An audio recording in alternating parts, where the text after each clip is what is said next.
Hello.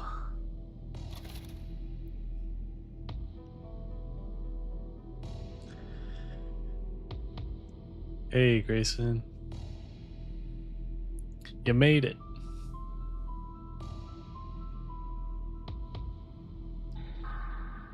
Welcome, welcome.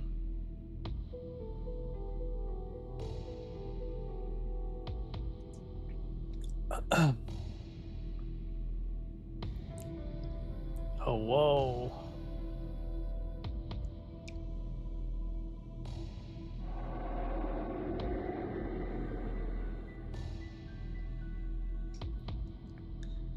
Welcome back to Ashes 2063. Now, if you remember where we left off, we have to talk to this sketchy guy right here and watch the fight.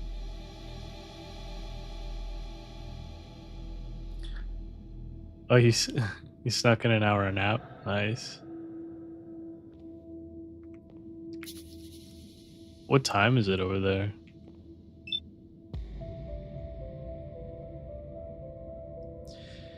Dealer, what are you waiting for? Just make it quick, okay? I don't know how much longer these guys will wait. The organizer is gonna kill me if we don't fight soon. I found something in the old clinic. You ever heard of this stuff? Your Geiger counter gives a burst of activity as you pull it out, or as you pull the stem out of your pack. Whoa, what the fuck is that? Let me see that. Wait, Titan? This is Titan? Where the hell did you find this? I thought this was an urban legend.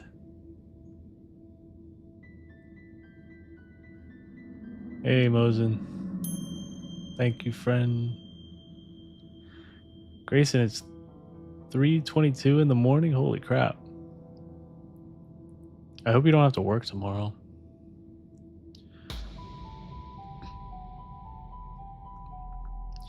You've heard of this stuff? He turns the syringe over in his hands. There used to be this old story floating about the old government testing this drug that could turn ordinary warriors into supermen. But the first few guys they tested it on died. Pretty creepy story, huh? Man, this stuff is pretty old though. And is it just me or is it glowing? Maybe I should be wearing gloves or something. Maybe we should try it out on Mojo. It's not like it's us using it. Poor Mojo. Alright, fine. If this is the best we've got to work with, we'll give this one a shot. I'll go get Mojo ready. You see the organizer? And put a decent bet on Mojo. I sure hope this works. Good luck. Alright, we gotta put everything on Mojo. Everything on Mojo. Grayson says, I don't have work, otherwise I wouldn't have done this. Okay, perfect. I just don't want you being like tired at work because of me. Fight organizer. What is it, kid? The fight's not ready yet. Come back later. Mojo is ready to fight. Really? No shit. For a while there, I thought I was just gonna have to throw both of those idiots in the pit. Thanks for letting me know. Anyway, looks like everyone is ready, or is here already, so feel free to place your bet. Looks like you're the first in line, kid. Good for you. I'll place a bet. Awesome. So who do you want to bet on? Mojo has odds of 1/4, 1/4, I don't know. The pit fiends have odds of 4/1. So easy even Mojo could work out the math. So who do you want to put money on? Oh, we accept scrapped as well, but no credit. I'll put money on Mojo. Great. How much do you want to stake on him? Minimum bet is 10. Cash or junk. No credit. Oh, and I've raised the maximum stake due to increased demand. I guess you can only put 60 max. I was gonna go all in. Grayson says, I have yet to play Rainbow Six Online because I played a lot of Schedule 1 and Repo. Oh yeah, I mean, you're not missing much. Rainbow Six is just like, I don't know. I feel like I'm kind of addicted to it. um, but yeah, those indie games, Repo and Schedule 1, they look a lot of like a lot of fun. But I've yet to try them. I'm gonna place a $60 bet. Great, thanks for betting. Head next door and enjoy the show. Oh, and no friggin' refunds. Alright, see ya.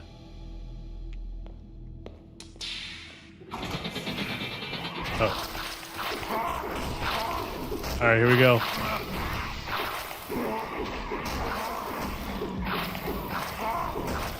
I hope the game isn't too loud, by the way. Just let me know if it is.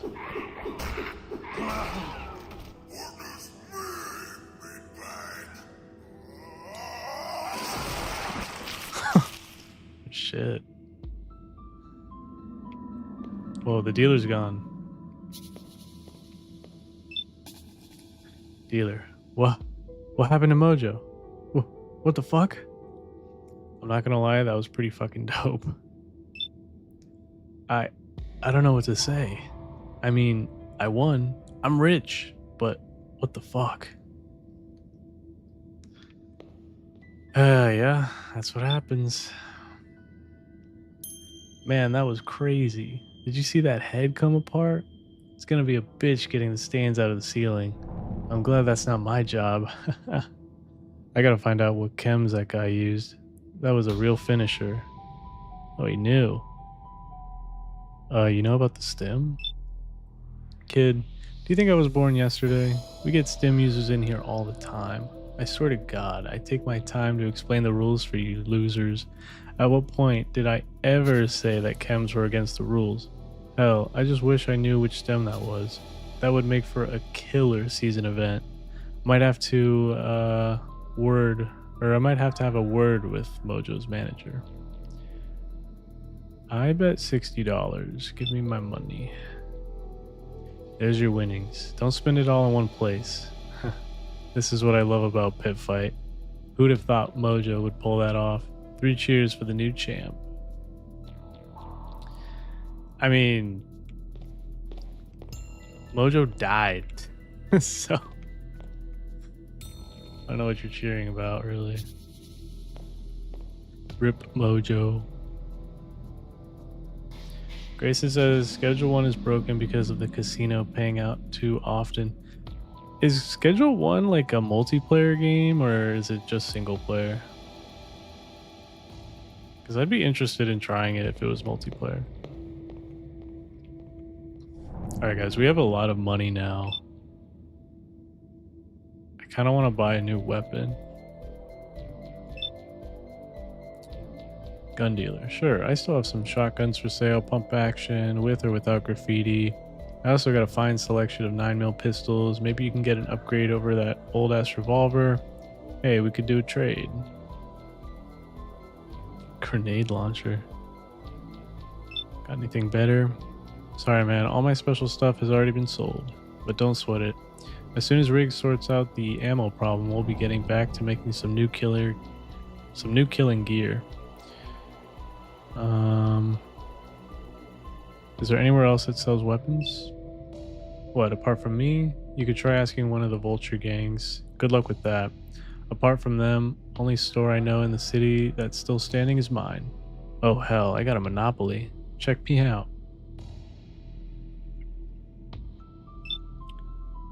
What about ammo? Not much, same as before. I got some good old 45s, a few 9mm, a couple tins of 12 gauge shots. Riggs is making more though, and he told me you get a discount. Oh, okay. Wait, what am I at? Oh, I'm super low. But we've got plenty of shotgun rounds. I could use more of this ammo, the flamethrower. I'm gonna stack up on 9mm. Grayson says Schedule 1 is multiplayer. Is it like massively online, like How big are the lobbies?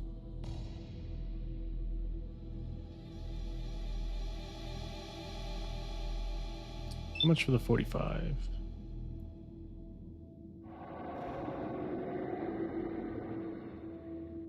I think I'll grab some 45 and 9 mil.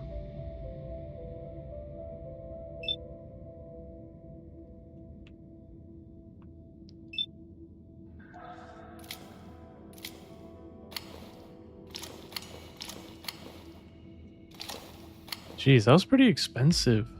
I feel like I get more out of just, you know, looting. Grayson says, also don't worry about me feeling tired at work. I gain energy from doing stuff. Schedule 1 is 4-player co-op. Oh, okay. Yeah, I've got to pick it up. Schedule 1 and repo. I want to try them both. All right, pretty sure we got the bike fully working. I need health. So I'm going to go visit the bar over here. Violet, something else? What'll it be? I get something to eat or drink? What'll it be? I got... Oh, you don't drink, do you? Well, plain water is $10, or you can have today's special for 30. Just let me know when you're ready to order. Get the special. She quickly whips up a plate of very green something. Here you go, today's special. Fungus pie, with a creamy mushroom sauce and fried mushrooms. Don't eat it too quickly. Bon appetit.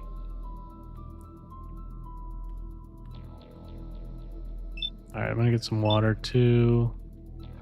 She hands you a glass of clean water. Here you go, double filtered, with real charcoal. You won't get sick drinking in here, I promise you that.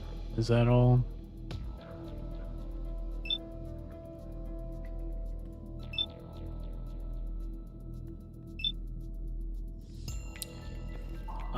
Oh wait.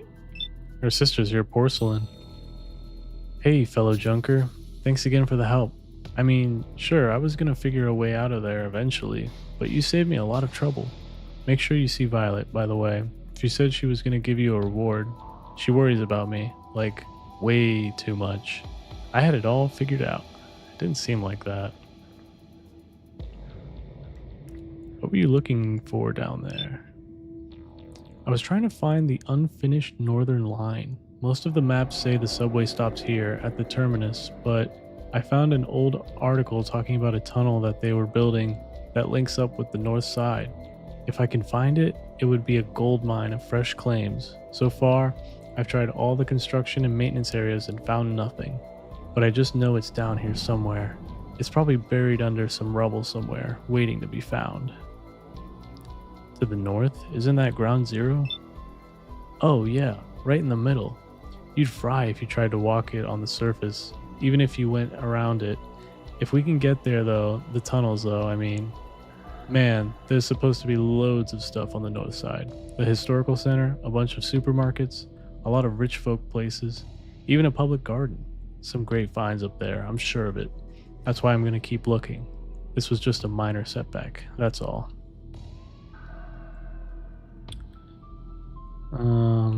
Well, good luck with that. Alright, Junker, it was nice meeting you. I'll be here if you need anything. Oh, and thanks for, like, not eating me. That was real nice of you, really. Laters.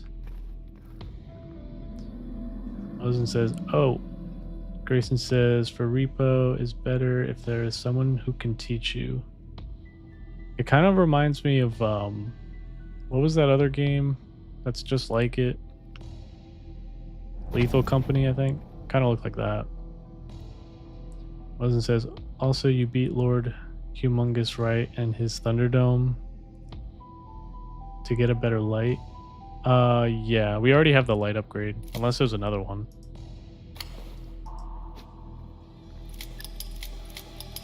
I need to charge my light, actually.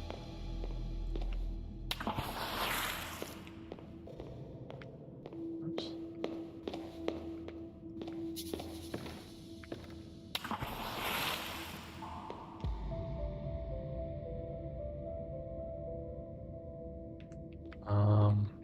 I'll do it when I leave. I think I've explored everything here besides maybe back here. I didn't really check this area out.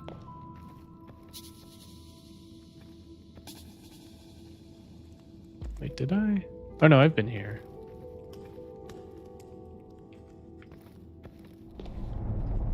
Oh, here. Grayson says lethal company, yeah. Mosen says no, just checking in to make sure. I thought so though. Oh, you can get light recharge of the sun in the back by the yep.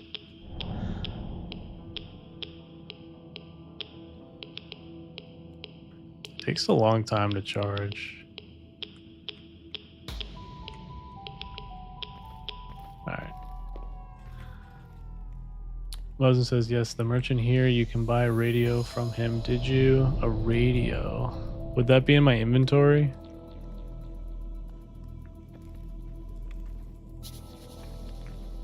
This guy?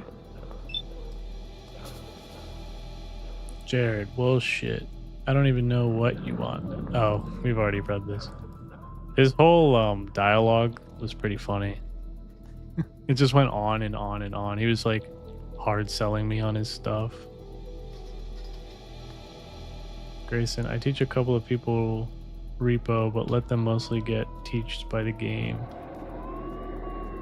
Yeah, I feel like sometimes it's... I kind of like going into games blind. Like, unless it's a really complicated game or just like a strictly multiplayer game, I like to just throw myself into the game and just sort of figure it out. Mosen says, okay, no, you don't. You didn't. It's not needed.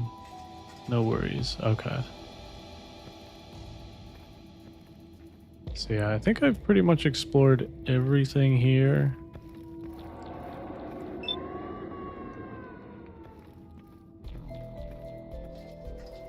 Can I talk to this guy? Doc Lipsky.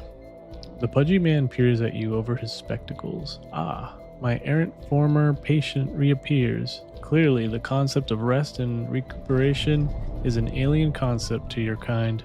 I trust you aren't undoing all of my work saving your life, yes? I'm feeling great, actually. Luckily you must have had the constitution to make up for your lack of senses. Are you here for a checkup?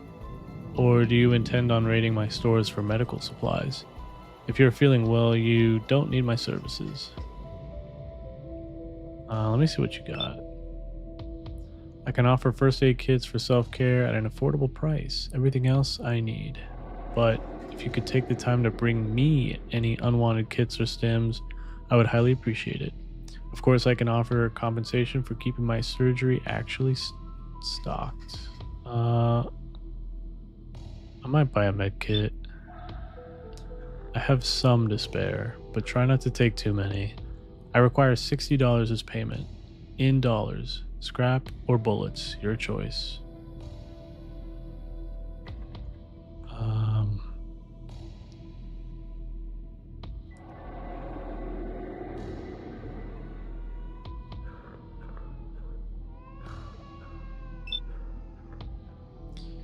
Deal. Here you go. Do you anything else? Nope. Alright.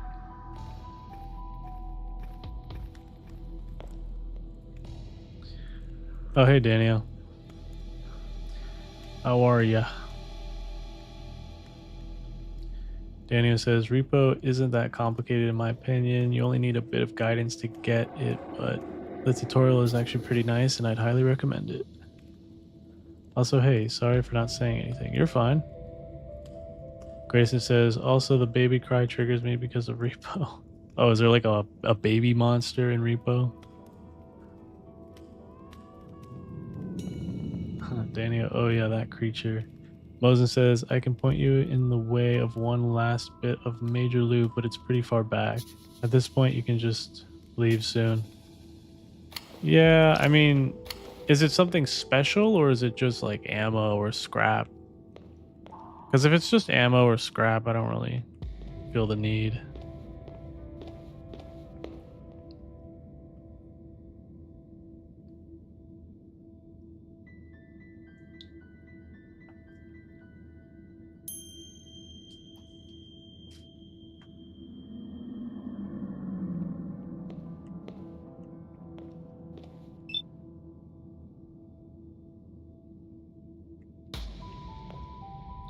I pretty much spent all I had.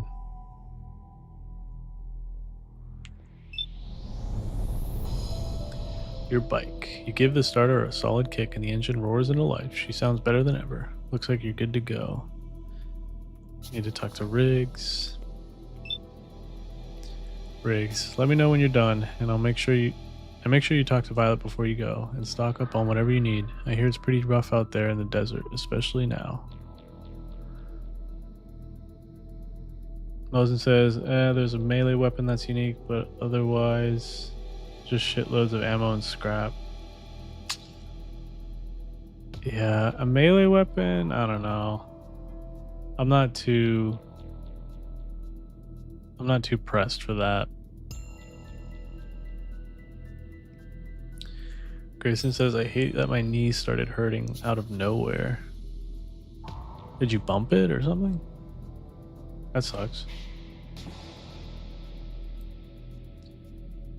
I would probably ice that if it's like if you like fell on it or something. Muzzin says, so yeah, I expect you'll just be wanting to head out. Yeah, I think I'm just gonna head out, guys. And I already talked to Violet, so... Okay, I'm ready. I've done all I can here. Are you sure? I'm not gonna lie, it's been handy having you here. I think even the captain is starting to rethink his decision. But I understand you wanting to leave, after all that's happened. I think it's for the best. If you say so. One last job before you go. I have something I need to talk to you about. And a small favor to ask. You heading north, yeah? I was thinking about it. That briefcase you brought me before, the one Smiley gave you, it was a portable computer, a government one. I was hoping it had some sort of history on it. Maybe some technical manuals. Well, right after the spire came down, it turned itself on. Could be a fluke, but I got a feeling it's not. So what was on it? It only activated for a few moments, but I saw a lot of stuff on there that I just didn't understand. It's definitely pre-war military, but I don't have a clue what this thing is, and that scares the hell out of me. The fact it turned itself on, and just after we heard that broadcast from the Spire, your former robot friend, I don't believe in coincidence. Smiley didn't say what was on it? Not really. I knew a few of these things have been found, and that he went to a lot of trouble to get one. But it's not like he's around anymore. What with the attack on the wall. Anyway, I don't want it here, but there's someone who might be able to figure it out. You heard of Prosperity? Nope. Is that a town? He hands you a familiar orange briefcase, now open to reveal an expensive looking computer. I've tried getting it back on, but I think the battery is dead. Or maybe it's key activated? There's a slot here that accepts 2 keys. I know the military, when they turn their computers on, they have to like card in. It's like part of their 2-factor authentication or whatever. But I don't fucking know. Just get it away from here. Oh, and the kid's name is Wheeler. But there's a lot of tech heads up there. Someone should be able to figure it out. How do I get to Prosperity? The westbound tunnel on the upper platform, the old blue line. You'll pass through a little outpost we set up, but they won't stop you. I think that leads out of the city. It's been a while since we sent anyone that way, but if you want to head north, you'll want to get on the 75 interstate, if it still exists. If not, you'll have to figure that out yourself. We haven't had much contact with anyone up that way for a while. Sounds like my best bet. Well, I guess that's it then. I'll let the captain know and get some help to drag the bike upstairs. Oh, and good luck out there, scavenger. Leave zone. Oh, hang on. I gotta read chat 1 second.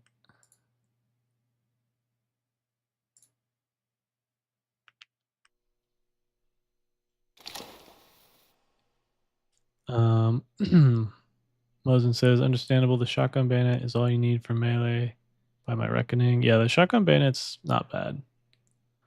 Grayson says, I didn't bump it that wide is annoying. That's strange. Yeah, maybe either ice it or take some like ibuprofen or something. Daniel says, I'm joking, but imagine a repo stream with chatters. Grayson says that would be fun.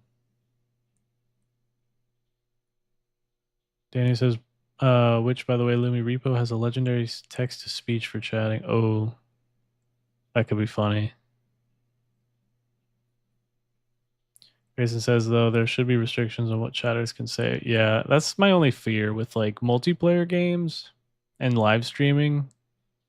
I feel like you have to be really careful or have like voice chat off, you know?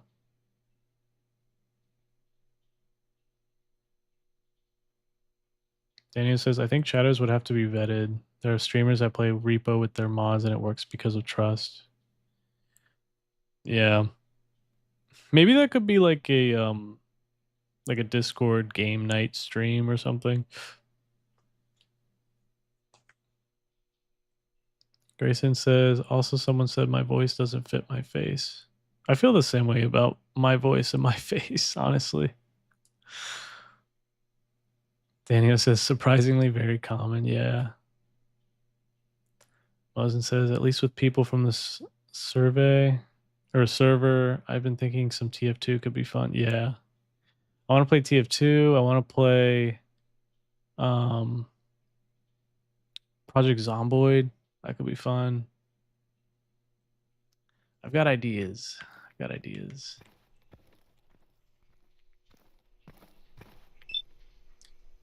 All right, Scavenger, your bike is over there on the tracks. I hope you've got all your business finished in the circle because we ain't gonna open the gate again. Yeah, I'm done here. It's been a while since anyone has been up this tunnel. Hasn't been used in months, but it should take you up to the old 75 road eventually. Anyway, get ready. We're opening the tunnel now. Just get on with it.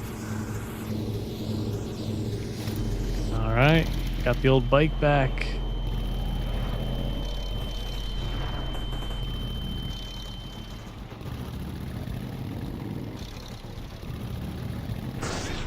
How? Wait, are they fighting back there? What's going on? Oh shit. Should I help?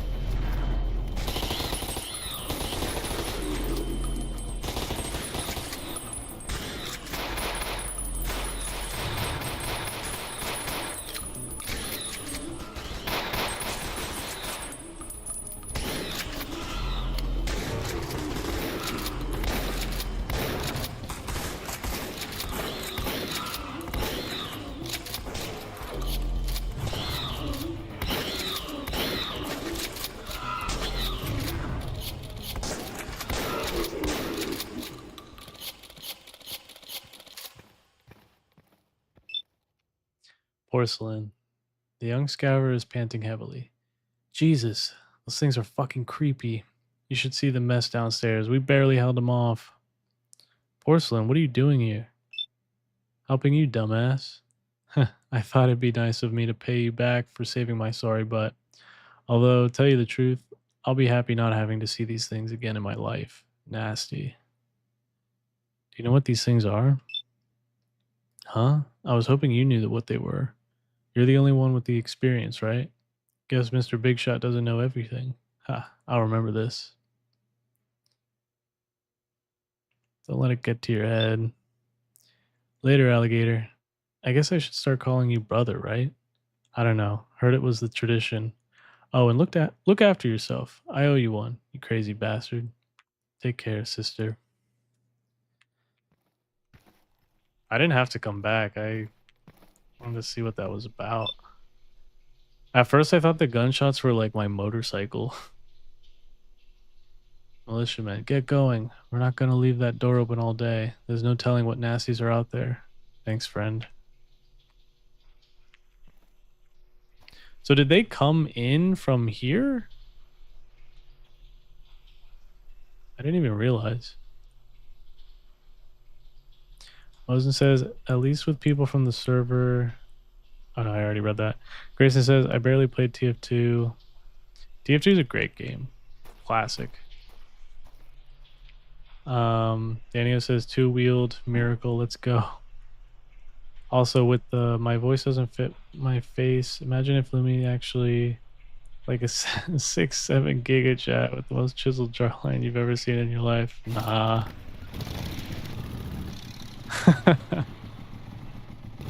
I'm small and weak. Moses says, "Oh, last thing, did Riggs give you the Jusket? I'm not sure if you got enough completion for such, but it'd be one of the best guns." No, I don't think I got that. Is that the grenade launcher? Jason says, "I mean, all I know, it doesn't matter how he looks, he will be cute." Oh, thank you. Oh, jeez. Who put that wall there?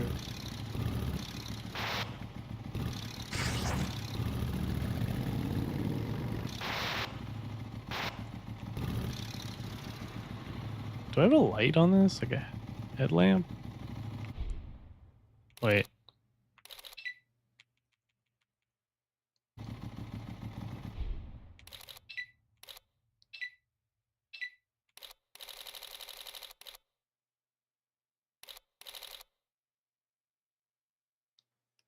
L or F is the only light key. Nope.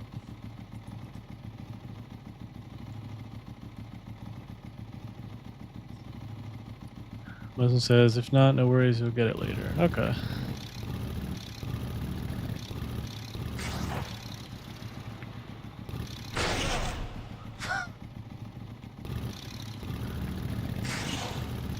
Where am I going?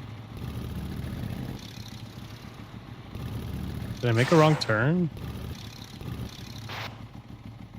Oh. Nice. It's good to be back on the road. My ride feels better than ever. My little misadventure in the city was over, and it was time to move on. While my previous job hadn't gone exactly as I'd planned, I've managed to do pretty well for myself. All things considered, hopefully I'll have more luck in the next. The question now was where to head next. There didn't seem much point heading back south, so I planned a route through the city that should hopefully take me north. Whether that route still exists is still to be seen, but I have a good feeling about today. I like the whole like comic book aesthetic. It's cool.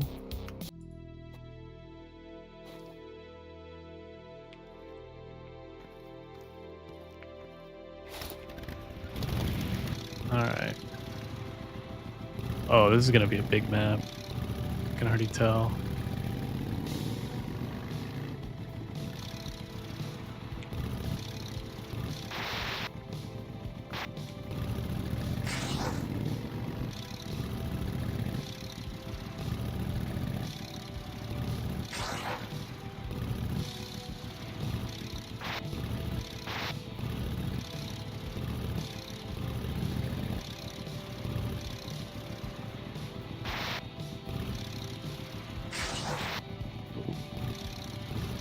I have no idea where I'm going.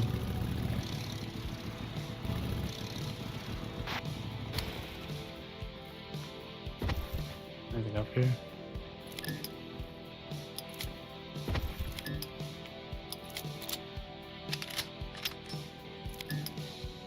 Oh, did you guys see that bug? Your gun and lantern disappear when you have 0 ammo.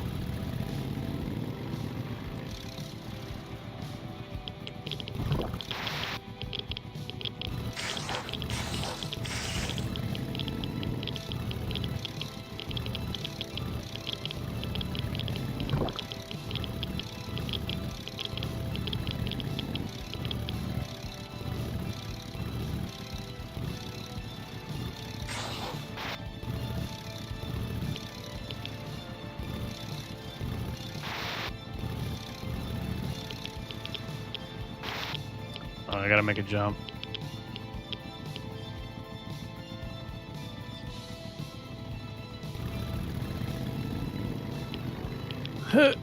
Got it.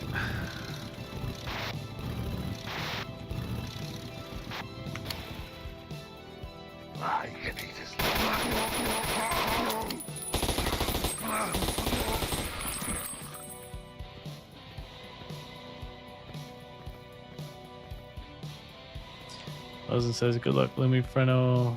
Thank you.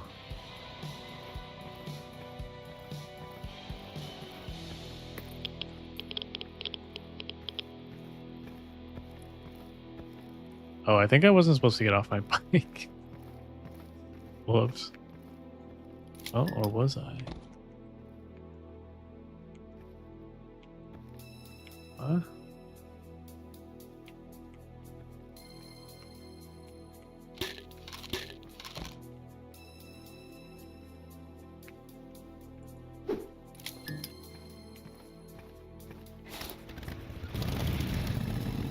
Save.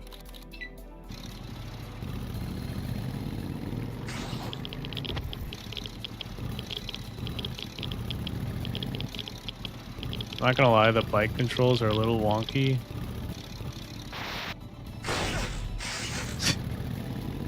Which is why I drive like shit.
Oh, it's a trap.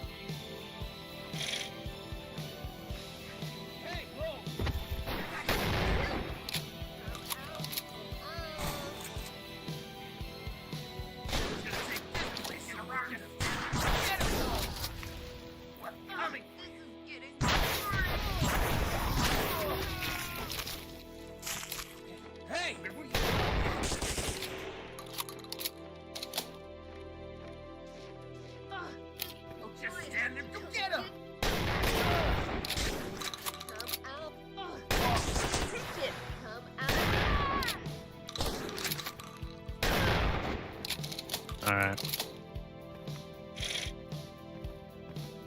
Gotta open the doors.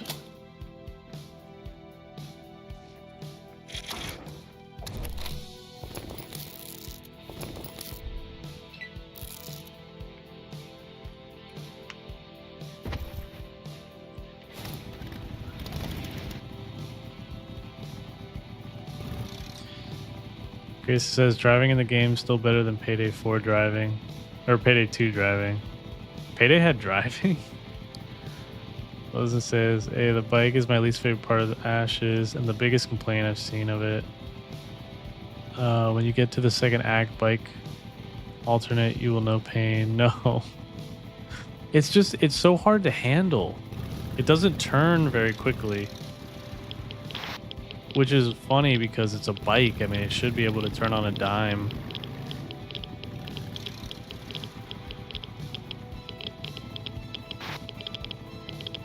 Grace says, damn, you turn them into minced meat. Yeah, that, the flamethrower is really strong.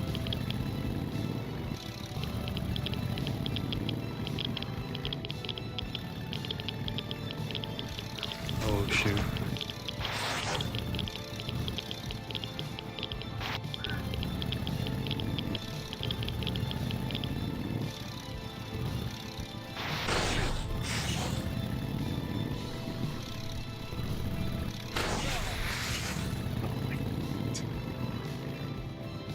Getting cheated out of my health.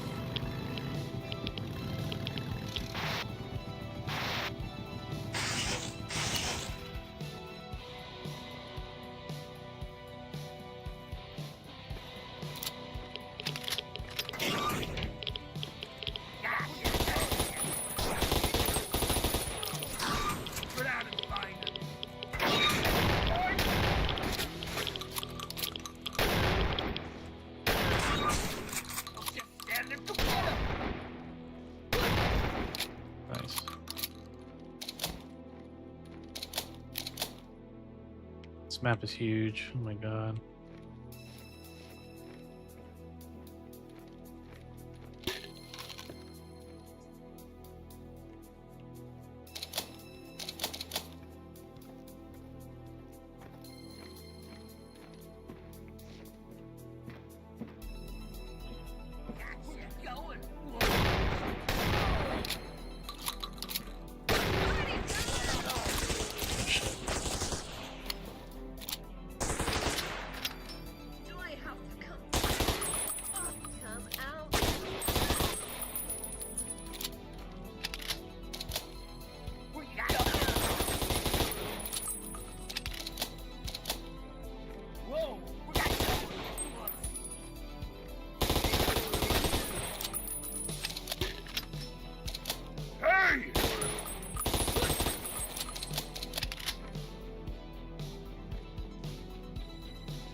Danny says the bike has some inertia. Goddamn, yeah, it really does.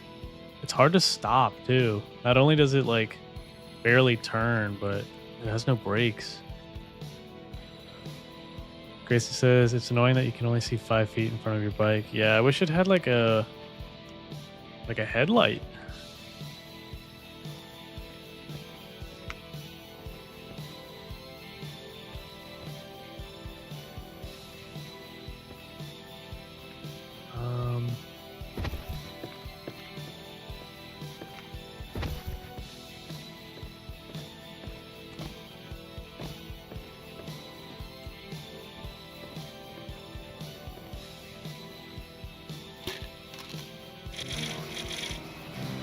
Secret stash.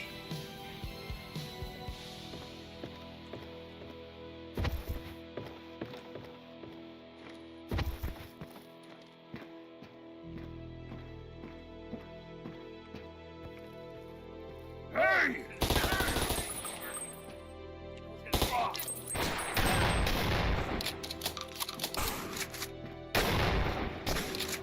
It's probably saved.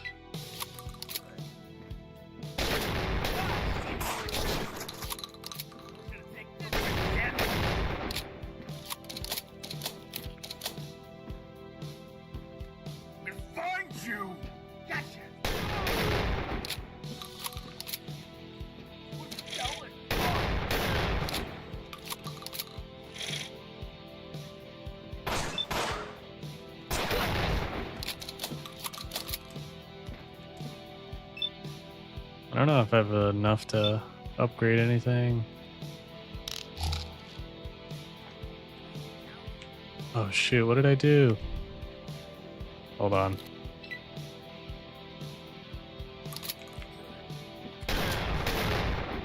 I don't think I was supposed to use that.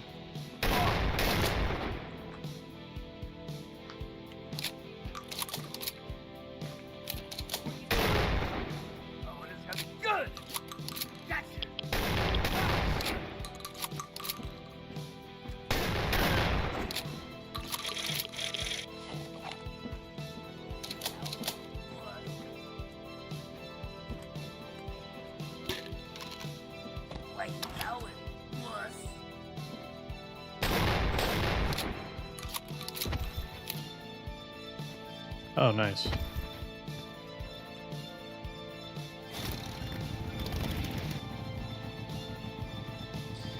Dania says the bike really studied the art of an object in motion stays motion unless acted upon by an external force. For real.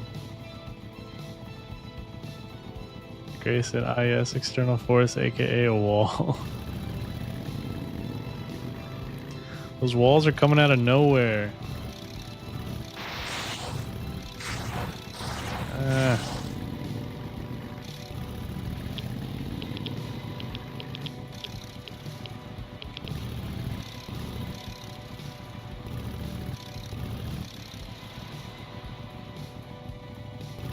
Oh my god. I'm telling you, it's really difficult.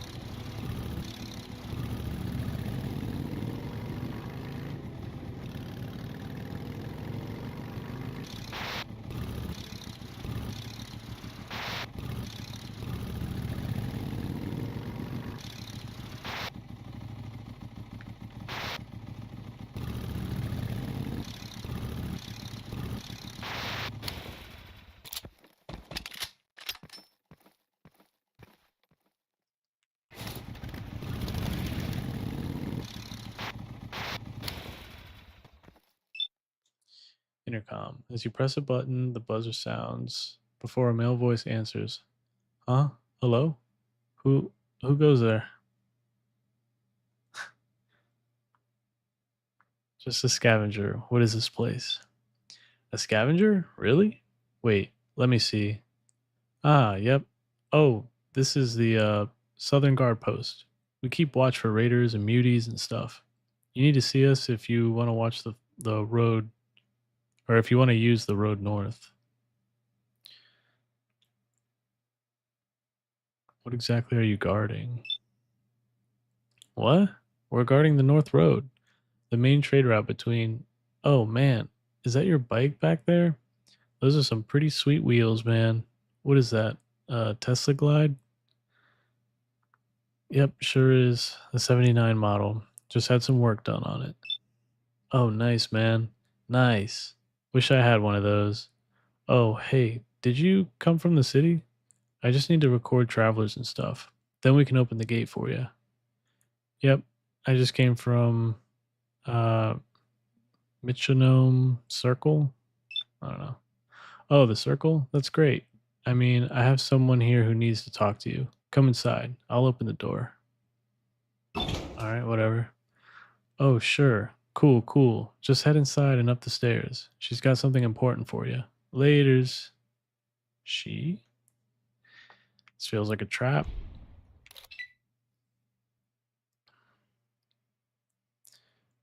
Grayson says that bike really loves Initial D.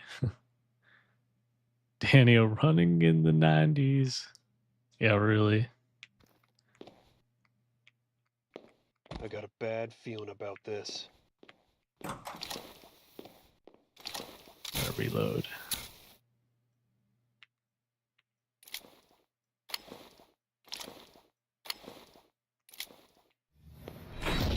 Oh. Oh no. Whoa. She's controlling me.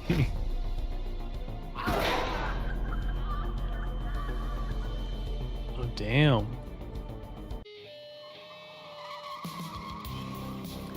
I don't know which is worse, the thought of raiders and mutants somehow working together, or being sold out by my own kind. The cannibals do a good job giving me a solid beating. In between blacking out and trying to shield myself, I'm able to catch a few interesting details. It seems the raiders were expecting to get my stuff, but the mutants have other ideas, leaving the punks with nothing except my bike. It's supposed to be it. It breaks my heart to watch them drag her away. Being eaten alive isn't how I hoped today would do, or would go. At least it can't get any worse.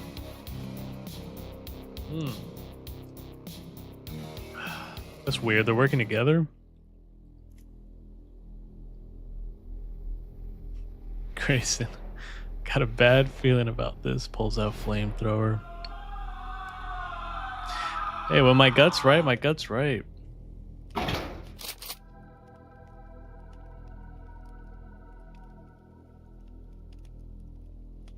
Whoa. What have you learned? This is the one that uses the goddess. But he does not follow her. And the device he was carrying? He knows nothing. And he is of no further use. No. This one has killed many of our kind. He must serve as an example. Ensure he is dealt with while I prepare our forces to move. As you wish.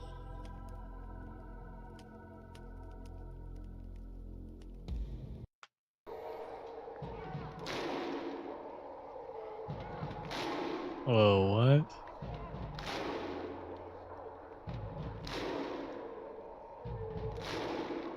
It's the first time we see like an actual cutscene. Bring it on. Oh shit.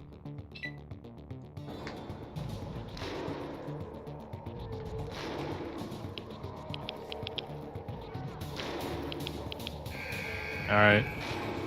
I think I just need to hold out.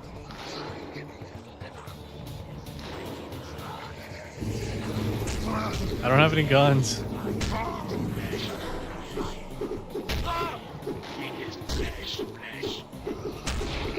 Oh man, that's gonna be tough.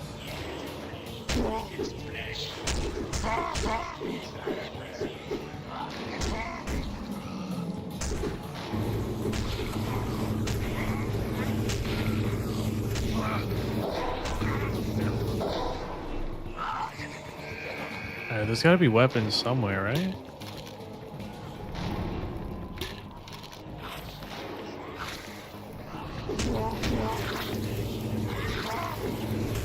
Okay, wait.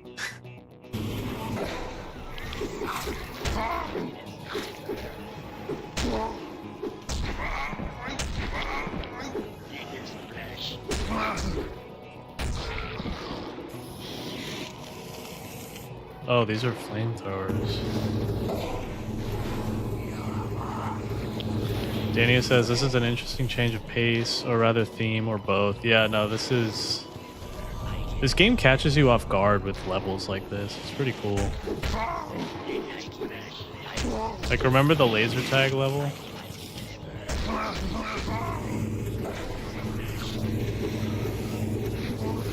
Oh.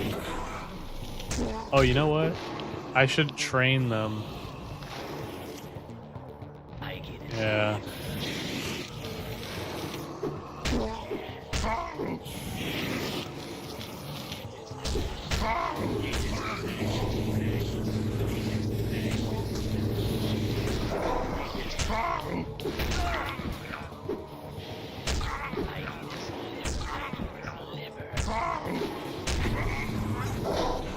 Okay. Not bad, not bad. Oh, we got something.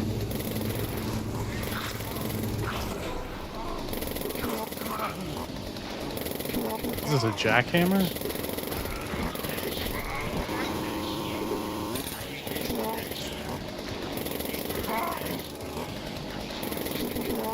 Oh my god, there's so many of them.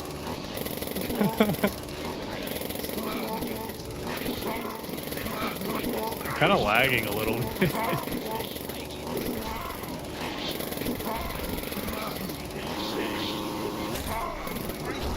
Oh shit.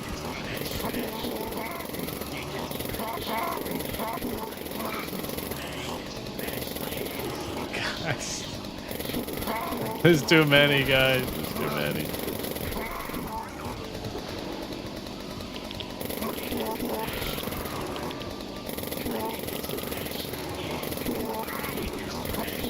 I think they want to eat my flesh.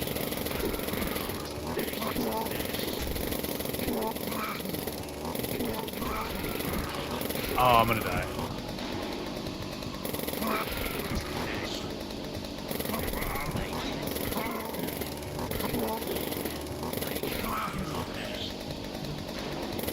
Oh, can I just escape?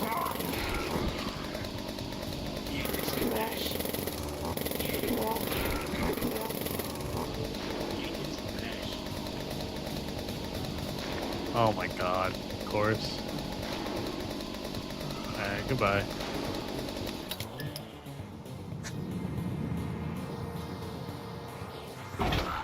Oh shit.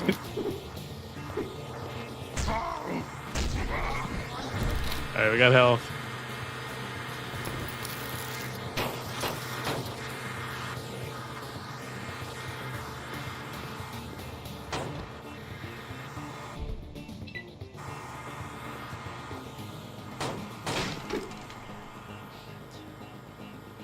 Grace says Lumi almost got barbecued. Yeah, I almost did. Make him an example. Proceed to slaughter many mutants. Yeah, it kind of backfired.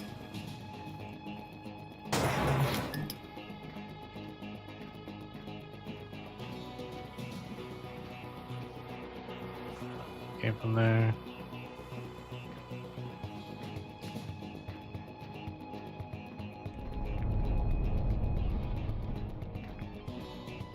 Oh man, this is so cool.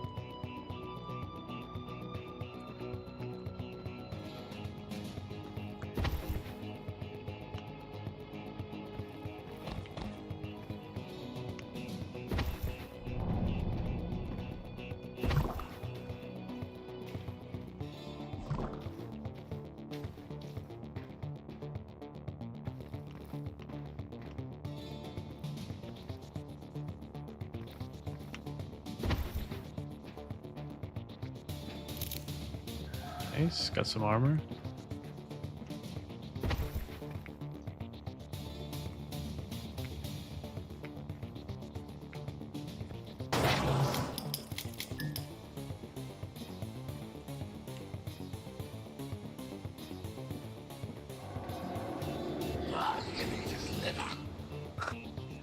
Tanya says, reminds me of Portal when you have to escape through the regular facility. Yeah, it reminded me of that a little bit too.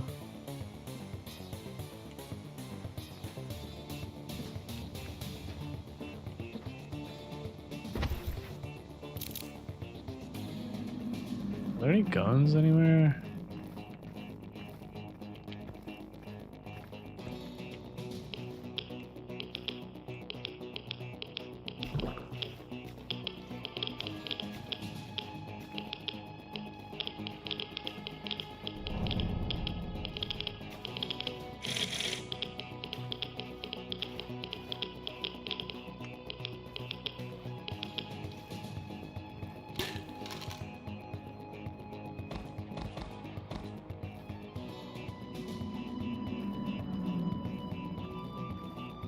Oh, nice. Okay. Got our stuff back.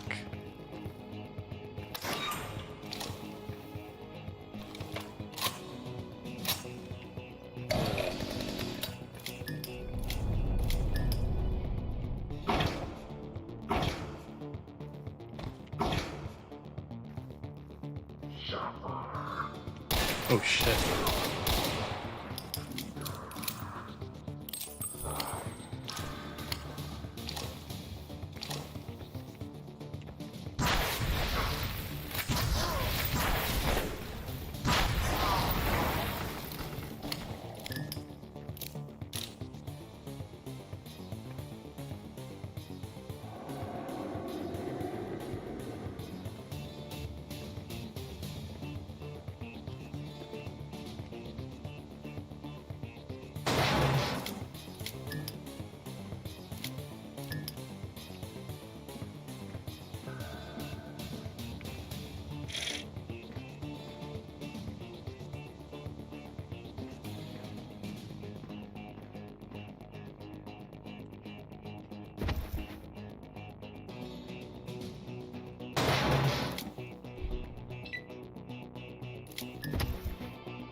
Grayson says, they just left your stuff on a pallet. How considerate. Yeah. Oh, shit. How many are there?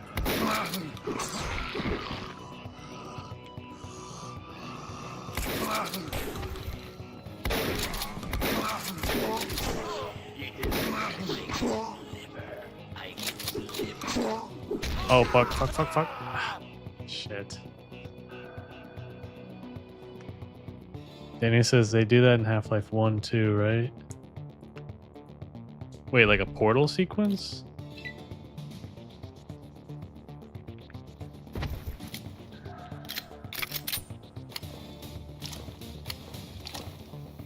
I gotta use this thing.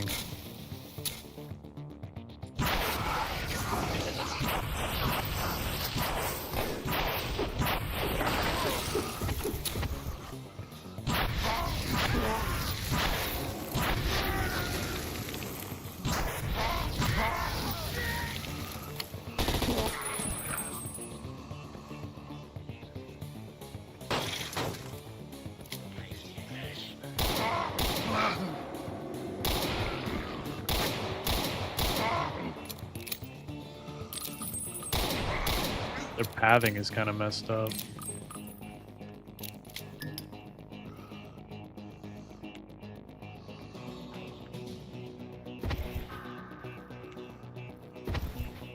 A little secret.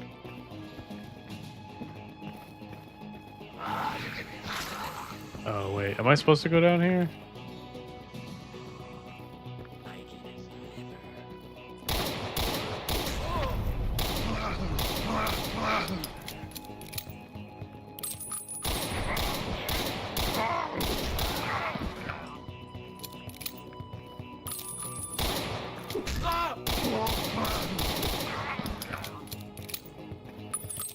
Shit, I'm about to die.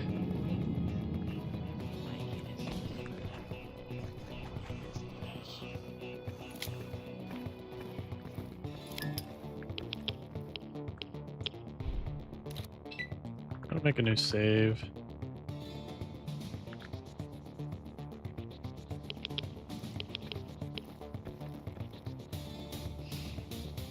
Danny says, I mean, like when you get kidnapped by the military, they just leave all your shit all in one place so that you can pick it up. Speaking of Half-Life, this entire area aesthetically has been reminding me a lot of different sections of Black Mesa. Yeah, I could see that, especially with like the textures and stuff.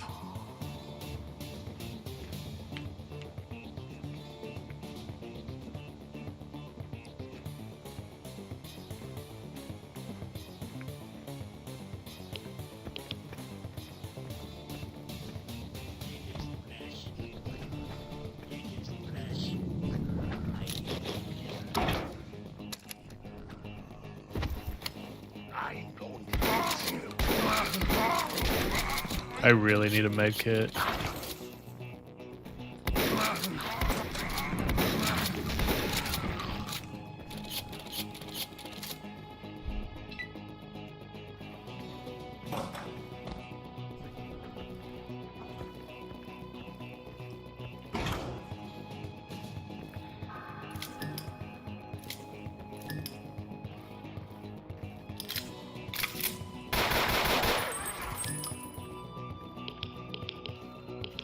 Oh, we came through here.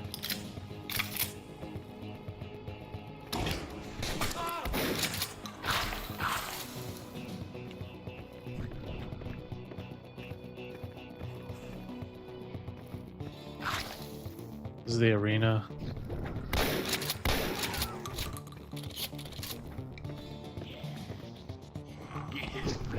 Oh no, I can't go back in? Seriously?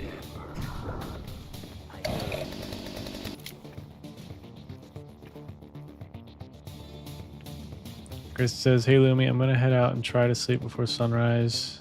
Also, if there's something with the Discord server or you just want to ask me something, feel free to invade my DMs. Yeah, Grayson, no, thanks for catching the beginning of the stream. Glad you could make it. You still haven't missed one, so that's pretty cool. But yeah, I'll see you on Discord, and yeah, I hope you have a nice night's rest. And I hope your knee feels better.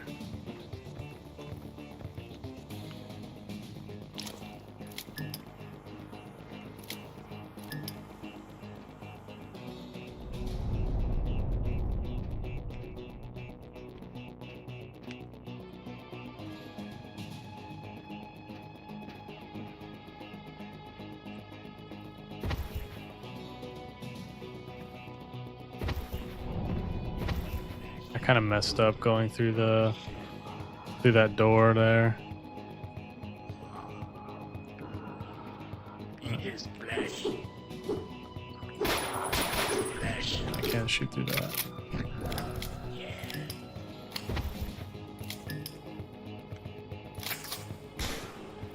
I can't fight that guy. I'm too low.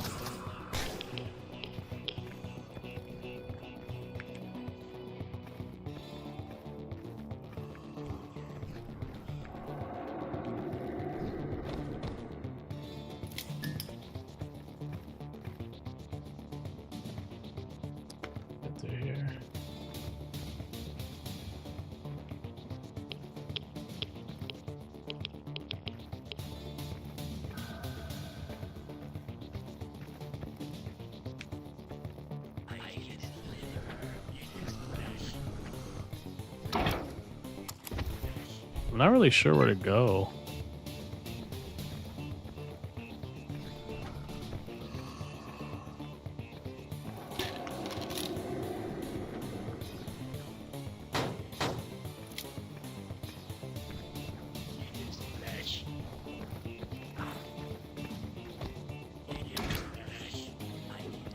Oh no.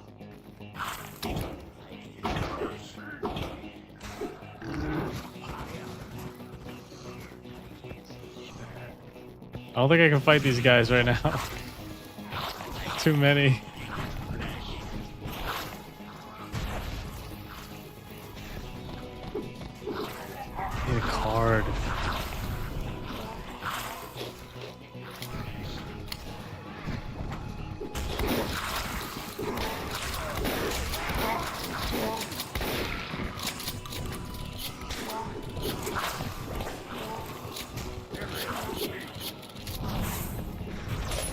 Oh my god.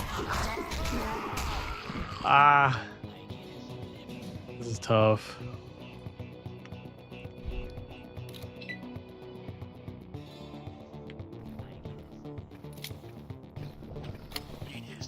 I kind of just want to run through because I can't fight these guys right now. I'm too low.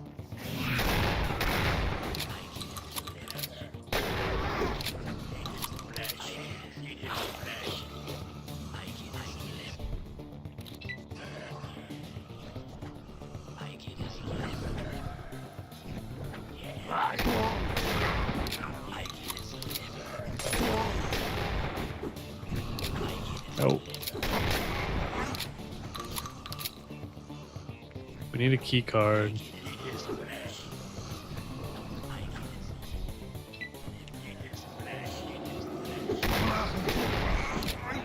Oh, I'm about to get trapped in here.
Alright, I just gotta get rid of all the little guys first.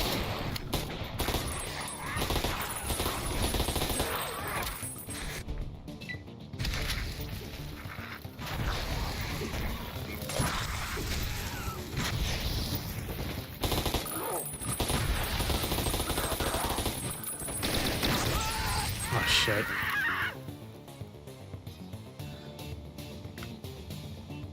Wait, Daniel says this feels kind of like a mix of Black Mesa offices, Nova Prospect, and the train station in the beginning of Half-Life 2.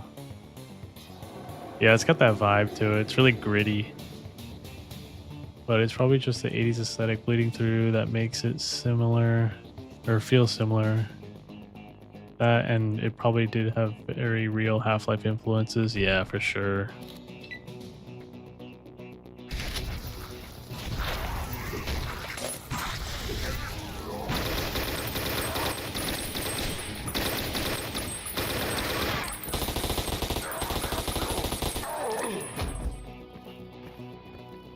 Oh, I got him.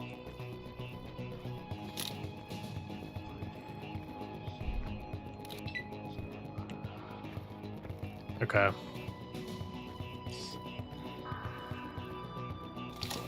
I'm not gonna lie, I didn't expect to be like thrown into something like this so early on in the stream. This is a pretty difficult little boss area, I guess. But we're making headway here.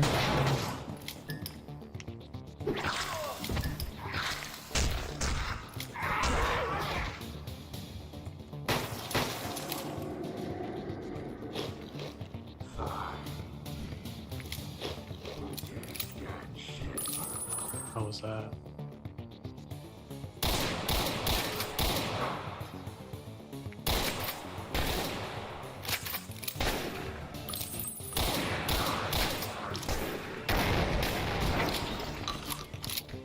Oh, that's cool. He drops armor.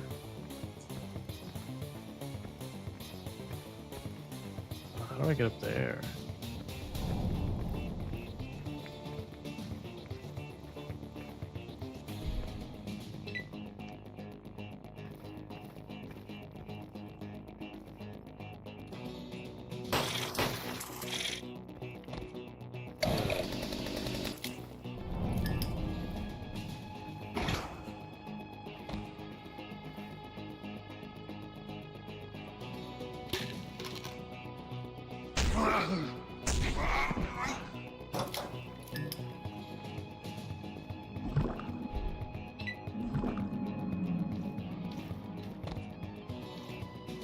Oh, we're outside.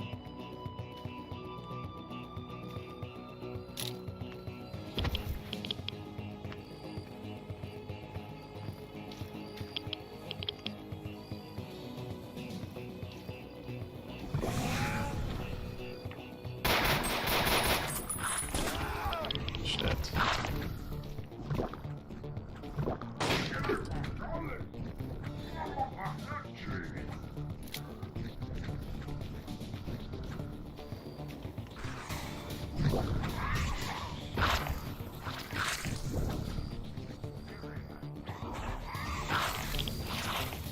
Dude, this map is crazy.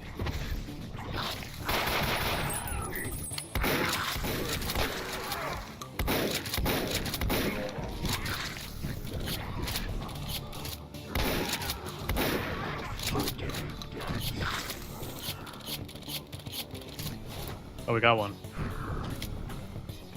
Got the yellow card.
And it says, was I insane or when you died your third person character was burning? Oh yeah, that happens sometimes.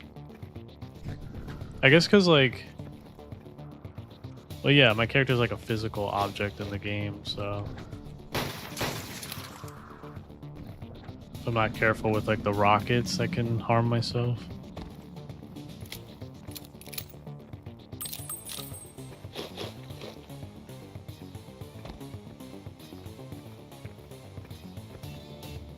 I think yellow.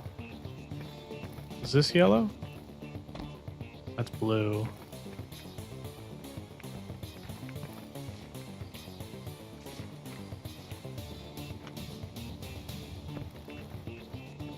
Where did we see the yellow key card?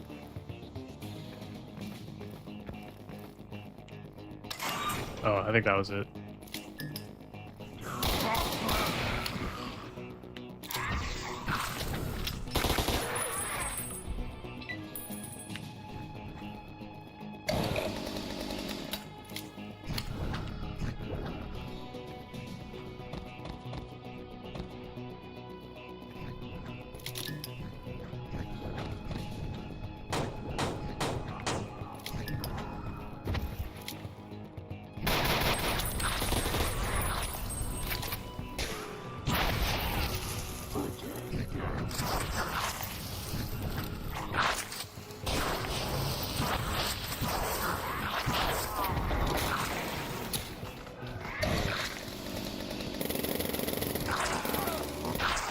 Oh my god. I whiffed that.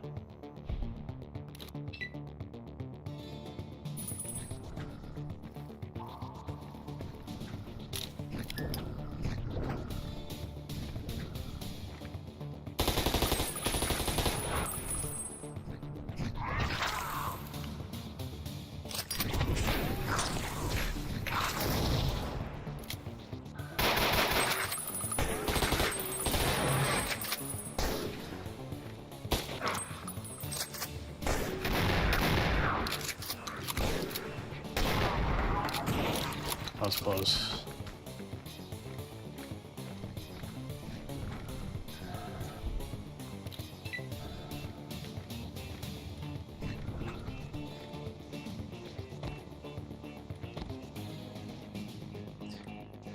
We need a bronze room key now.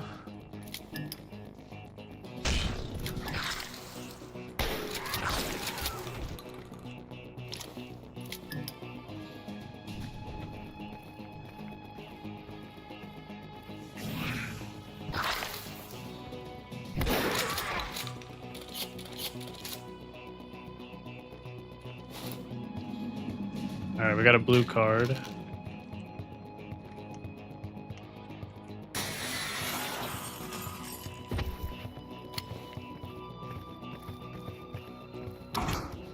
Nice. And he says, surprised there aren't any more health pickups. Is this supposed to be the end of the game? I don't know, it feels like it. This is a really hard level. See you again soon. Jeez. Is it over?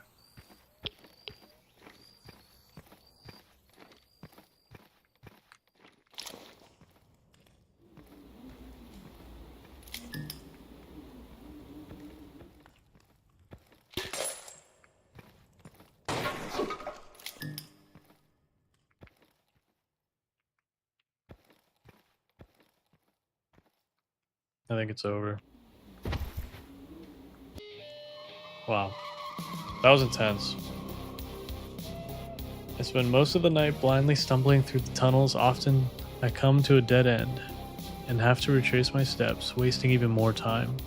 The echo of the pipes make it sound like there is a horde of pursuers behind me. But eventually I find an opening. Exhausted, I lie down and hope to live till morning. I awake to the heat of the sun on my face. Amazingly, I have lived through the night. Still, my situation isn't too good. My bike and the briefcase are still missing. I'll need to find high ground, get my bearings. I feel sorry for anyone who gets in my way.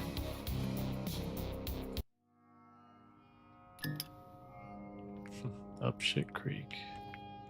Wow.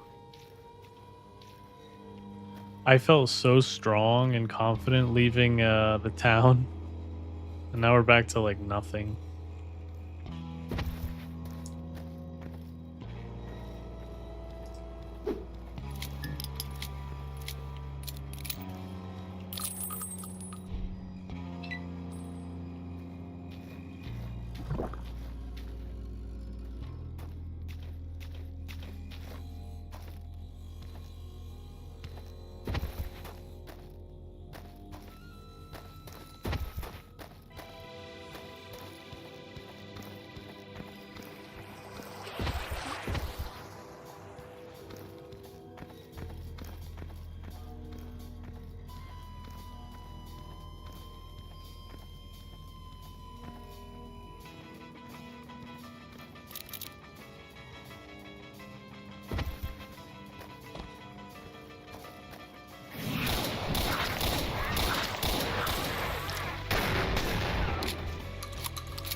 Yeah, what I noticed about this game compared to the first one, it's a lot more open world. Like if you play the first iteration, it's pretty much like very linear. You know, you could feel like the levels, right?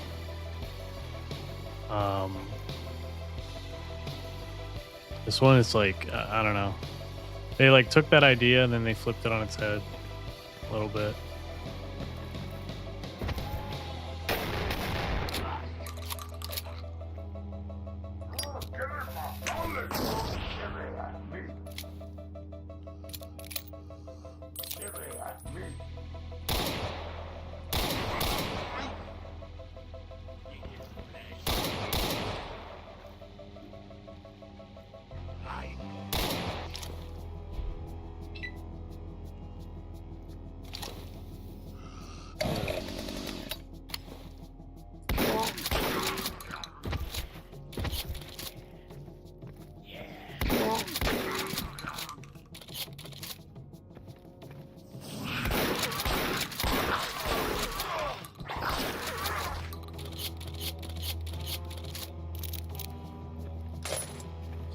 I will say this section of the game feels a bit more like the first game.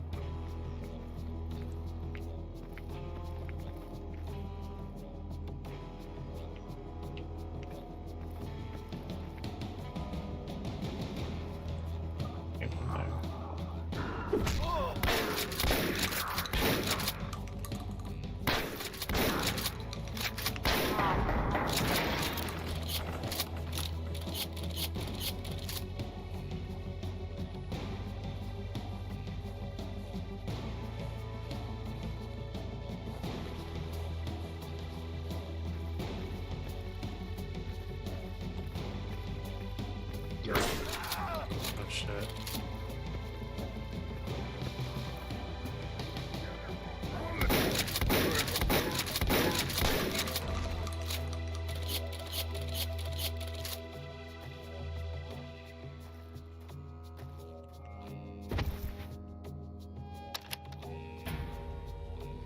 Oh, okay.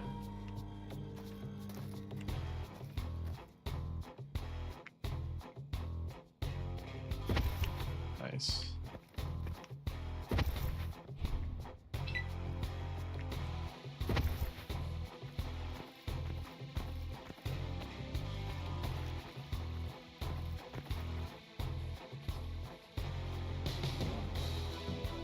Wait, what? Oh, am I just supposed to hop the fence? Ooh.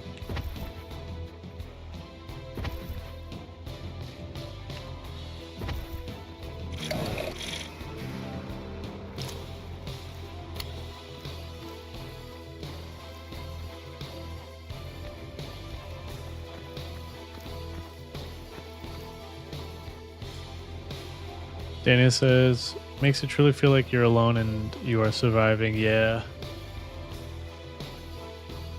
This game really, like,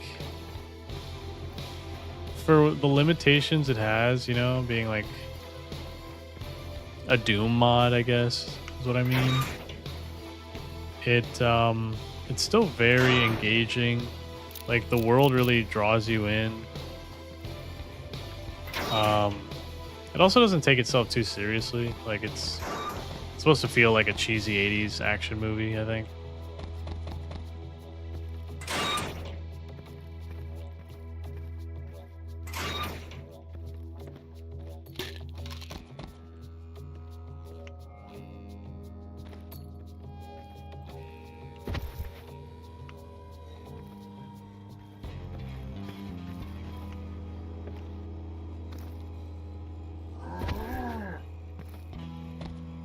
Someone's in there. Oh shit.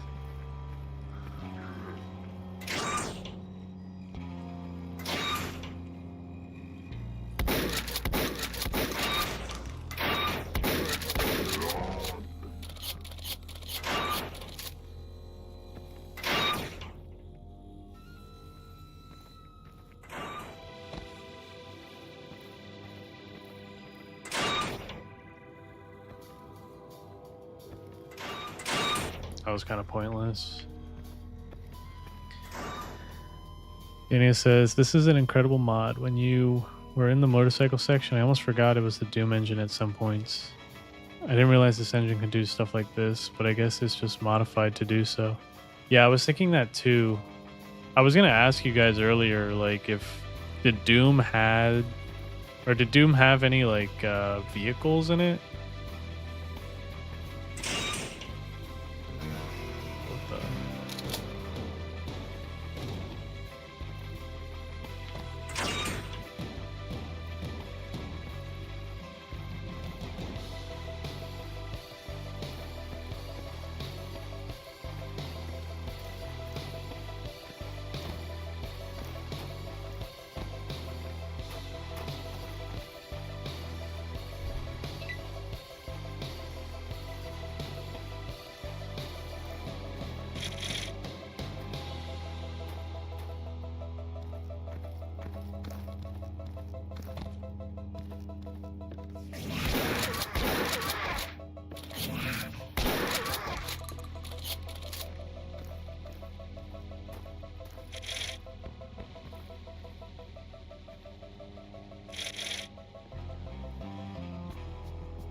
I don't want to upgrade this again.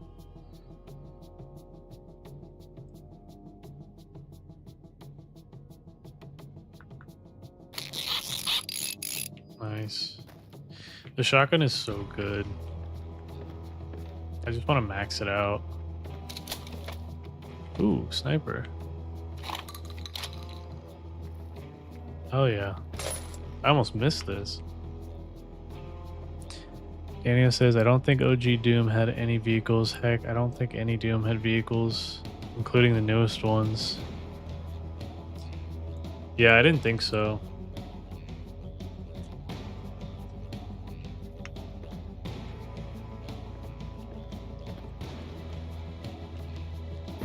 Damn.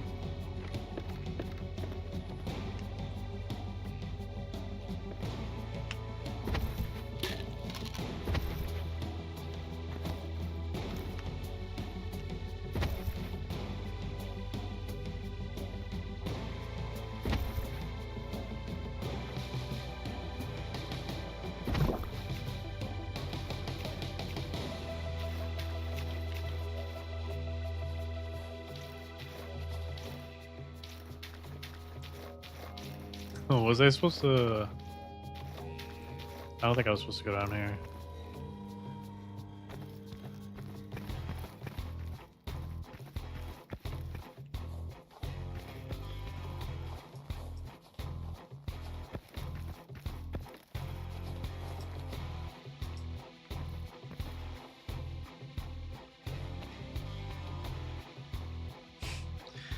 Orphaned animals, huh?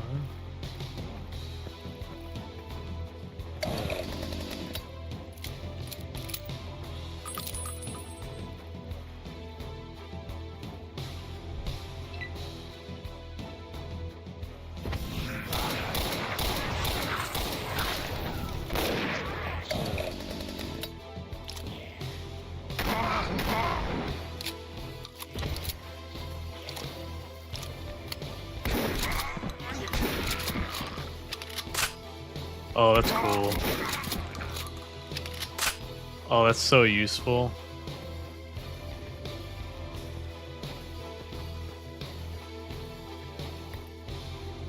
I'm happy I upgraded the shoddy.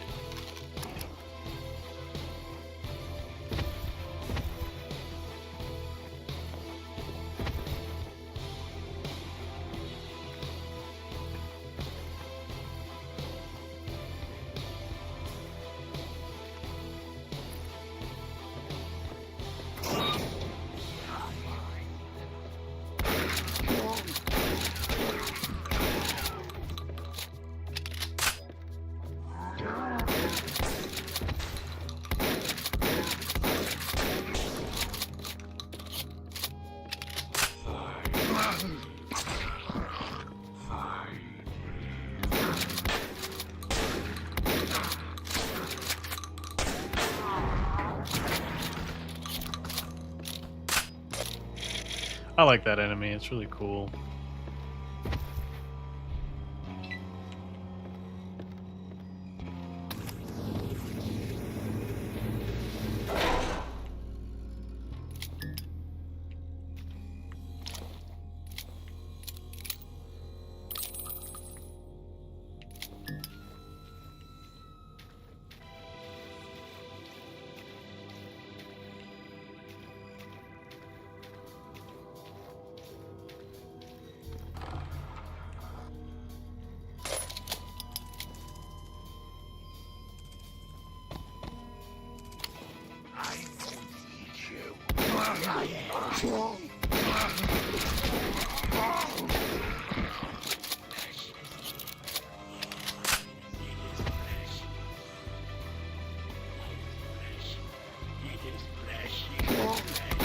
Oh fuck.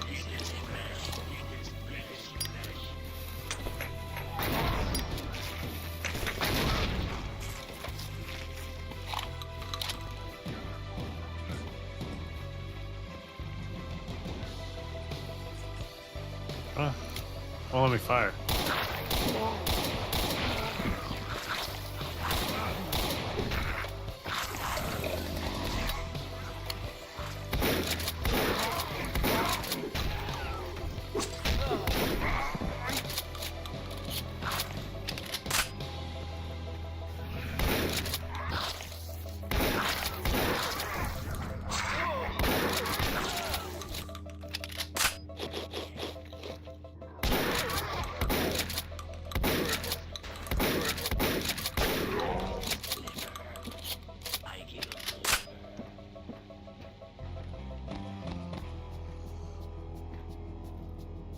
Sheesh, there are a ton of bad guys.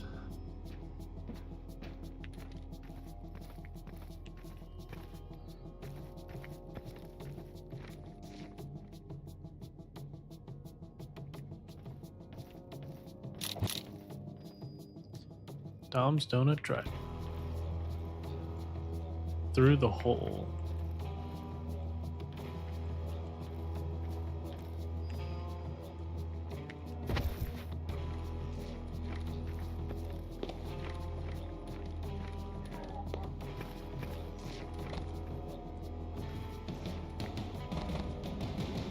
There's a way in.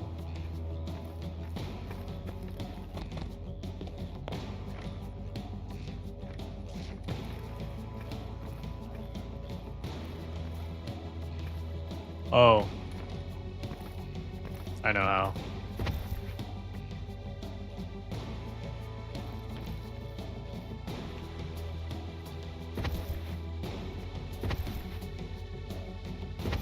Oh my god.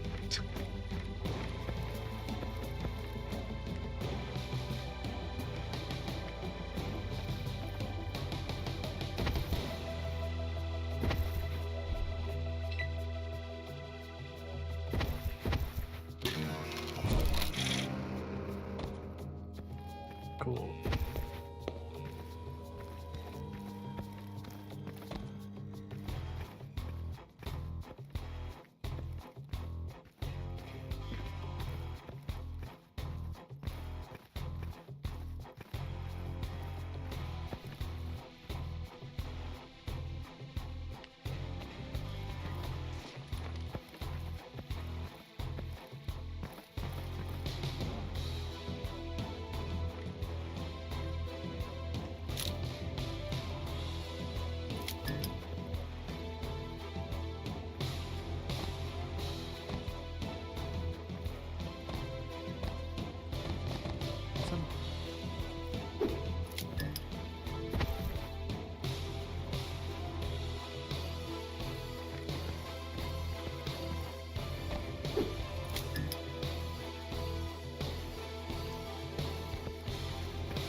Oh, wait.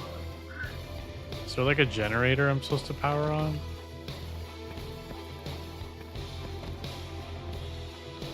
That's King of the Hill reference there.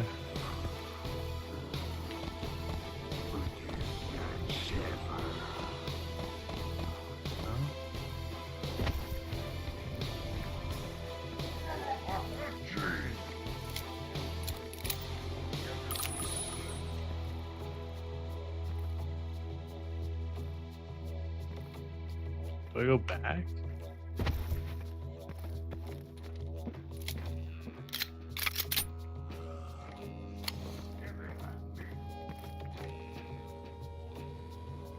Oh, I don't think we've explored all of this yet.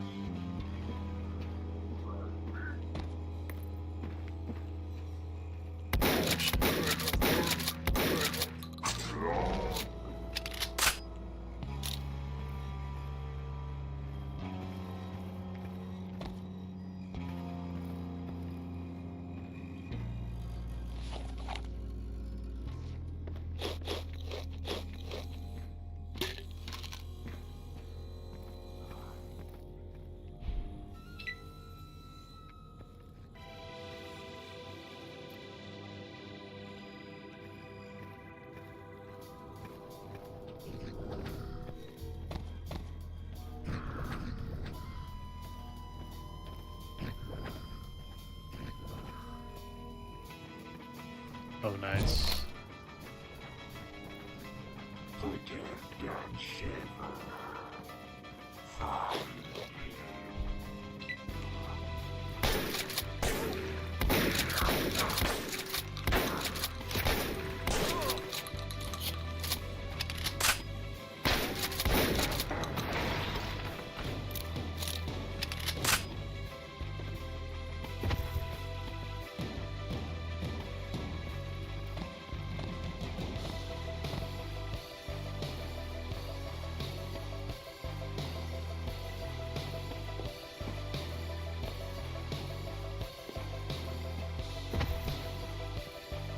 This level's crazy.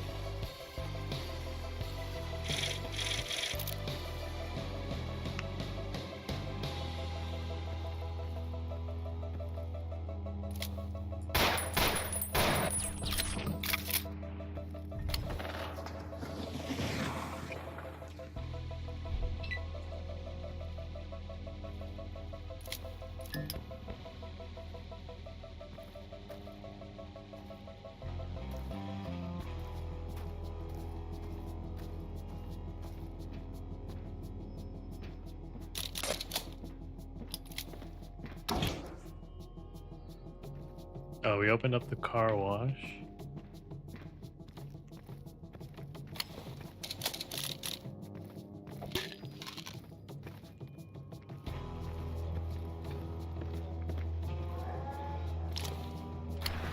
I want to try out the sniper rifle. I don't know why, but it wasn't letting me fire earlier. Where'd it go?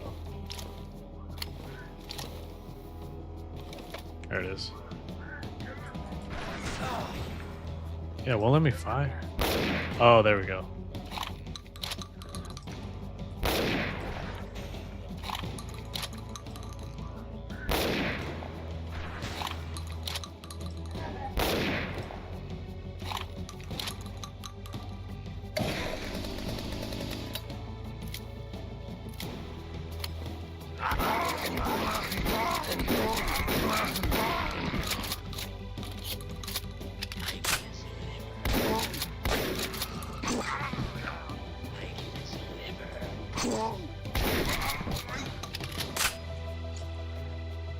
Danny says, sorry about that. I had to BRB. Did you ask me anything? No, I've just been sort of focusing on the map. This is a pretty intricate map so far.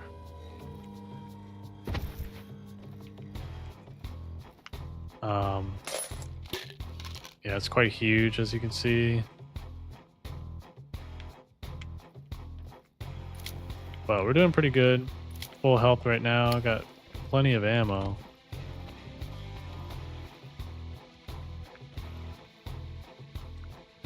How's your night treating you, Daniel?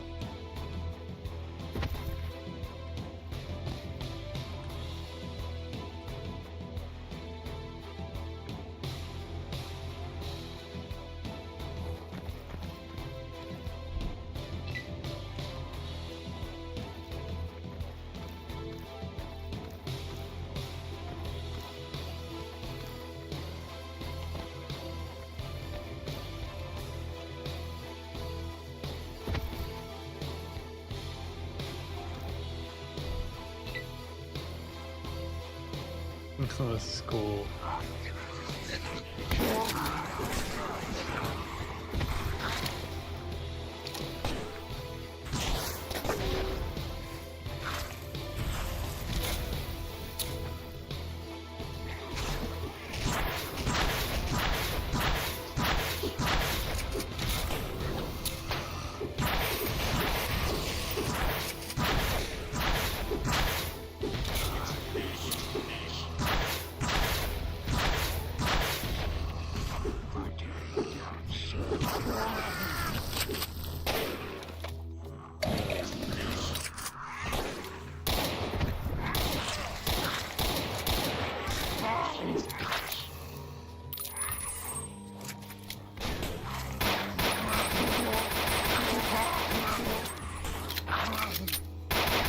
Oop. Oh, there's two of them.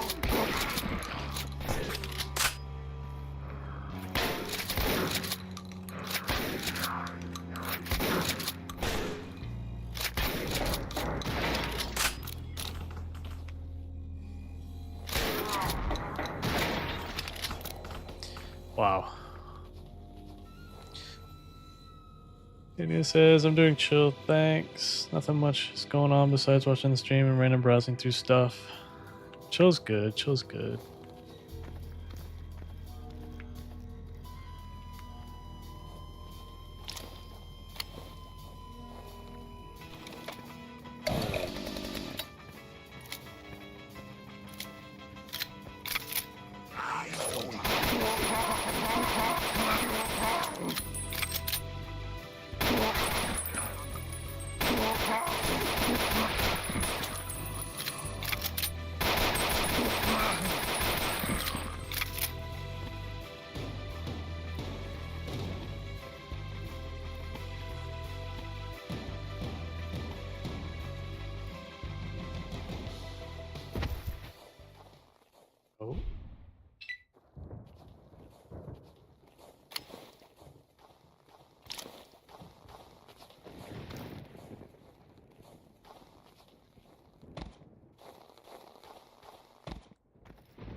Oh, I missed that.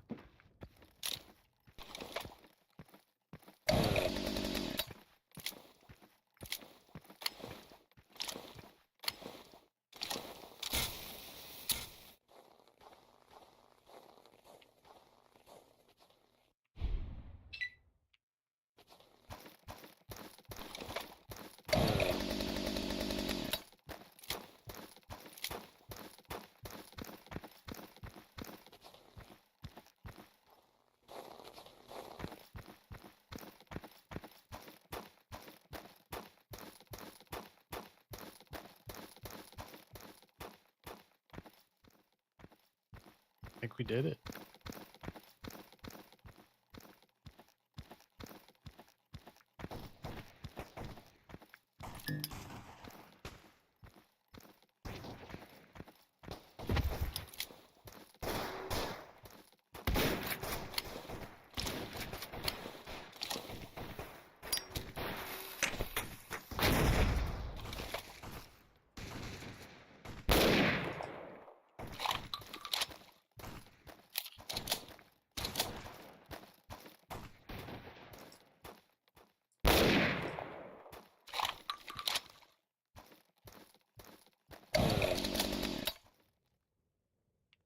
Oh no, he's still alive. Merchant. Looks up at you, face caked in dirt and blood. You bastards. Every last one of you. Shit, hold still, I can help. Fuck off. Don't you touch me. Filthy fucking. There's nothing that can be done. The man is not long for this world. What's in the crates? Ha! He laughs, bloody saliva flying at you. Seeds. Seeds and cow shit. Good luck eating that. You raider fucks. Hope you choke on it. What is this place? Badlands. Now I know why they call it that. Didn't think I'd be dying out here. Where did these guys come from? Old checkpoint. Used to be soldiers. Now it's just assholes. Just wanted to use the fucking pass to get to prosperity. Soldiers? New guard. They would have whooped your asses if they were here. Goddamn. Where are they? Prosperity? Over the mountains, across the pass. They had the nicest girls. Fuck it. What? He mutters something, now delirious. Blood soaks into the sand beneath him. There isn't much you can do for him now. Poor guy.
This guy's friendly.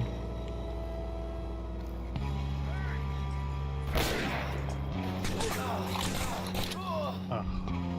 Whenever you do that.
hell is that?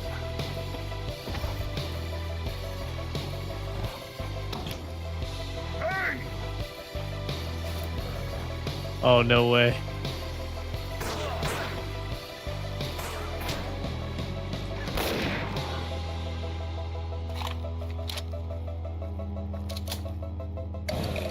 That's awesome.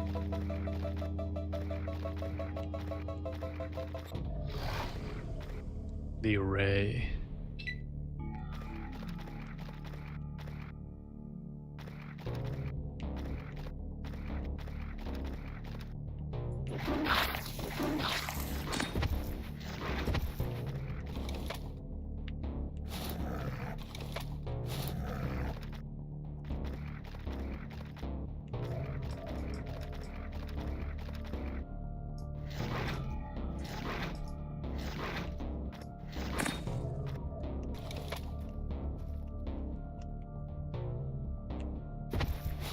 Oh, am I supposed to break the fence down?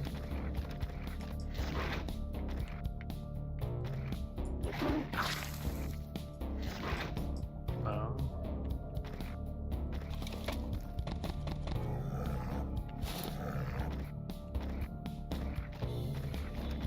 What?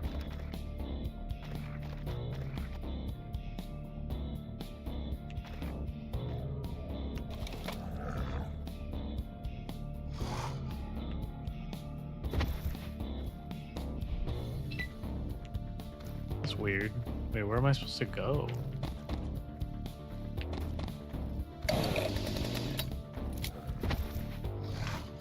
Do I go down here?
I don't know where I'm supposed to go.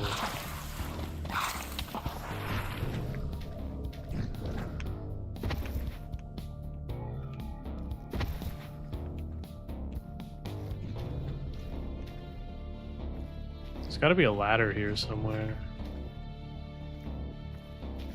Maybe.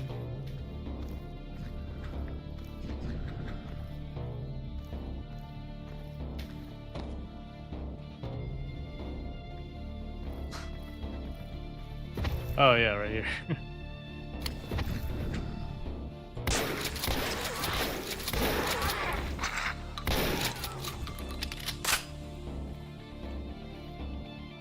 Okay.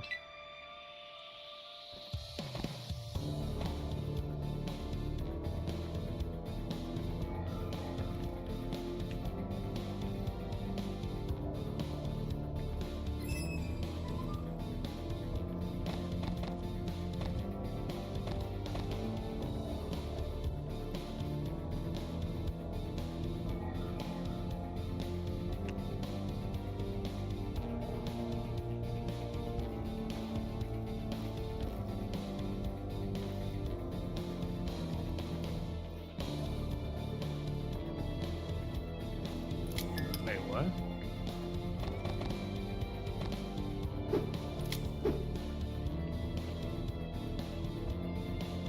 Oh, look at that. It's like night vision goggles in there. What?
you bitch.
Where do I get those NVGs?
Toxic waste stone.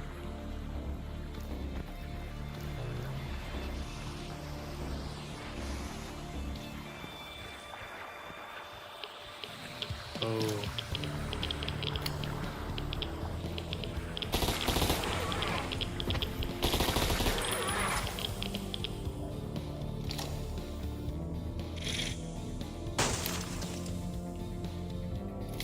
Hmm.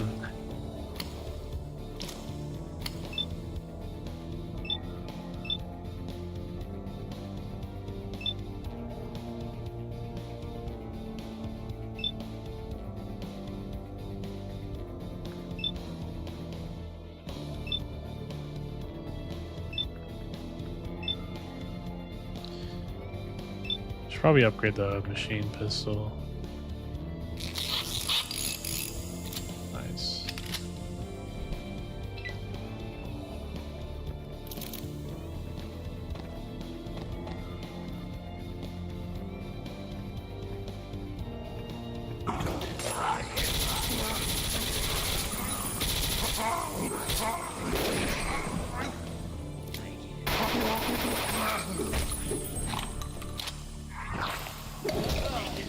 Shoot. No. I gotta do that over. That was bad. Let's get my shotgun.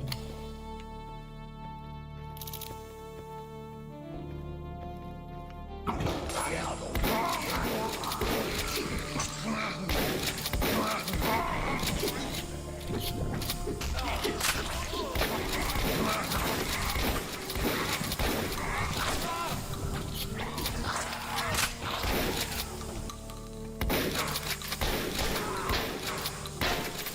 gonna redo that. You know what? I'm gonna set some traps.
Mine cart.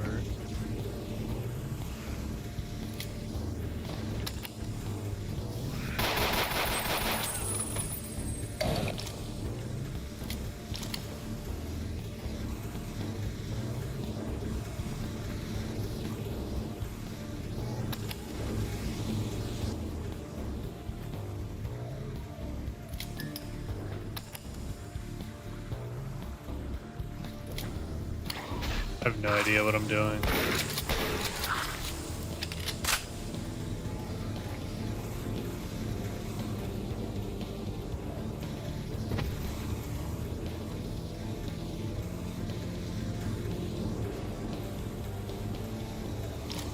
I think I did something.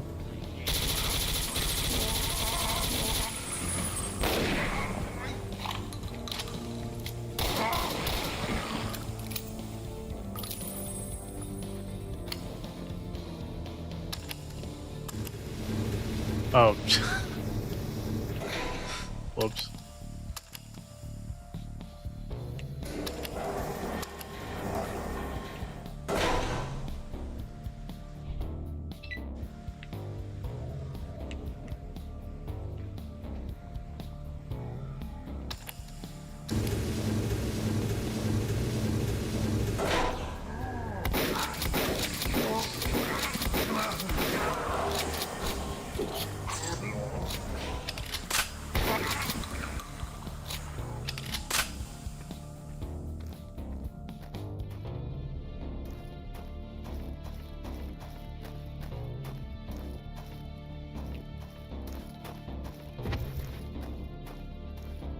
Dude, the size of these maps make me just... I don't know, it's just, it's kind of crazy. The maps are always so dense.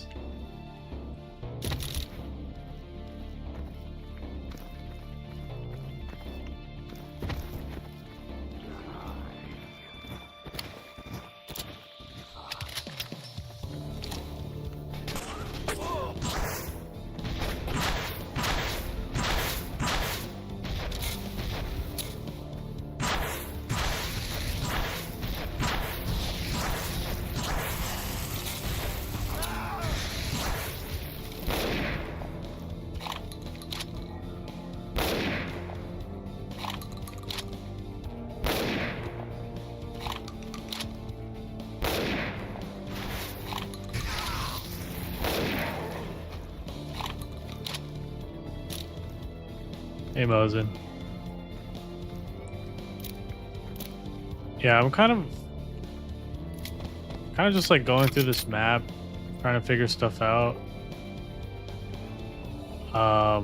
This is a huge map. Oh, wait. We found something.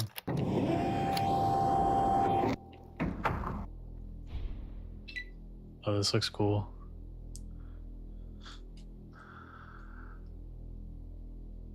I was in. Oh, never mind. I'm 30 minutes behind. Wait. Lumi, you're at the scary place. This is the scary level? I thought we already did the spooky. Oh no.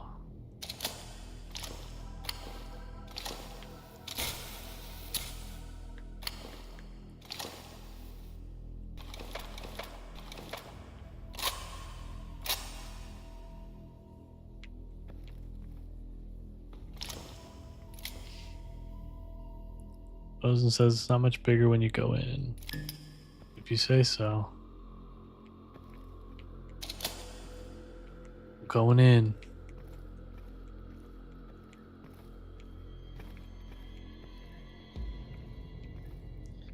Ozen says there's a secret place on the side to go further down to use your secret level item.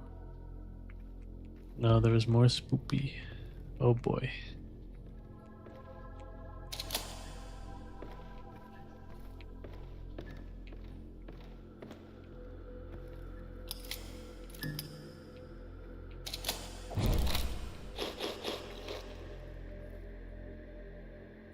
Regen stem. What's that again? Oh, I have 3 medkits. The hell am I doing?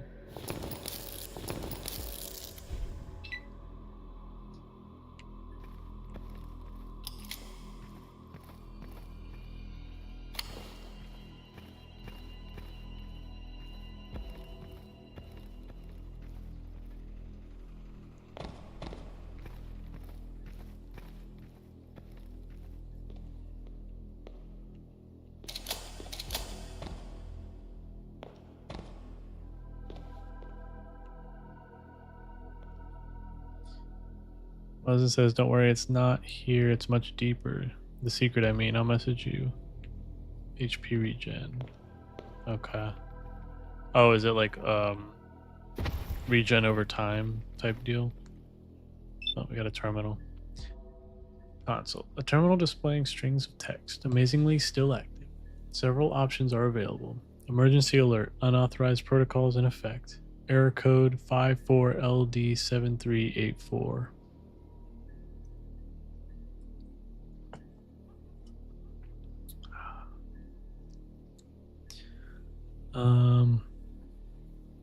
Let's look at the message logs first. Error, there is a problem with the server security permissions. Server owner does not match certificate owner. Message log reports may be missing or outdated. Log. 3 years ago. Message sent to 001 Sigma. Status report from the general. Mission partial success. Rest of team dead. History and codes recovered. General will rendezvous here and then proceed to your location. Athena has been partially neutralized. Array out. Log 1 year ago. Startup memo added. Due to native despair background, access to lower levels is hereby restricted. No one is to enter unless in emergencies, and no one is to enter alone. Have moved operations to Central Tower. Continue to monitor anomalous occurrences. Log 14 days and 16 hours ago. Internal log. Remote user has been granted access. Remote user logged in as administrator. Remote user has requested a download of user history. Download authorized by administrator. 54 megabyte download has completed successfully. Remote user has logged out. Log 4 days and 12 hours ago. Message to 001 Sigma failed to send. Mayday, mayday, under heavy attack. Turrets are running dry and hostile mutants have breached the compound. Heavy casualties. Evac required ASAP.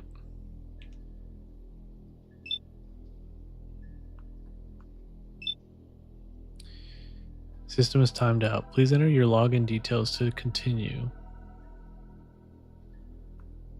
Damn, okay. Automated defense control. Connection lost. Devices may be damaged or unplugged. This thing is busted.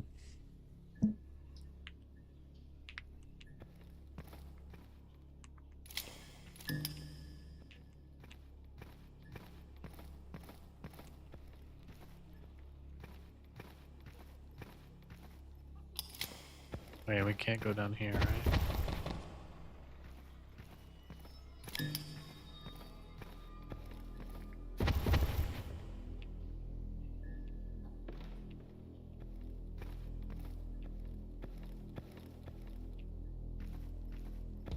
Is that it for this area?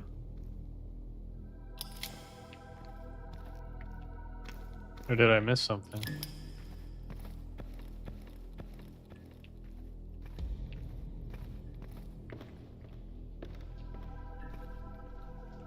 I hear water running.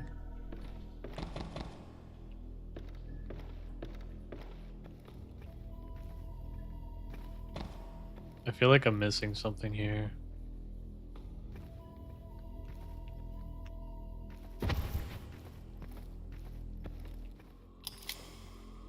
Oh, full light. I can charge here. Mosen says there won't be any more light down there.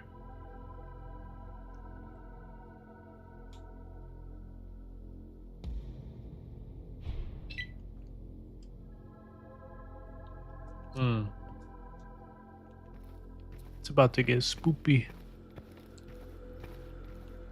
It already is kind of spoopy. Oh, I'm dumb. Okay.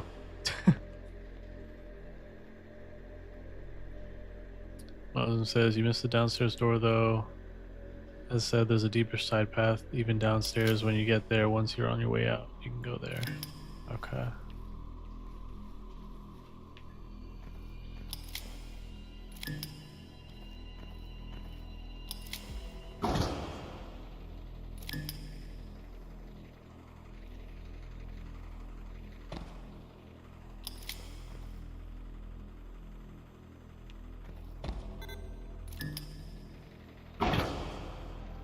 Trying to conserve my light a little bit.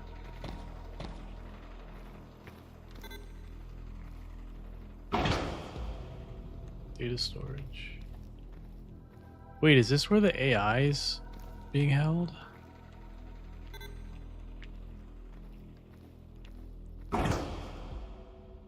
Restrooms.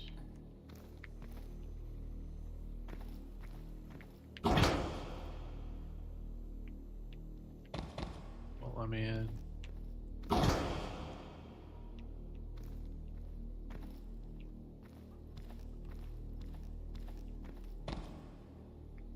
need a gold security key.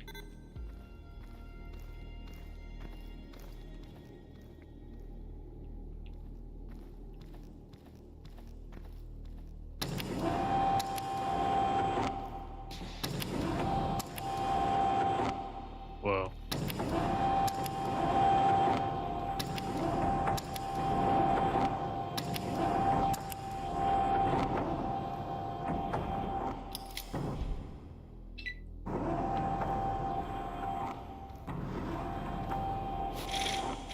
Alright, we got the gold security key.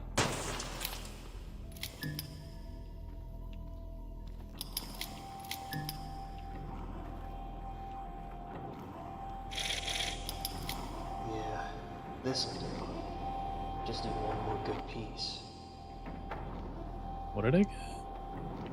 Car shop. I got some kind of like air gun or something. Mosen says gold door is the secret.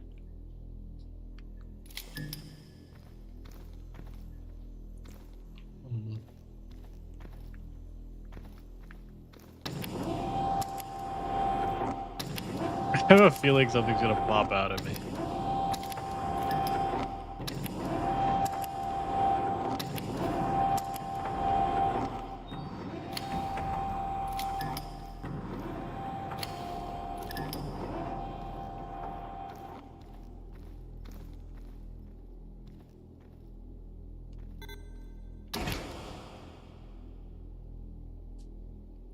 Wait, Mosen says you unintentionally missed the spooky happening. What did I miss? How?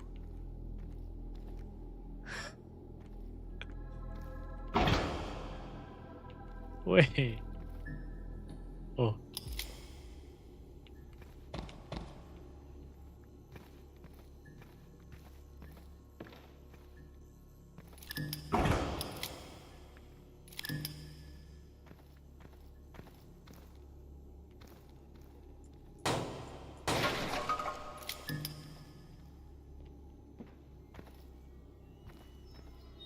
Firing range.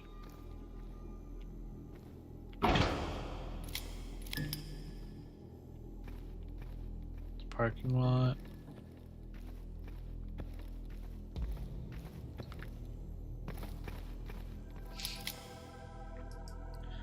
The airlock opened again behind you with no one opening it, one after another. Oh. I completely missed that.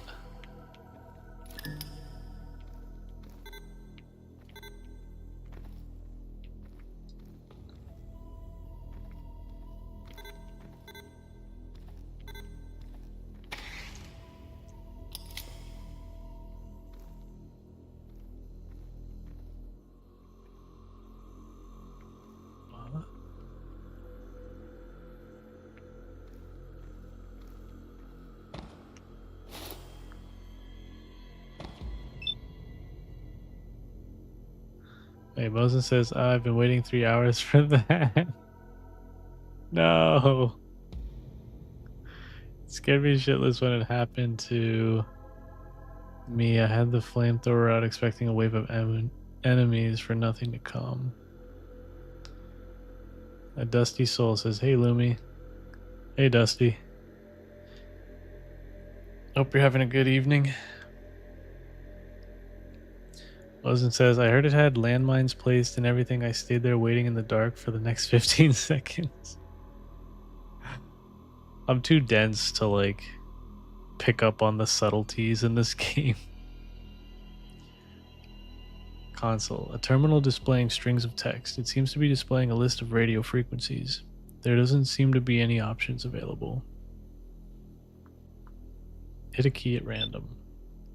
All at once the system comes to life. An options display covers the screen. A flashing yellow triangle with an exclamation sits at the top of the screen, with the words 17 errors found. Select the errors icon. Several error messages fill the screen. Most are in code speak, and you have no idea what they mean, but apparently connection to something called Sigma has been lost, as well as a warning about a missing schedule update due 70 years ago. I'll check the occurrence log. A long list of technical entries fill the screen, each titled with a date and timestamp. Most of the older entries are grayed out. The logs go back 70 years or so. The last occurrence is dated a year ago.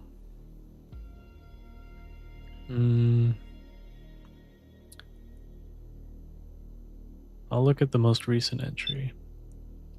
The most recent entry appears to be a memo, added to this terminal 1 year ago. Log reporting and controls have been transferred to the system on the ground floor. This terminal is for emergencies only. Do not modify any of the user settings or will be locked out again. Kepling. Let's see what's been happening recently. There are very few recent entries. Most seem to be error reports, marked by the exclamation icon. Only a handful catch your eye. Alright, Mosen says, I heard it had landmines placed and everything. I stayed waiting in the dark for the next 15 seconds. A Dusty Soul, you too. Looks like a fun game. Yeah, this is Ashes 2063. It's a really good mod for Doom 2. Highly recommend it. Mission report 3 years ago. Message sent to 001 Sigma. Confirmation of the target. Longest transmission yet. We've narrowed it down to the Atlanta interior. The general is en route with his team. We'll update on situation when they return. Transcript supplied. Kepling. Read transcript. Transcript. 4 minutes of number sequence. 60, 44, 31, 0, 143, 40, 31, 7. Static distortion. Unknown cause. Followed by this. Immediately. Athena leapt from the skull of her father, already dressed for battle and carrying a spear. She became a protector and a teacher of wisdom to man, but she remained a goddess of war, and her wrath was terrible to behold. Transmission lost after this point. Let's see, incident report 2 years ago. Message sent to 001 Sigma. We've managed to restore the backup logs. The information retrieved from the spire has allowed us to access the lower levels, but we are still missing most of the door codes. Background phenomena seems to be low, but rises sharply toward the officer quarters and is making the men nervous. We'll report on any changes. Kepling.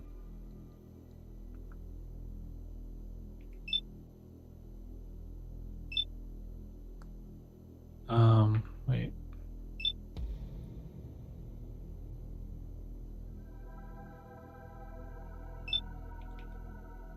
Incident update 11 months ago.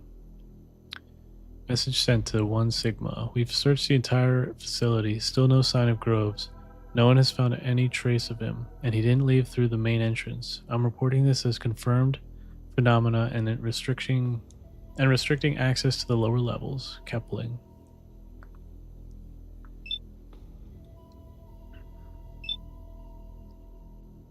Let's look at the older stuff. Most of the entries are marked as inaccessible. When you try to click at one at random, it states that the incident has been verified and marked as classified. A lot of them are titled Launch Detected, each with a set of coordinates. A couple of others seem interesting. Incident July 10th, 1989, pending.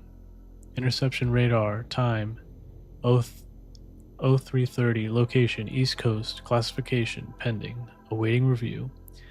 Identified vessel matching silhouette of Kilo class Soviet submarine. Vessel appeared to be approaching area 40 kilometers east of Charleston. Vessel vanished before interception craft arrived. Eyewitnesses claim of the ocean at the site of boiling.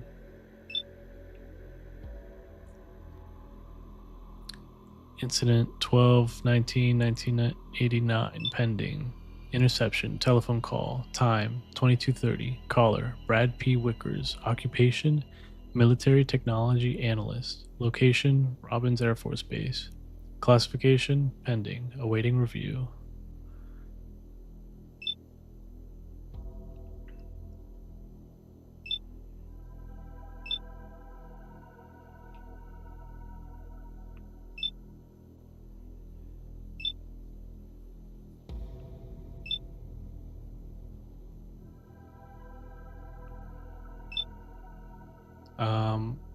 We've read all this. Antenna control? It looks like the communication system is offline. Apparently connection has been lost to the main antenna. Must have been damaged in the fighting, I guess. I'll go back. Tactical display. The screen switches to an illuminated grid display. It seems that several prominent points are indicated by an icon. A series of words are flashing at the bottom of the screen. Go to Sigma. Contact Athena. Protect the seeds. The seeds. Protect the seeds. Wait, Athena? A lot of the locations look to be very close. One is a town marked Prosperity, about a mile away. To the north is a red icon marked Sigma. Release Athena. Find Sigma. Do not let them have the seeds. Error telemetry out of date. Insert survey disk to update. Survey disk? Wait, I wonder if this machine could read that disk I found in the spire. Ah, alright, Mosin.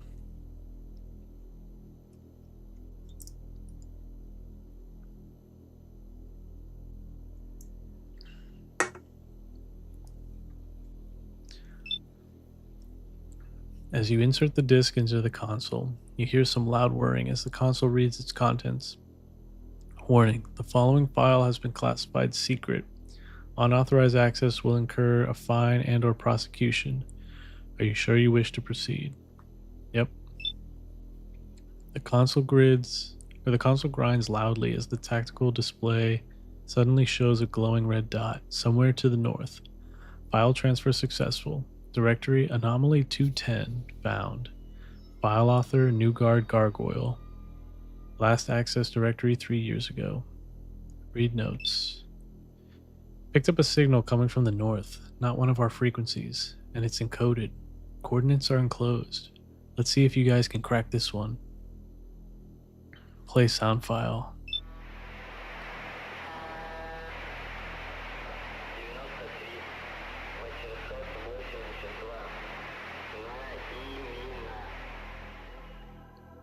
You hear a hiss of static and garbled voice speaking words you don't recognize. That sounded like Russian. Print map copy. You tear the sheet of paper from the printer. It looks pretty good, better than the maps you are used to seeing. As you look up, you notice a message has appeared on the screen. Warning, printer ink empty. Terminal locked. I think I'm done here. Time to grab my dog and find this town. Alright.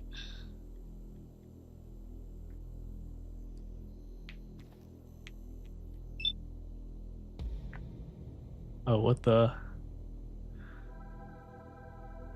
Protect the seeds. Not getting anything out of this now. Mosin says if you had the radio, you'd be able to hear that when you got the secret level. That would have been cool.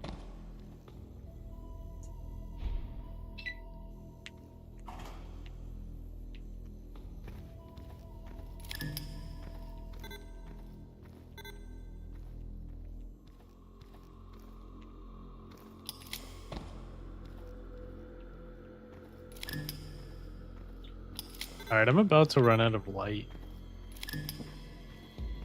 I do not want to be trapped here in the dark.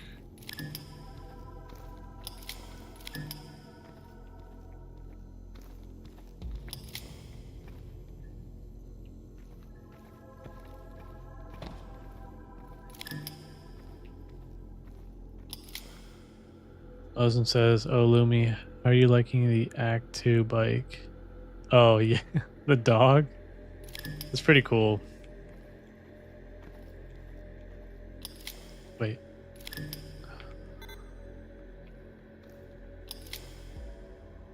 Wait, am I done here? Do I just leave?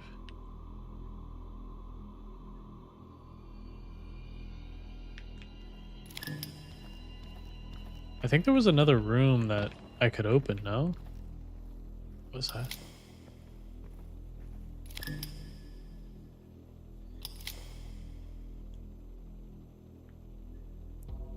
That was creepy.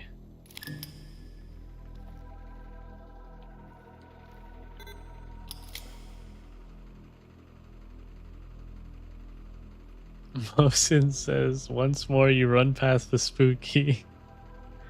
You missed something in the corner of that room, but it's too late. All good. Damn it. I heard something walking behind me.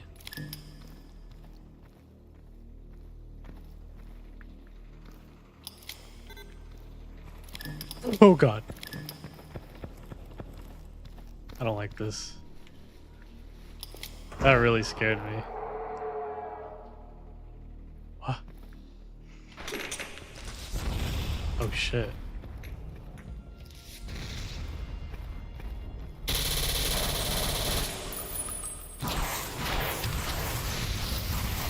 Jeez.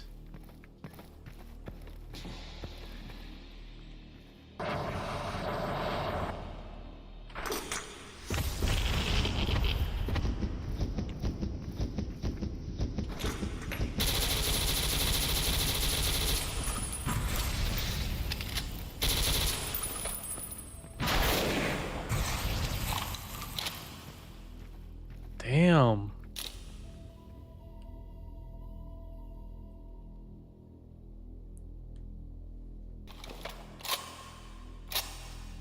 That was a cool little mini boss.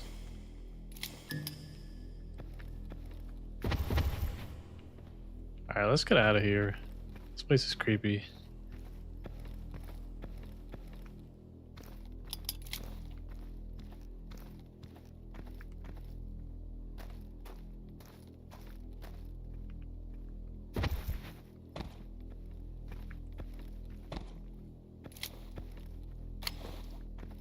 I gotta find my dog. Dog. Dog.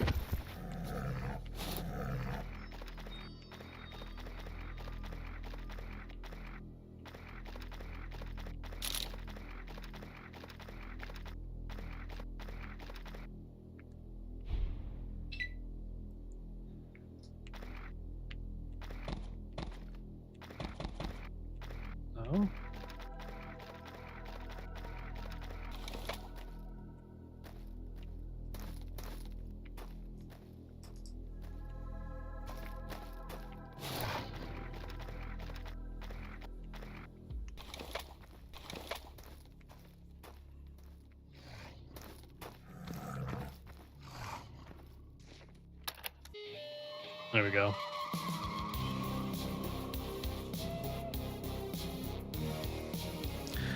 Crossing the mountains had been like stepping into another world.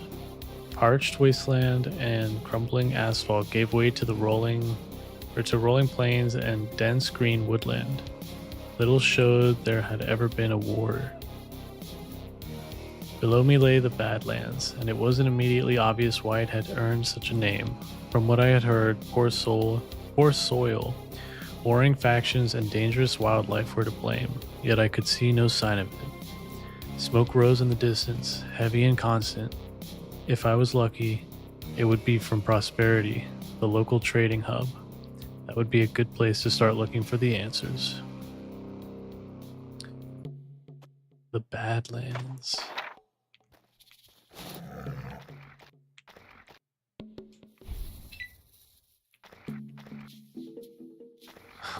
It's like the jungle level.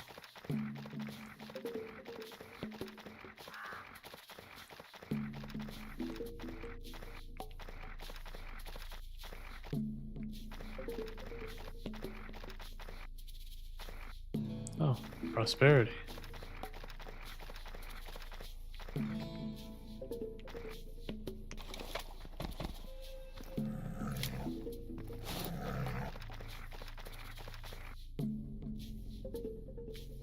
I'm just gonna check real quick what's down here.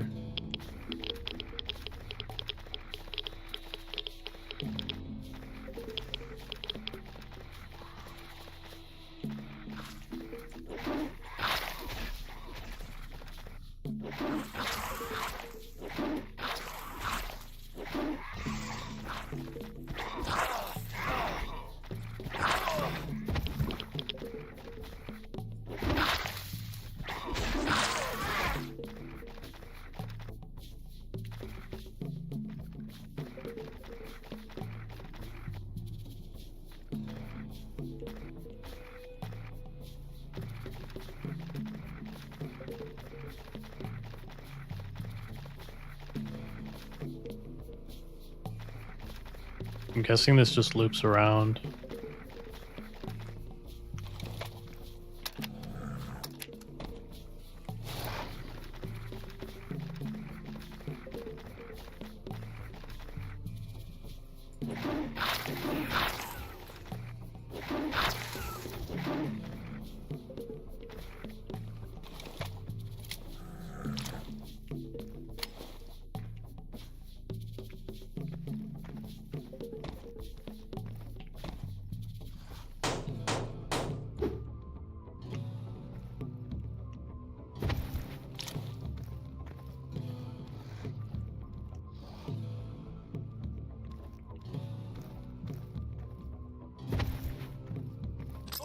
Oh shit. No. Alright.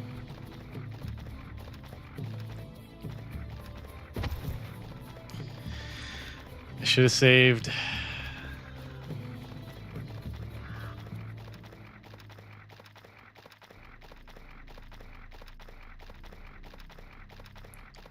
I'm just gonna follow this road.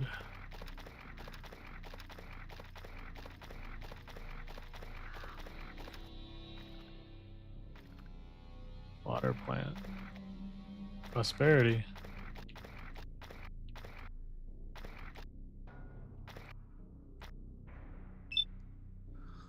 Beastmaster. Ah, that is a fine creature you have there. A racer, is she? She looks exceptionally healthy and well built. You know what this thing is? Indeed I do. A pit fiend matriarch. About 8 or 9 years old, I would wager. She's a fine specimen. Perhaps you would have some luck in the races here, if you aren't worried about the two of you getting hurt. It is quite a violent sport. Yeah, I'm new. Tell me about the place. This is Prosperity, the finest town for miles around, I promise you. Almost anything you need can be found here, for we receive many traders from such places as Junction, New Nashville, and sometimes even as far as Chicago. The Baron is fair and life here is good, despite the recent difficulties. Baron? The Water Baron, as he is known here, a very thoughtful and intelligent man. They say he alone devised and organized our impressive town you see before you. Though sadly, I haven't yet had the pleasure of speaking to him. He lives in Uptown, which is off limits to travelers. What difficulties? I believe you should ask the sheriff if you wish to know more, but we have been suffering from an infestation of raiders within our territory, as well as the recent drought. We will recover, but life has been hard these past few weeks. Can you tell me more about my dog? Indeed I do. A pit fiend matriarch. Oh wait, we already read that. I'm looking for some information. Got a minute? Certainly. What is it that you wish to know?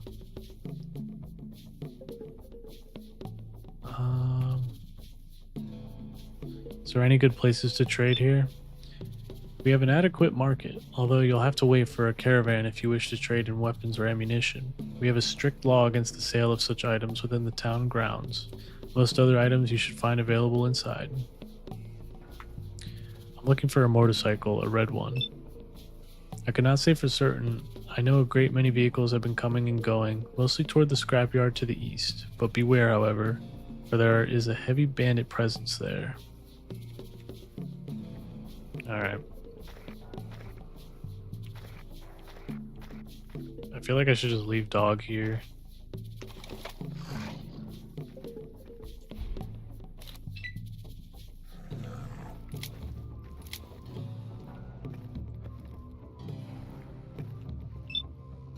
Militiaman. Ah, another scavenger. Don't think we've met. Welcome to Prosperity. Gotta ask you a few questions before you can come in. Sure, what's up? Oh, shit. Okay, I guess I got that question right, whatever it was. Good answer. Okay, last question. What is your business here? I'm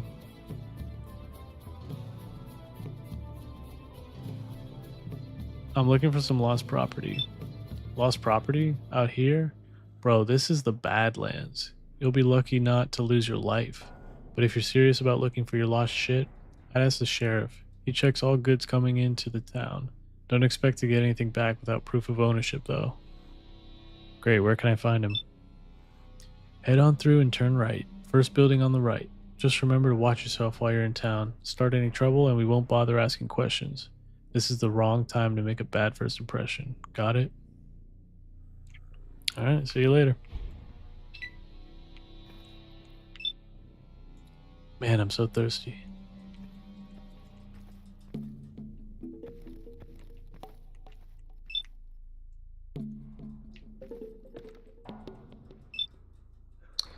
The heavily muscled man's eyes peer at you from beneath an old sheriff's hat. Can I help you, scavenger? Are you the sheriff here, or do you just wear this hat? Huh? A comedian, are we? For your information, I am the local sheriff. My job is to keep tabs on troublemakers. While we're on the subject, who might you be? Don't believe I've seen you here before. Just a scavenger. I came from the city to the south. Oh, really? Just a simple traveler, huh? How much does that pay? Seems to be a popular profession these days. Where did you say you were from? I came from the city. From the city? You mean Atlanta? Huh. Been a while since we had any visitors. How are things there? Which station are you from? It's not great. I traveled there from the Wall. Oh, you come from the Wall? Good to finally hear from you guys. How is the place these days? I heard there was a lot of commotion happening up there these last few days. Don't suppose you know anything about that. They were attacked. I don't know by who. I was out of town at the time. That doesn't sound great, but your story does add up with some of the things I've been hearing. And I appreciate you being straight with me. The name's Myers, by the way. Now what can I do you for?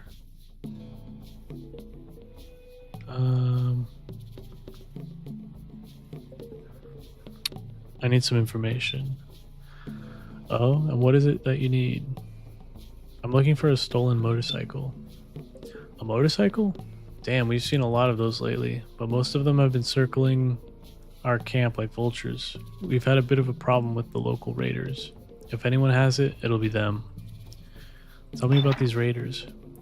You'll find them to the east of here. I don't know who they're supposed to be, but they claim to be descended from the old highway police that used to roam these parts.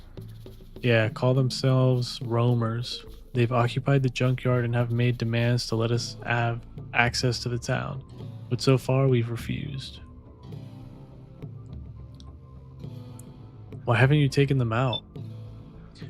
Whew, well, we got into problems there. Or we got two problems there.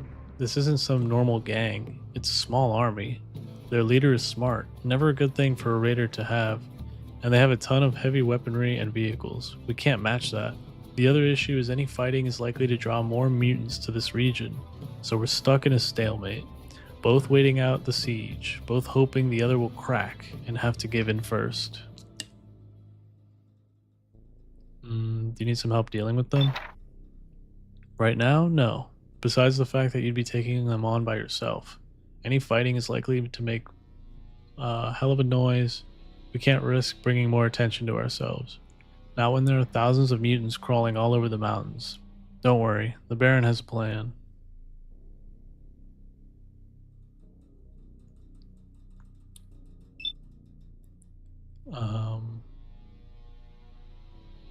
Yeah, I think they might have my bike.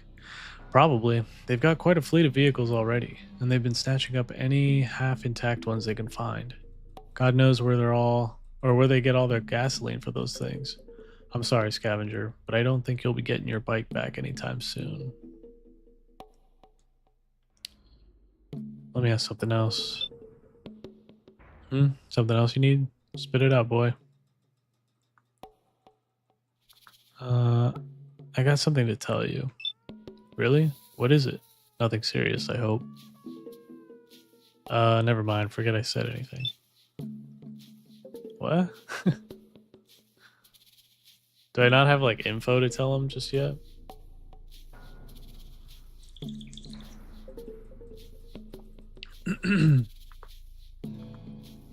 What's been happening here? There's quite a lot going on these days. We've had raiders squatting in our scrapyard, a possible mutant infestation, failing crops, and we picked up some shady drifter from down south. It's definitely been a busy week. Failing crops? Yeah, they say the soil here isn't so great. Something about there being lots of chemicals or metal in the ground. You'll have to talk to Kyle, one of the farmers, if you want to know more. Apparently the Baron has a plan in place, but it's not my place to talk about that. Mutant infestation? Yep, we've been having lots of issues keeping our heads down. Keeping our heads down, trying to avoid the attention from the mutants moving through the area. Patch, our mechanic, tells me that he's pretty sure they've managed to find a way into our underground though. Talk to him if you want to help him out. He can usually be found in his workshop or the electrical building. Alright, so we gotta talk to Patch. Drifter? Who is he? I don't know. Fella says he's a trader, tried to sell guns in the market. That dumbass. The Baron hates that shit. Says he's from the Wall too, but doesn't want to talk about it for some reason. Locked him up until he feels like being more talkative and less of an asshole. Why does the Baron not like guns? Oh, he doesn't hate them. Just look at how many of my boys are packing. And if the town is attacked, every man, woman, and dog can take a trip to the armory and grab something to fight with. We just believe that the ordinary working man does not need to be spending his average day armed. That goes for ammunition too. As an out-of-towner, we'll make an exception for you. But you can openly bear your weapons, but the sale or purchase of any firearm or ammunition is punishable by immediate exile, so don't do it. From the Wall? Can I see him? I guess. Maybe you could get more out of him.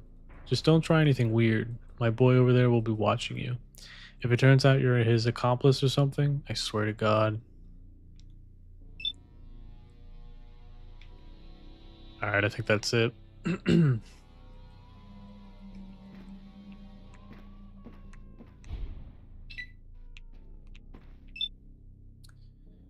Militia, the bored-looking guard turns to look at you. What is it, scavenger? Do you have permission to be down here?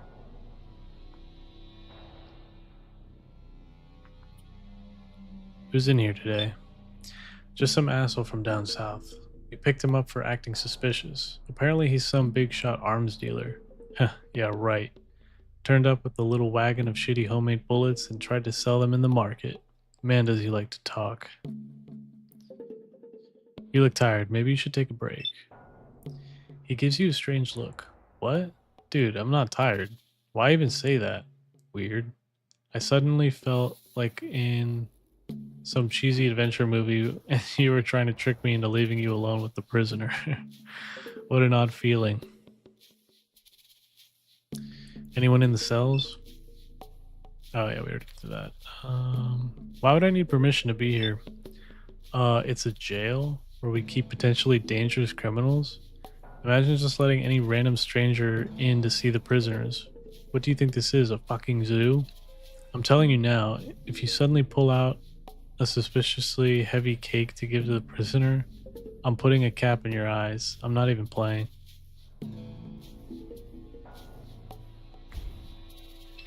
It's a weird item of choice. A cake. Can I talk to him through the bars? Smiley. Smiley, your former buyer from the wall, beams back at you from the cell. Oh hey, Skyver. Fancy meeting you here. Oh wait, Smiley is the guy who talked our ear off at the old town. Smiley? What are you doing here? Oh, you know me, Scaver. I'm just kicking it back here a spell, enjoying the local hospitality. Never been better. You?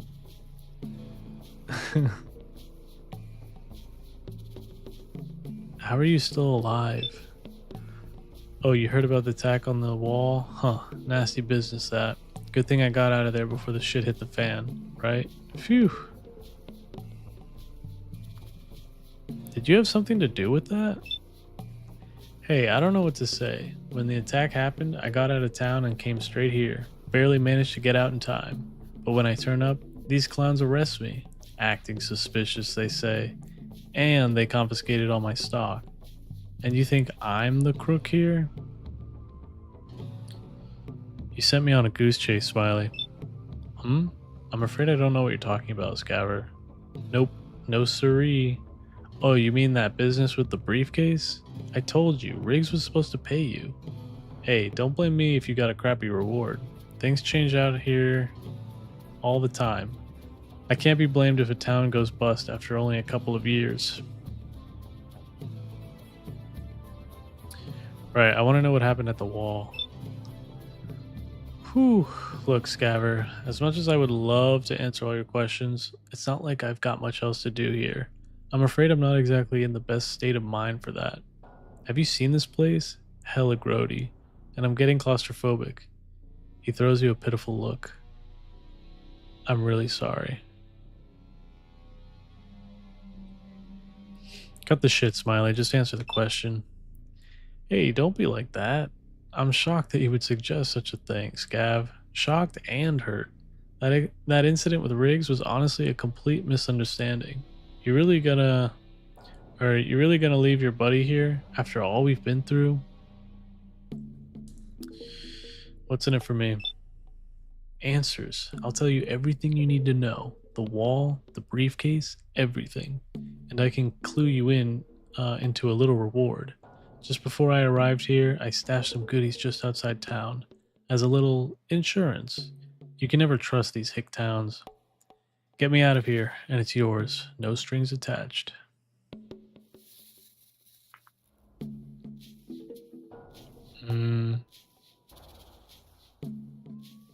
Let me think about that. Nope, not good enough. Are you serious? You just leave me here at a time like this? I can't believe you do this, Scaver. That's low. That's real low. After all I've done for you. Oh man, I was hoping I'd get a bigger reward out of that. Wait. Smiley. Laugh it up, Scaver. I hope you're happy seeing me like this. What do you want now? Are you gonna help me or not? Alright. I'll talk to the guard. Thanks, buddy. I knew I could rely on you. You're a real pal, you know that? Just make it quick. I can't breathe in here. I can almost feel the walls closing in. Alright, shut up. I'll be back if I get an answer.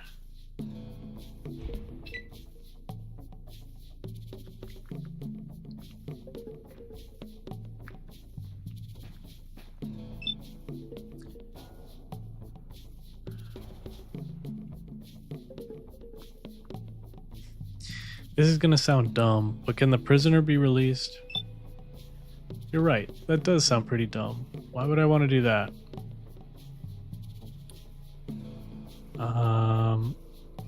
I can't believe I'm saying this. I can vouch for his character. What? You're telling me that underneath that cold, uncaring exterior, harsh language, shabby appearance, and frankly, fucking annoying grin, there's a heart of gold? Is that what you're saying? Yes. Fuck off. Can't you just give him a chance? Are you serious? What if he's dangerous? What if he goes out and starts offering live ammunition to little children, leading young, innocent souls into a life of depravity and addiction to arguing about comparative stopping power? Would you want that guilt hanging over your head, haunting your dreams? I think not.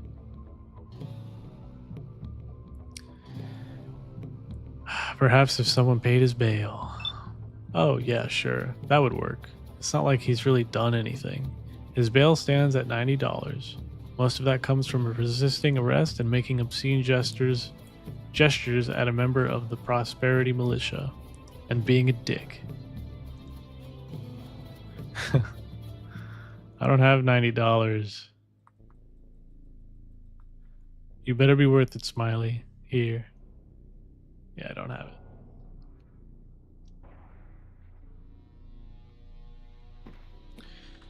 I'll have to come back later.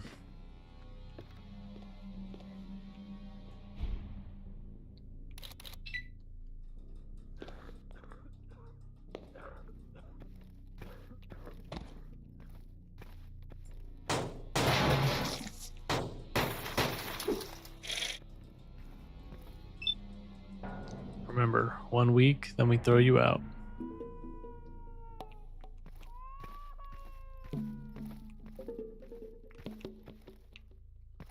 I shouldn't upgrade anything yet. I gotta pay this guy's bail. Oh, it's the mechanic. The grease-covered mechanic looks at you with his one good eye. Oh, a scaver. Good timing. You got some wire and copper pipe I could use? What do you need it for? Fuse is blown. Don't know why. I think something tripped it downstairs. This old tech is awful. I need to make a new link for this circuit. Strong one so it doesn't go again. I guess it's only 10 scrap, which I literally just found in the trash can. Will these do? Give 10 scrap. He takes the wire and fixes it to an exposed circuit board before jamming the copper pipe into a slot marked fuse. Boom! Lights! Thanks, friend. I owe you one.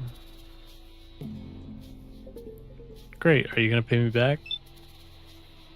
Hey, don't worry, I'll pay you back. Having an issue finding new parts at the moment, but I'll make sure you get something. I never break my word. You can call me Patch, by the way. Nice to meet you. Any jobs you know of around here?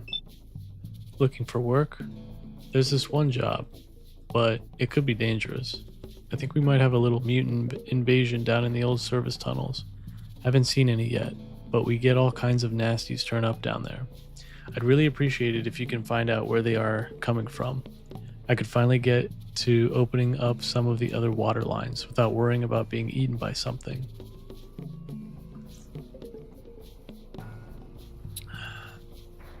I can check it out for you. Thanks. I'll put aside some scrap to pay you with.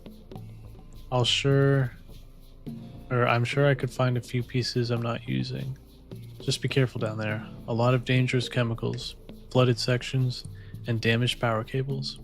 And don't be surprised if the lights die on you. The place was probably a death trap, even in the old days. Tell me about the tunnels. The old service tunnels? Right beneath our feet? The main entrance we use is back there, behind the gate. But they open up all over the place. We managed to get power to most of it, but we get shortouts and brownouts all the time. A lot of nasty chemicals down there, plus flooding and whatever nasty critters find their way down there. We have to keep it open though, as a lot of our main water lines run through it.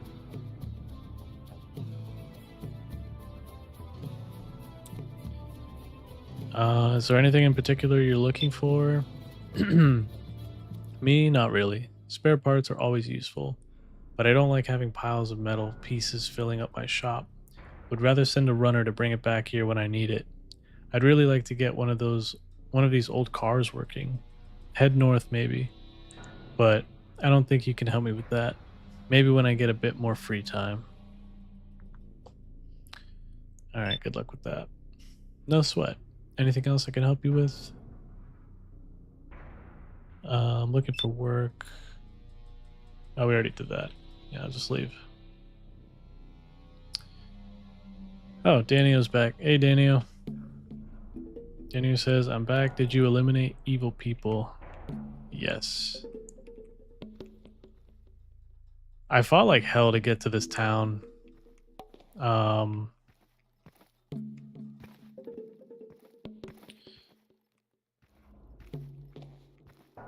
But yeah, we're just now like talking to NPCs, and I gotta go into the tunnels to help patch out the mechanic here. And I also need to bail out the that old trader for 90 credits.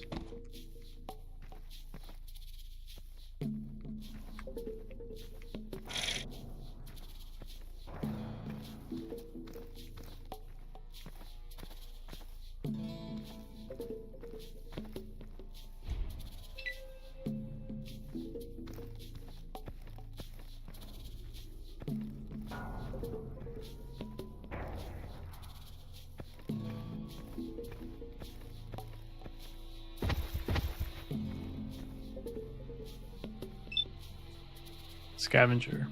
The scavenger stands before you. He nods at you, his eyes fixed on yours.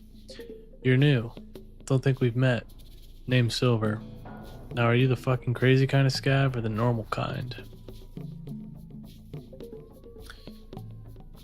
If I was crazy, how would I know?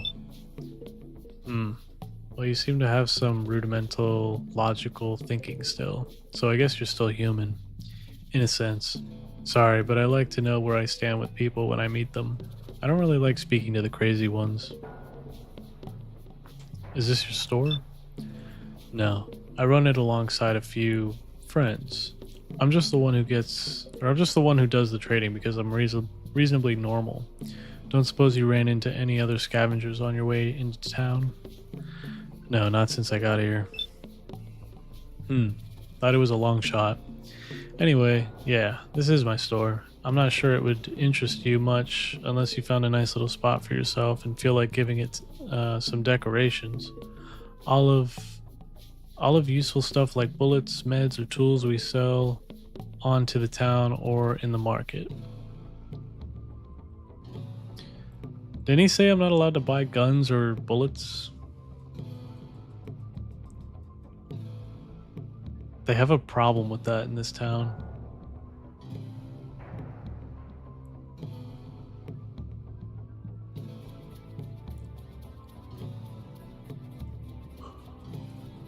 I heard you sold one of the locals a hazard suit. Yeah, Danny, right? He wanted to find a way through the tunnels to get to the dome.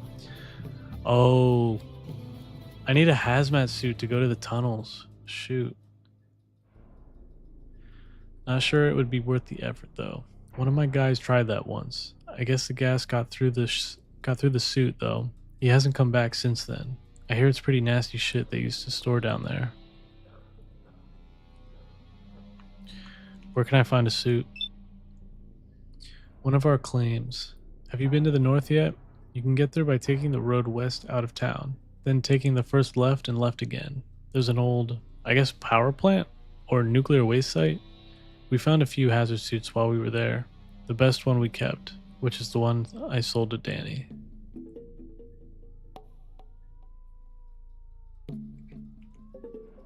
What happened to Danny? It looked like he had an infection of some kind. My guess, he picked up something from the tunnels or the dome itself. Wandered off into the tunnels after that and disappeared. Oh no. You know Danny's down there all like messed up and I'm gonna have to fight him. Watch yourself around the locals though. A few of them got sick with something similar. Ask the doc, she dealt with the guy directly. Danio says, minor UI grip about the mod. I kinda wish character dialogue was taller than wide, like a newspaper since it's easier to read, less moving your eyes around. Yeah.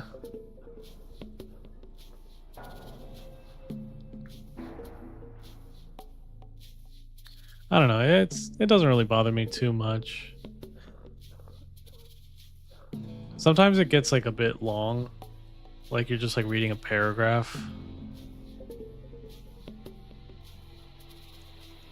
I don't know. I feel like they could like break it up a little bit. What can you tell me about the dome? The dome used to be the old nature reserve, I guess. You can see it from from some of the hills around here. Big fuck off glass shell. I couldn't tell you much more about it though. Only one guy has ever come back from there alive. And from what I've heard, he didn't live long, raving about plants coming alive and trying to eat him. Who knows?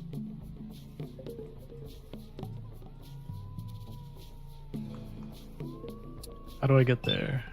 To the northwest. Talk to Patch. He knows the way. You'll have to take the tunnels. He's the mechanic who sort of looks after them. Sorta. One of my guys went down there once and disappeared. So did that kid, Danny. That place is not exactly safe. Alright, I definitely need to get the hazmat suit and then go to the tunnels.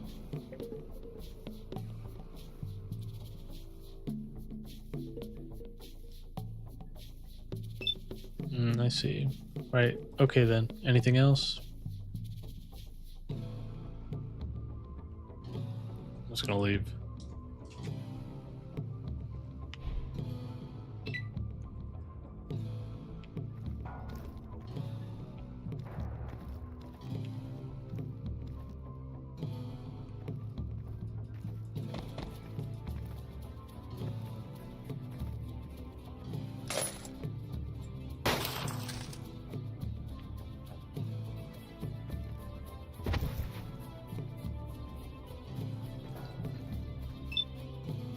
Vendor.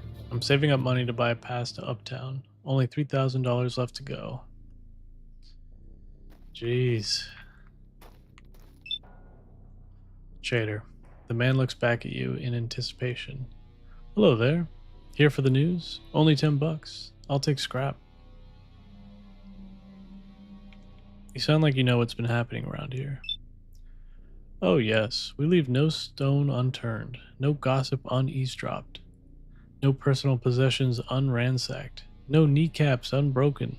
In the search for the freshest news. Look, it's only $10, dude. You want to hear this or not?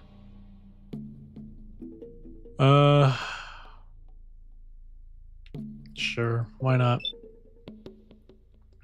He pockets the scrap before continuing, his voice booming across the street. Hello, and welcome to yet another edition of Daily Prosperity News. It's been a busy week, but let's get started. Breaking news. Some trader tried selling guns in Lowtown despite the Baron forbidding it. His shit was confiscated, but who knows how much of it has already been sold. Will the Baron show leniency or chop his dick off? Stay tuned to find out. Strange sounds heard coming from the tunnels. Are the raiders planning a subterranean raid? Maybe the stories about pre-war alligators in our sewers aren't all full of shit. Maybe someone just flushed a child down a toilet. I really don't know. We'll keep an eye on this story and report anything new we hear. Furniture store running low on stock. Local scavenger spoke earlier, telling our reporter my crew still haven't come back. Now fuck off. Grave news indeed. This humble newsreader suggests you buy your pre-war goods now while they still last. Food shortage hits desperate levels. I mean, we had fuck all to begin with, but now it's really bad. Farmers speak of mystery pre-war miracle beans, rumored to be hidden in the old nature dome. I personally hope someone finds them. Make a big beanstalk going into space. That would be pretty dope. That was not worth $10.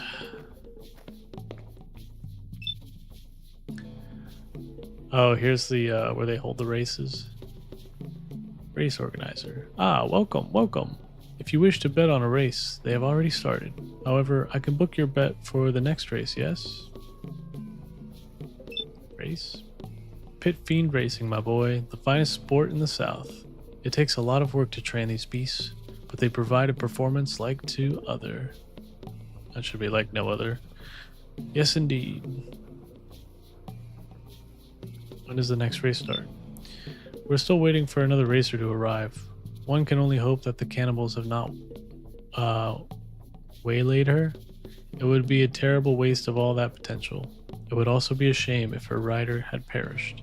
Although he can be replaced, I suppose.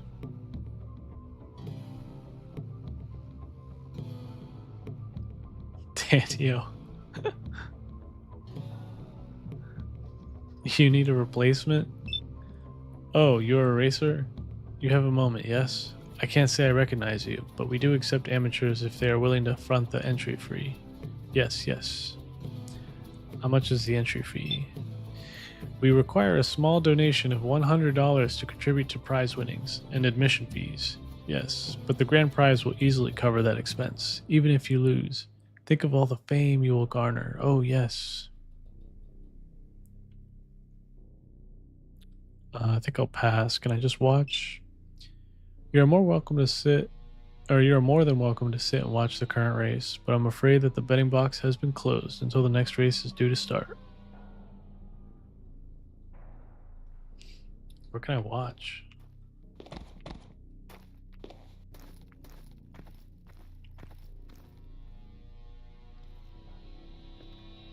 There's no one here. Oh, there they are.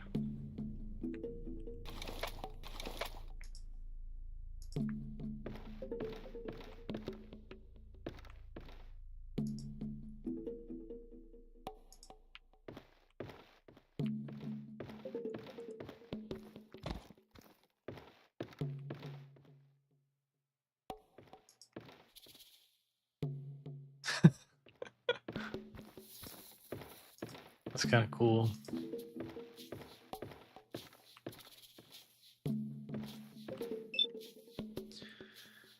Loser.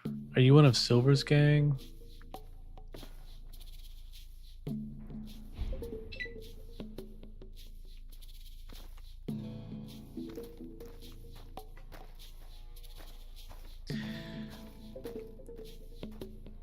Yeah, if I was betting, I'd watch that, but it's also kind of hard to see.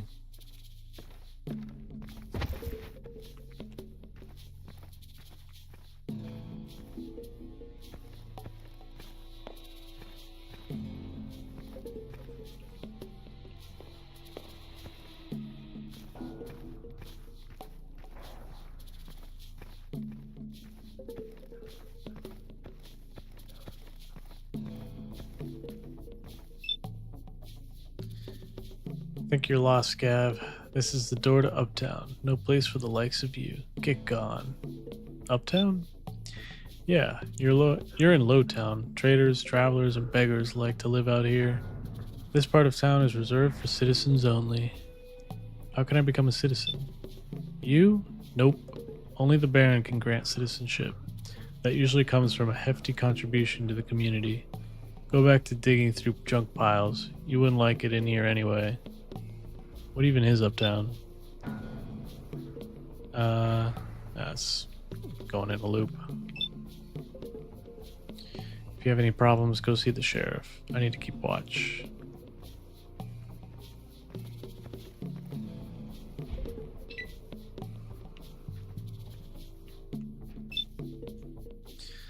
Doc.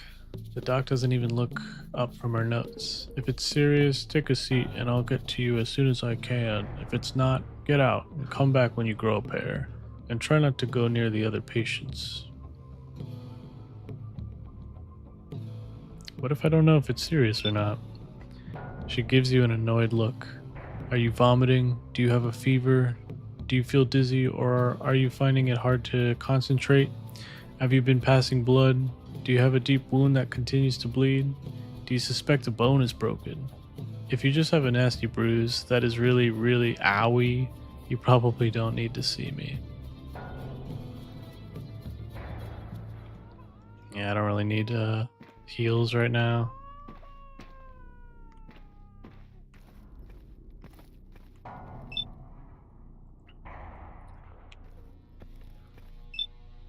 Trader. Well, well, what do we have here? A scavenger comes to my humble stall. Look around, friend. I've got all kinds of gizmos here. I'm sure I could interest you in something. Maybe some new boots? I have some that will probably fit you. Not many traders here today. Is it usually this quiet? Dry season, kid. And when we have a dry season here, it gets real dry. Most people are staying indoors if they can, saving water. Farmers and guards get extra rations, so they do okay. But it's hard to earn a day's worth of water when no one is buying anything.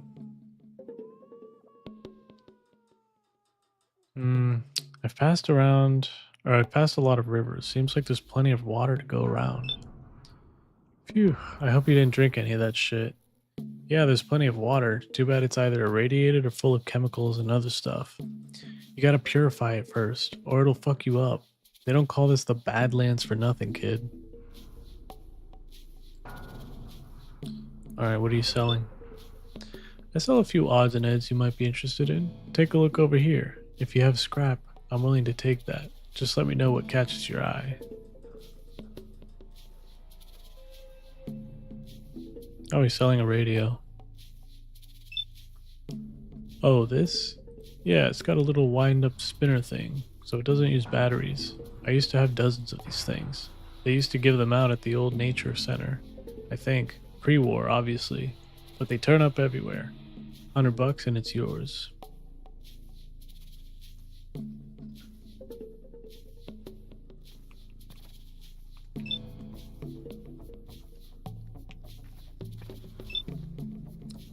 Leather worker. The stocky man is busy cutting a piece of leather into strips. Ah, howdy. Haven't seen you guys around here lately. And haven't seen you before either. You sure look like a fan of leather goods. Though, what can I make for you? Us guys? Who do you mean? You not with those other scaver folk? My apologies. They live just outside the market by the farms on the south side. If you're wanting to meet them. Pretty sure they've picked this area clean of junk though. If you're looking for a new claim though... if you're looking for a new claim though, he chuckles. Tell me about these other scavengers. Talk to Silver. He's the one running their little pawn shop.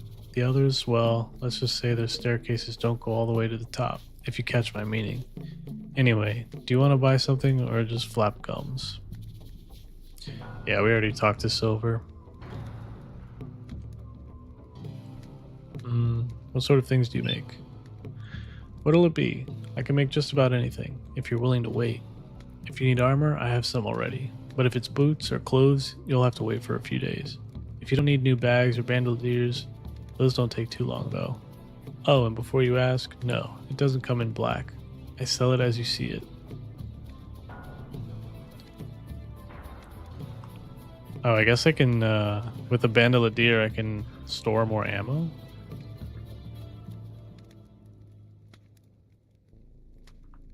Is there anything you need finding? Me? No, not right now. I try to make my own tools when I can. A well-tooled knife can last for years. If you want me to make something though, I'm happy enough to take scrap for trade.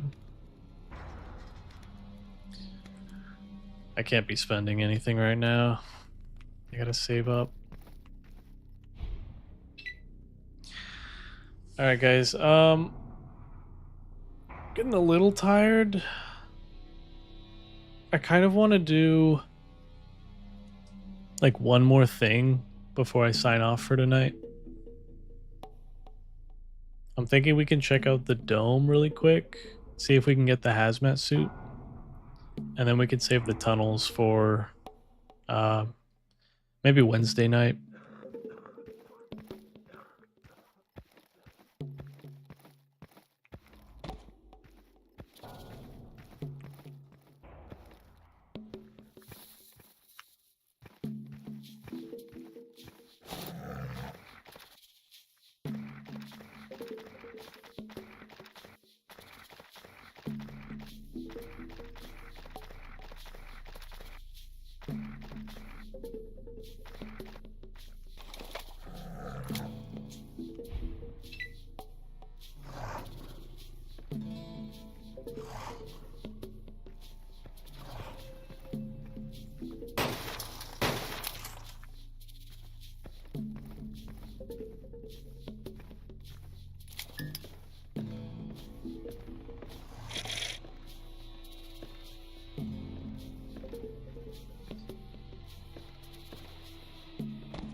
Yeah, Danny, I'm glad the pace kind of slowed down a little bit.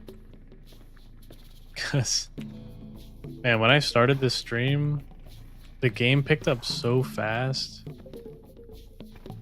Like, I was a little thrown off guard. Whoops. Sorry, dog.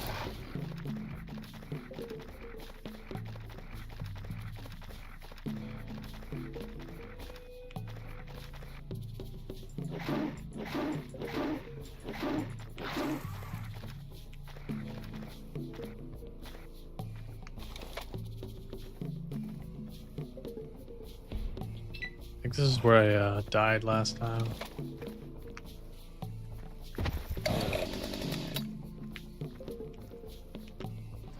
Danny says, yeah, the start was insane. I love your new car, by the way. Yeah. Look at him. He's so cute.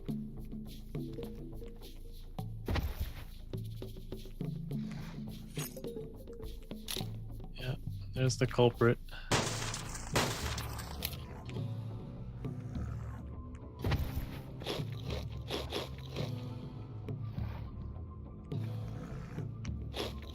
I'm going to eat you.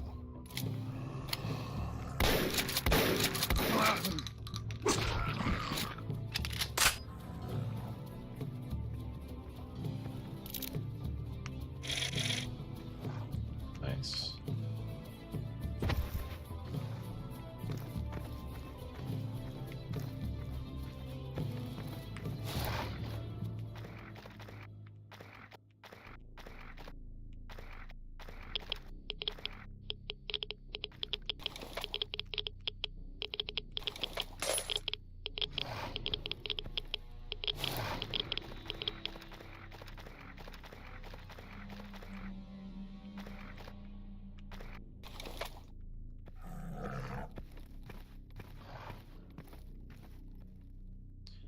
Oh, this is the junkyard.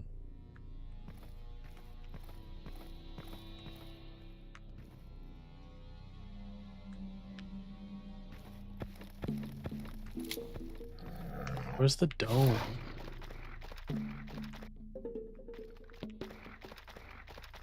I don't want to do the junkyard just yet. Because I'll have to fight a bunch of bandits and it's a lot of shooty.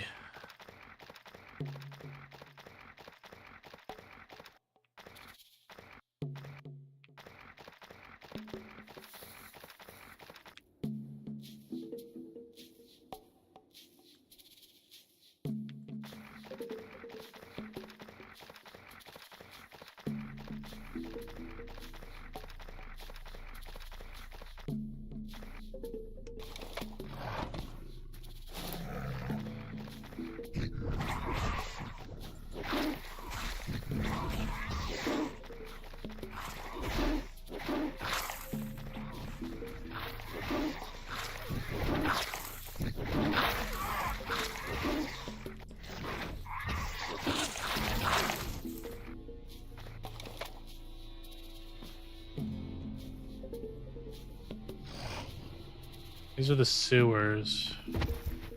I don't want to do that yet either.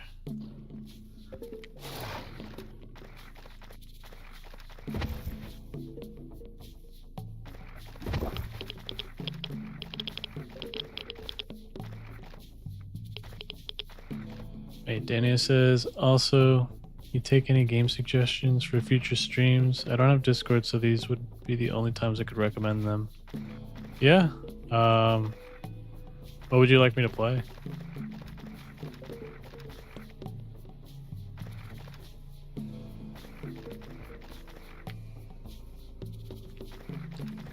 I kind of wanted to beat this game before moving on to the next one, but I don't know, if maybe it feels a little stale to like stream the same thing over and over again, like consecutively, I mean. So I'd be open to like go back and forth between 2 or 3 games.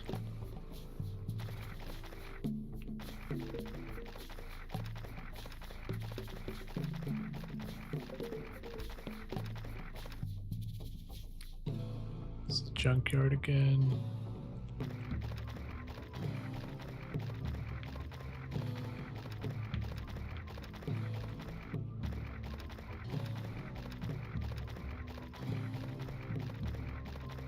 Wait, is this?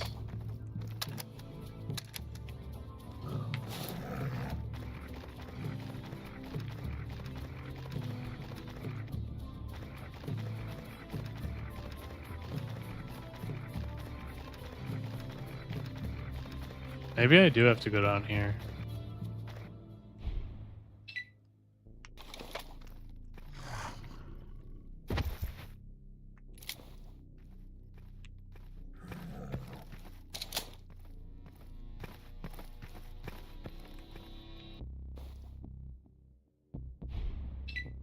Nuclear wasted. I might not be able to do this just yet. Because I need the hazmat suit, I think.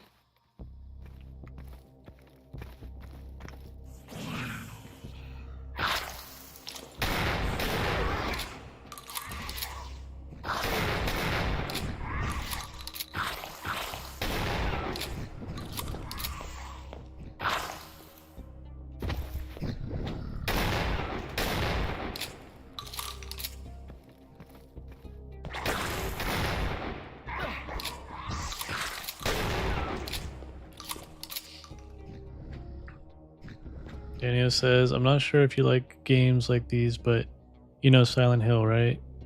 Would you be down to play games like those at some point within a human lifetime? Oh, yeah. I love horror games. And I have the original Silent Hill and Silent Hill 2. But I don't know how like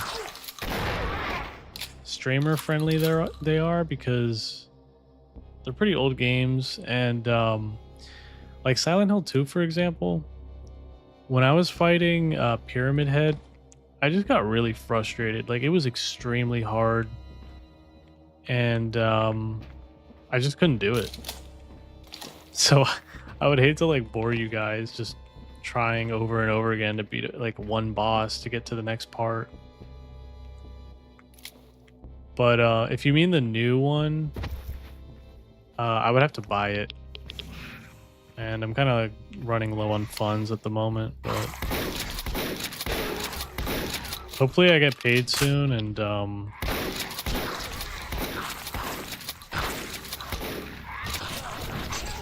yeah, hopefully I get paid soon and I can like put more back into the channel, you know.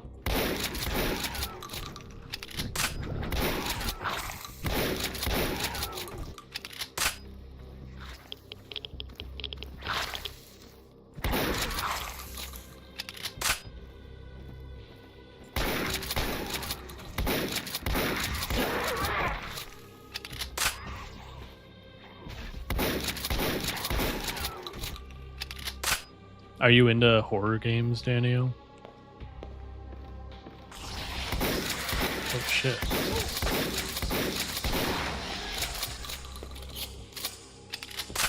I haven't seen that before. Oh, look. Hazmat suits.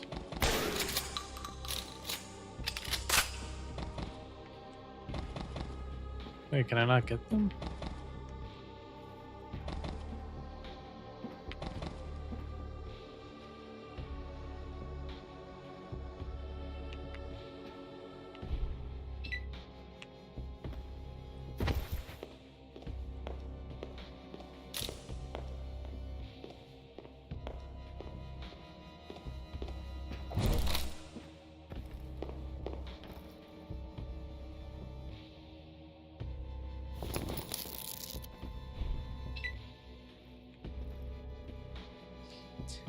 Daniel says, I haven't beaten the OG Silent Hill 2 yet, but I played Silent Hill 1 multiple times, and in my opinion, it's very streamer friendly in terms of crazy shit that happens. Plus, it's not super long. Yeah, it isn't. It's my only problem with Silent Hill 1 is the controls. The controls are really weird, in my opinion. Daniel says, I like horror games, but it's not my main game, or not my main genre. I'm more psychological and psychological horror. Yeah, I mean, both are great genres. It kind of just depends on my mood, I guess.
Wait, Daniel says, but in terms of my recommendations for future streams that I can vouch for, Silent Hill 1, ooh, Signalis. I actually really want to play that. I think I bought it on sale recently, but I haven't played it yet. So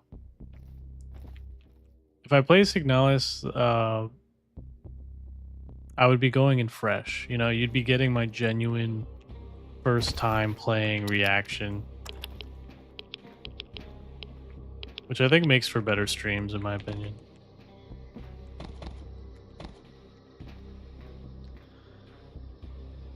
I haven't heard of that last one. Hypnagogia? Boundless Dreams? That last one in particular I think would be pretty fun. The first two can be frustrating sometimes. Oh.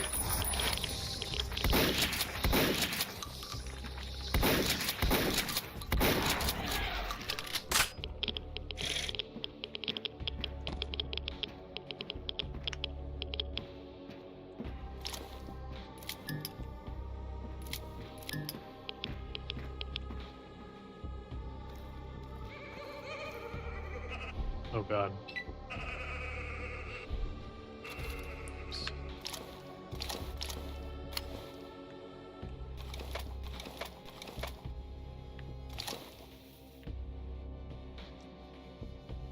I would really... Oh wait, Daniel says, I would personally really want to see you play Signalis. It's a great blind playthrough game. Yeah, I've heard it's amazing. Like, oh. Like, the story is really good. Do we have like a little sniper level here?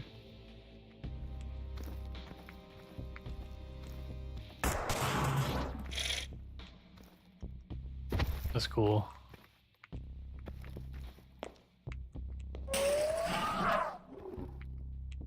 Oh shit. Fuck. I hate these guys.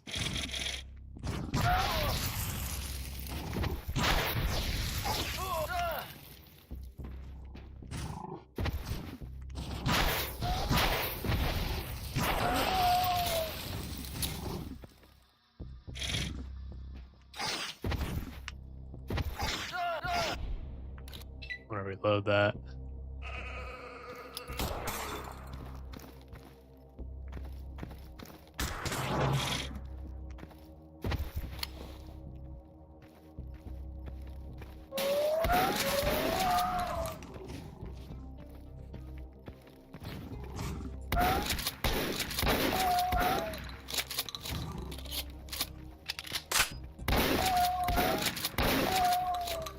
There we go.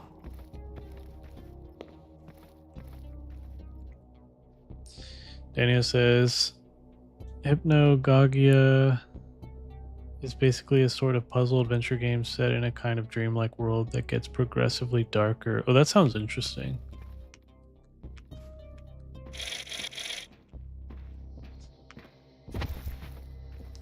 I feel like horror is best when it's like juxtaposed against something that's supposed to give you like comfort.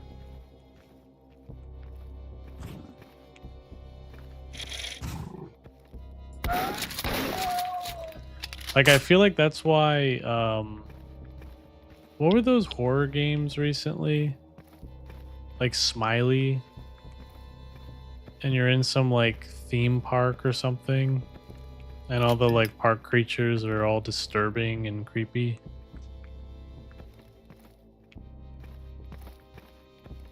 It's almost like Five Nights at Freddy's-esque, but not really.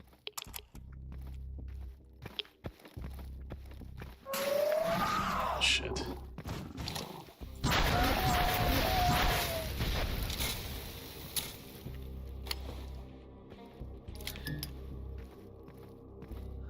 There's another game I've been meaning to play, where you're like in control of like a radio dish or something, like a satellite dish station.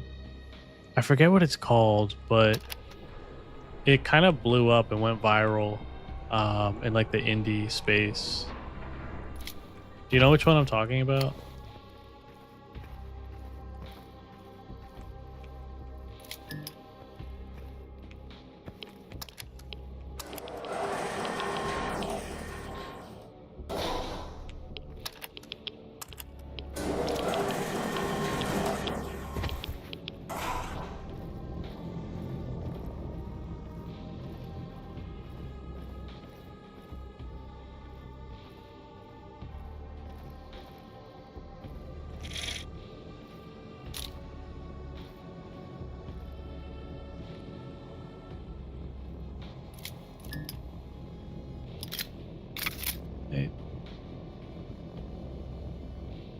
Daniel says, yeah, Hypnagogia starts off comforting but gets weirdly disturbing later on. It's an interesting juxtaposed expression.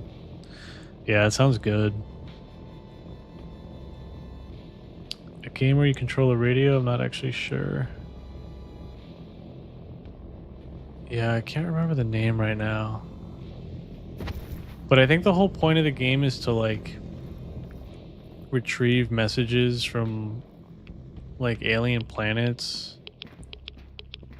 and it's just really eerie because you're like, I think you're reading text most of the time.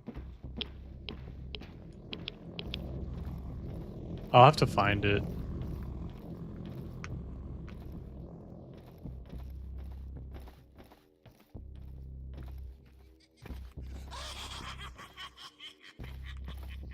Where is this guy?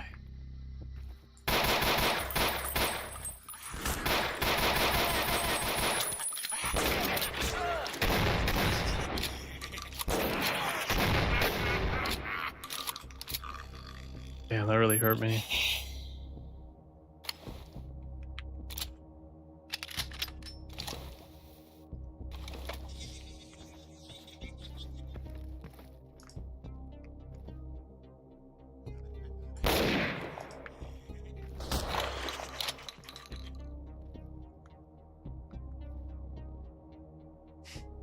He's so fast.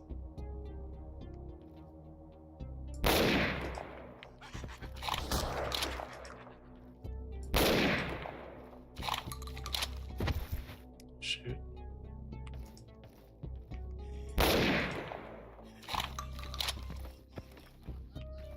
How do I get up there?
Kind of lost.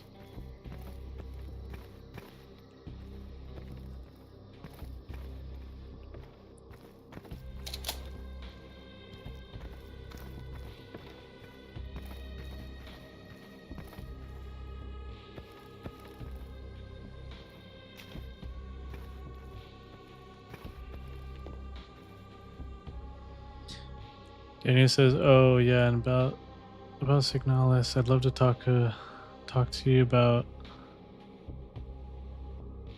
it, but I kind of don't want to spoil nothing. I prefer you to play the game completely blind. It's such a phenomenal experience." Wait. Hang on, let me look, because maybe the game I'm thinking of is actually the game you're talking about.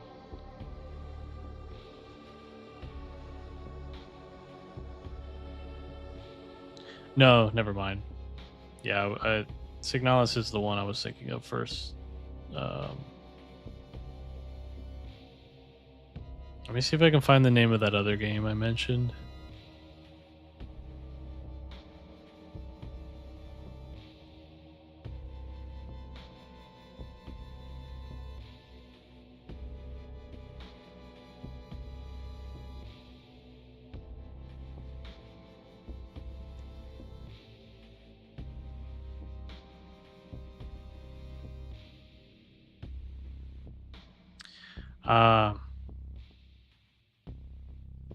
It's called Voices of the Void.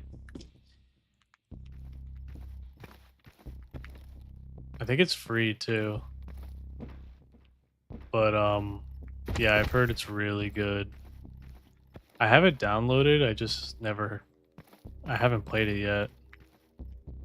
That could also be fun to stream.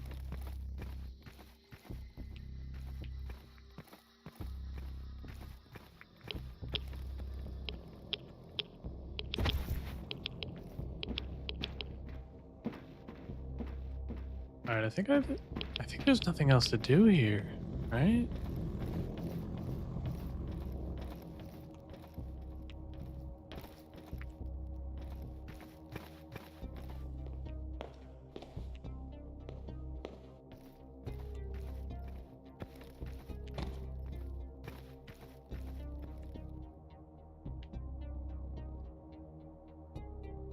Daniel says, I just looked it up. It looks interesting. If you plan on streaming it, then I'll probably hold off on playing it and watch you play it instead. Yeah, if you want.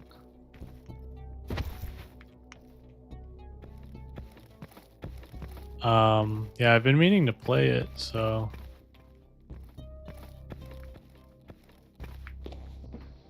I'll most likely just play it on stream.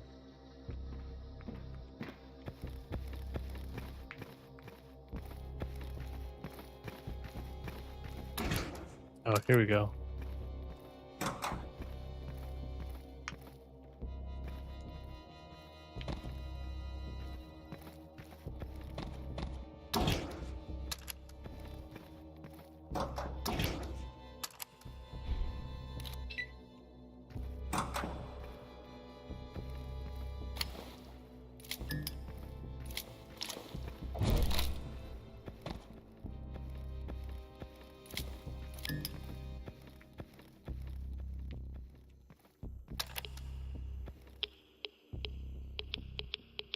Oh, that's right. We gotta go over there.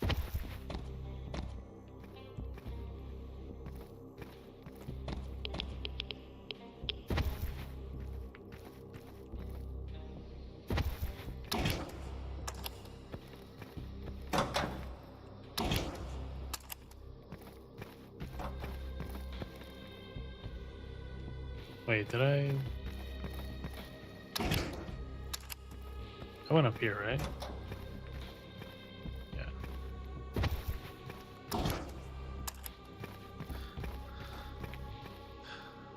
Yeah, sorry, I'm getting kind of tired. Daniel says, oh, and since you're playing a Doom mod, I can vouch for the new Doom 2016. I think it's called Being Cool. Yeah, I actually played the demo for that a long time ago. Like on the PlayStation. It was pretty fun. Super like fast paced and kind of arcadey for my liking, but it seems like they did Doom justice, which is respectable.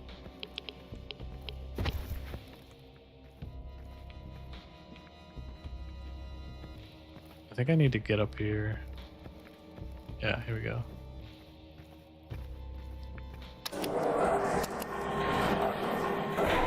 Nice.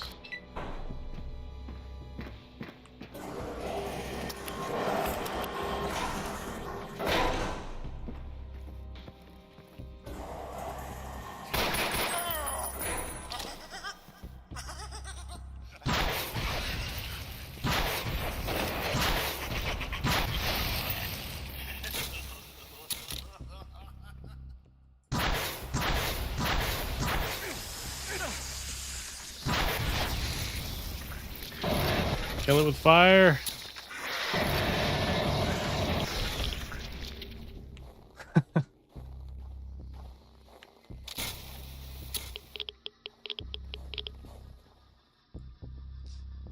Danny says, if you're planning on playing more FPSs, Black Mesa, the Half-Life 1 remake, reimagining is really interesting too. Yeah, Doom 2016 is surprisingly fast-paced. Yeah, I've been meaning to play Black Mesa. Because I've only seen... Like, I've never played the original Half-Life. I've only seen, like, walkthroughs of it. So it would be really cool to play it, you know?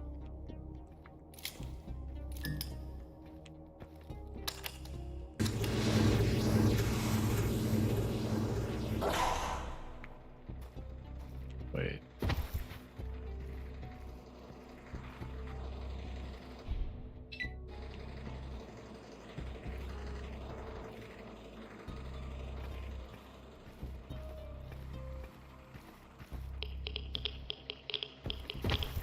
Okay, this place is a maze.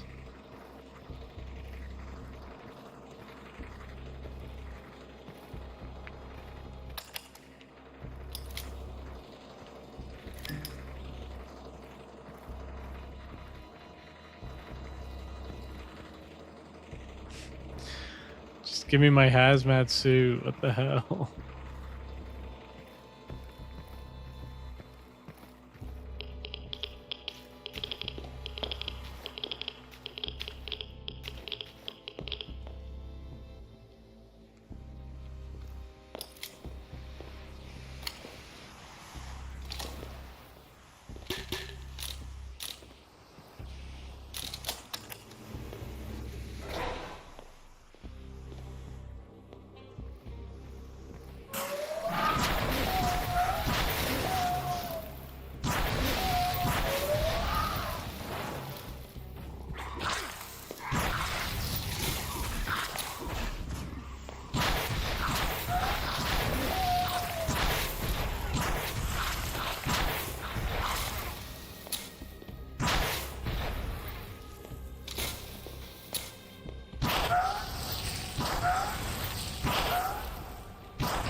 Ouch.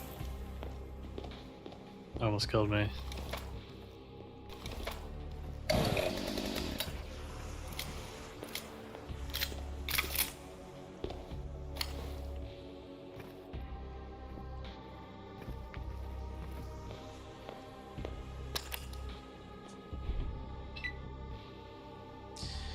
Daniel says, in my opinion, you can play Black Mesa before Half-Life 1 and know some people might disagree. You might have heard this already, but Black Mesa isn't exactly Half-Life 1 with a fresh coat of paint. It does feel different. Oh, it's not the same? I thought it was a remaster. Or a remake, at least.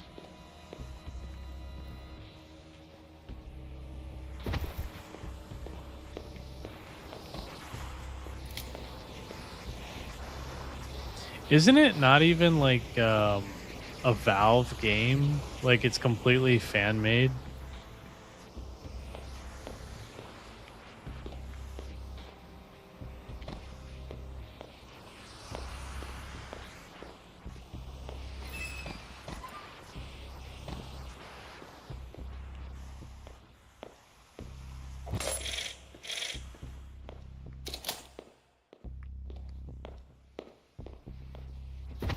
What did I just do?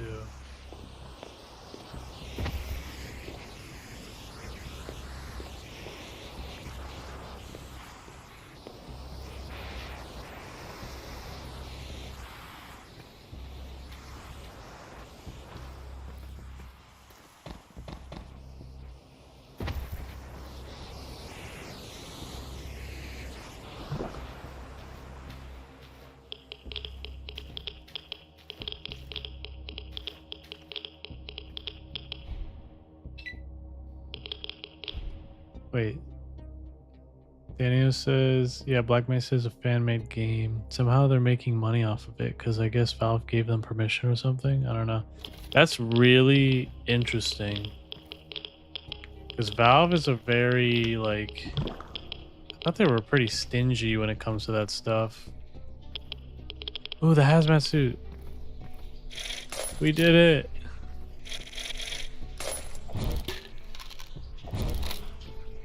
Oh yeah. Got a pristine hazmat suit. Wait, so can I like turn it, put it on and off? I guess I'm wearing it right now.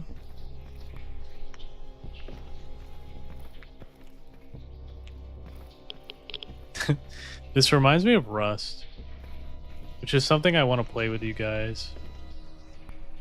Like not to stream, but just to like, I don't know. It'd be cool to jump on like an official server and just like try to survive with all my with all my subscribers who want to hang out.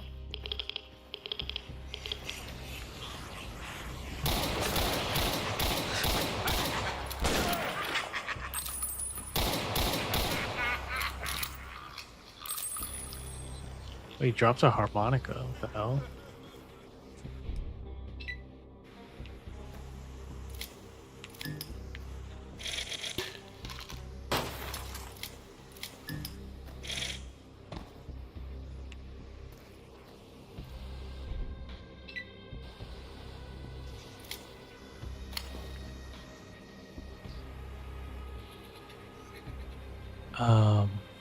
Daniel says, and yeah, Black Mesa is not a remaster. It really is like a fairly heavy remake.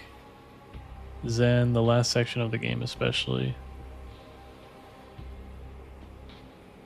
That last level in Half-Life is so cool. Like it really does feel truly alien.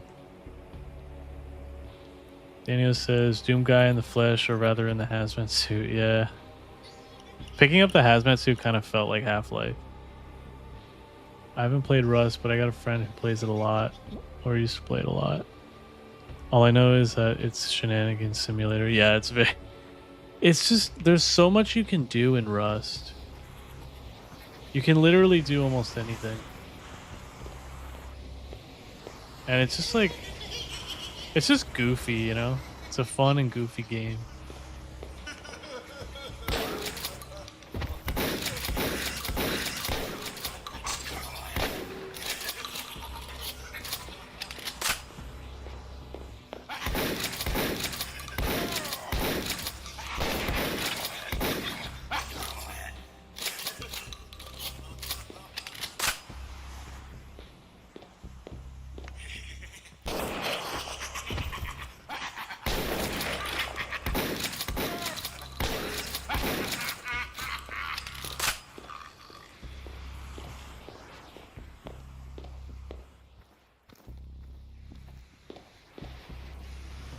Alright, I'm good to just leave.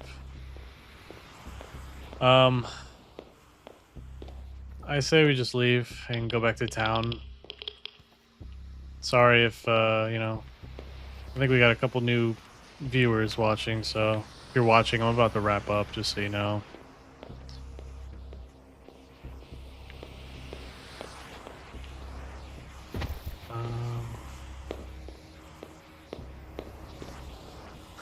How do I get out of here? I came through here.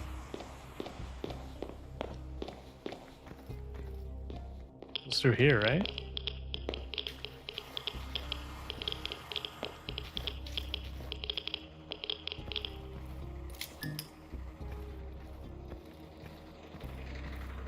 Yeah, this looks familiar.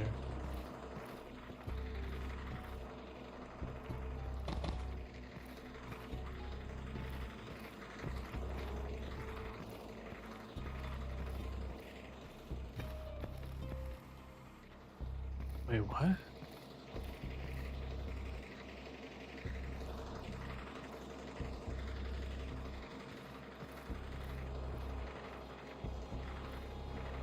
Wait, am I trapped in here? Look, there's no exit. Oh, wait, here it is.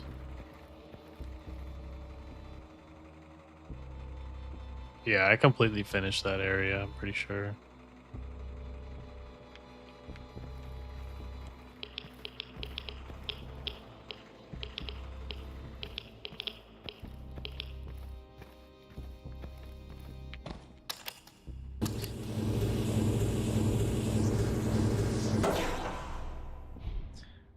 Let's save.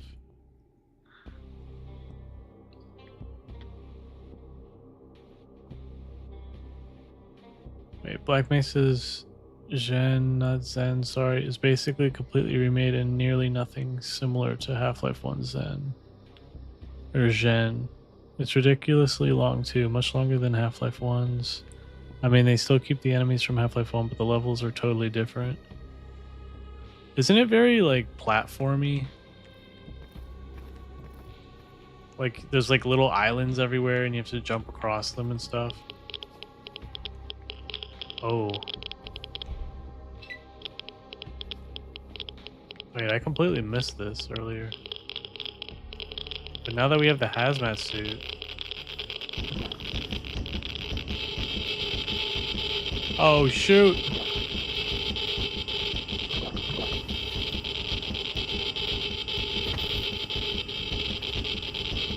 Run!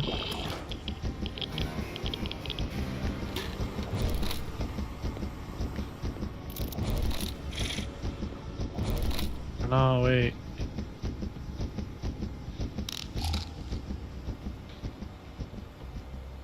Ooh.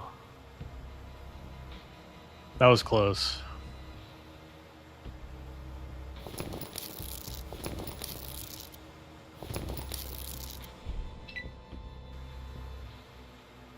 I probably should have popped those pills earlier. Whoops. The hell is that?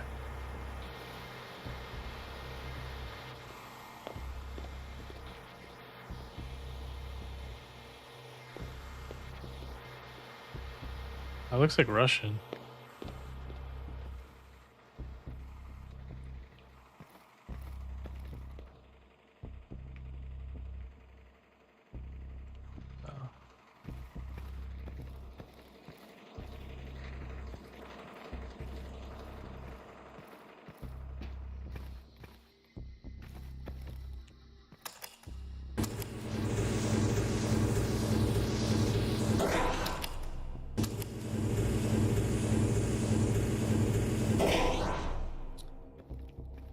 Daniel says, yep, Black Mesa's Gen is very platformy, but it's divided into a lot of different sections, so some are more platformy than others. Man, you just took Chernobyl's entire elephant foot off your crack. Yeah, pretty much. Look at that.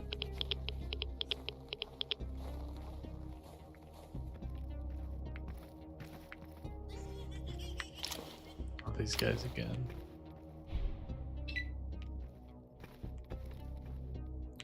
Alright, I just want to get back to town. I'm so tired.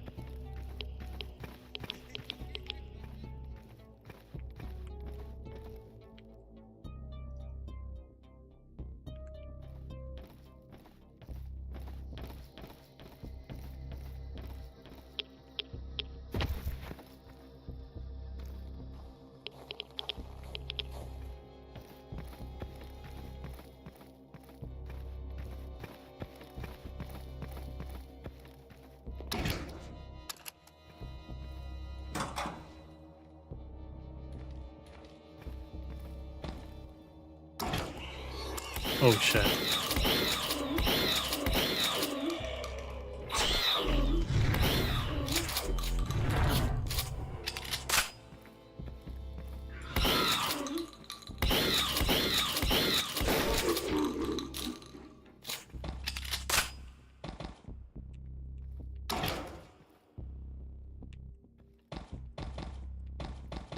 What'd that do?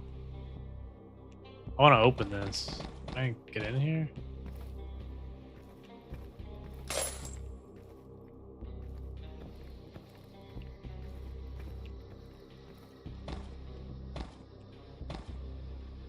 What?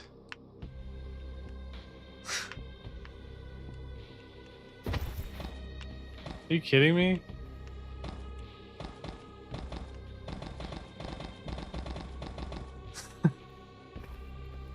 No.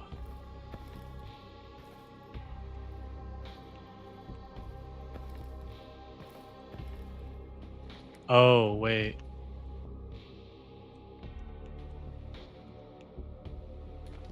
Do I gotta push one of these things over there?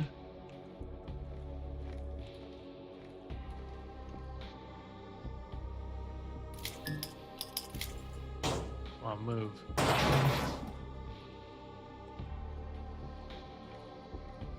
Let's try it.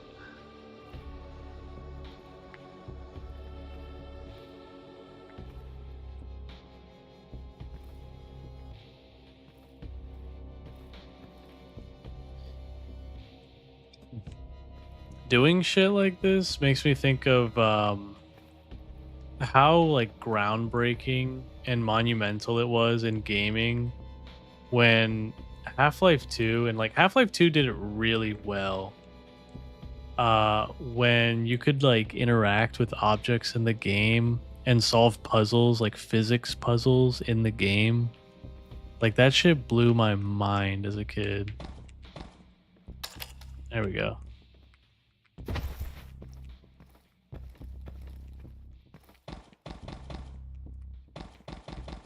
Still no?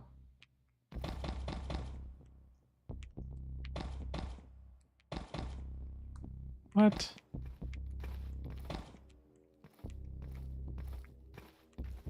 All that for nothing?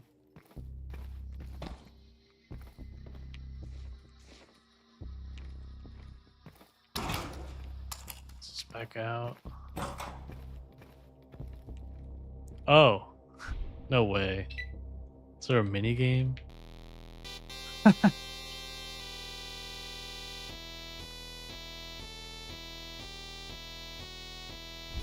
Oh, hang on.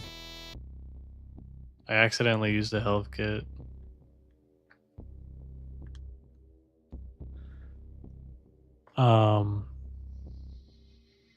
Tania says delicious green goop. The blue ball lever. The smallest office chair in the world. Yeah, no. Dania says the thing that always blew my mind with Half-Life 2, and I think still does for a lot of people, was the lighthouse falling and breaking apart in the boat section. I don't really remember that. But I mean, it's got great physics. You know what Valve does? And I feel like it's kind of the reason why they stopped making Half-Life games, is because every time there's like new technology, like anytime there's like new computer technology, or like we're pushing the limits with what we can do with computers, they'll make a game that like explores what is capable with the technology at the time. Like Half-Life 2, for example, perfect example. The physics engine was like, that was like the core. That was like at Half-Life 2's core, right? Is like the physics and what you could do with like the items and stuff.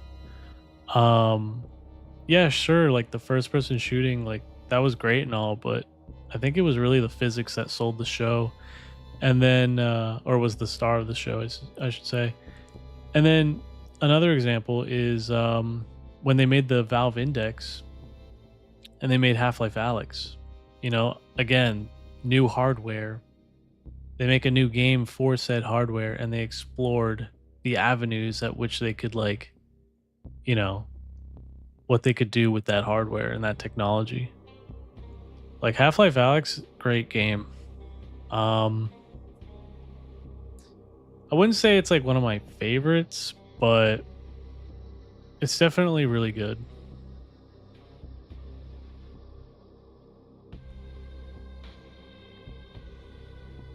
Daniel says, yeah, there's like a falling lighthouse that breaks apart midway. I'll have to look that up. I don't remember that scene. But Half-Life 2, like so much happens in that game. It's a pretty long game. And one thing I love about it is how everything, like you go from literally point A to point B in the game.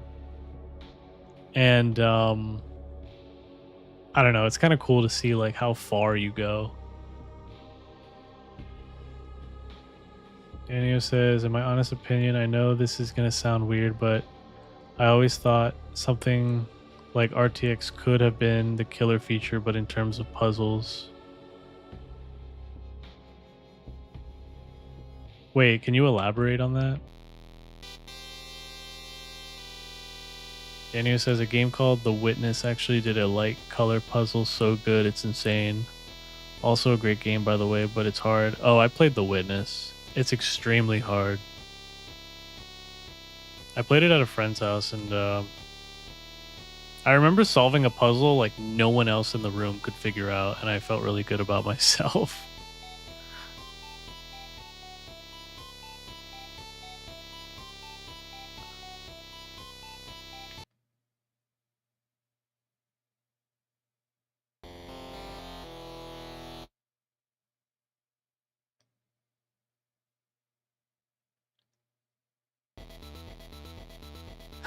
Whoa. Mini game.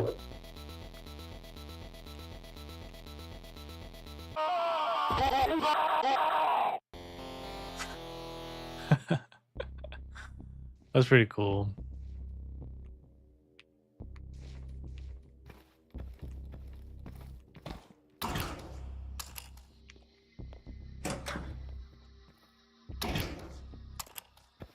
Wait, did I? Yeah, okay. Okay, we gotta go back to town.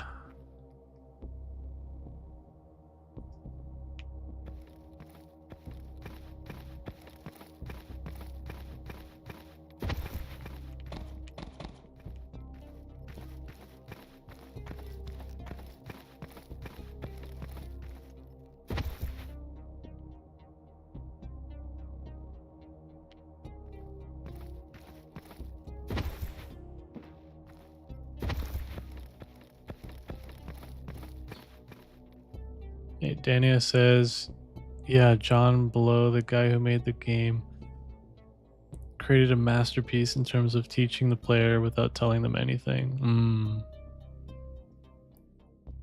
Oh my god, that death sound. Yeah, that was so dramatic.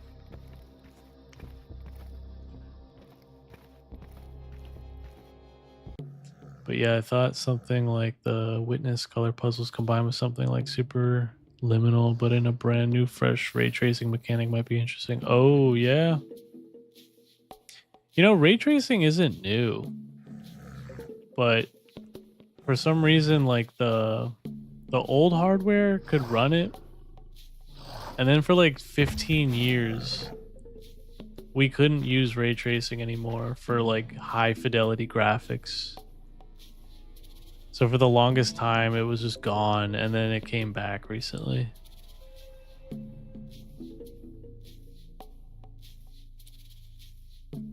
Daniel says, I don't know how it'd work, but just throwing ideas out there. I mean, it sounds interesting. I'm intrigued. Again, I think, so in gaming,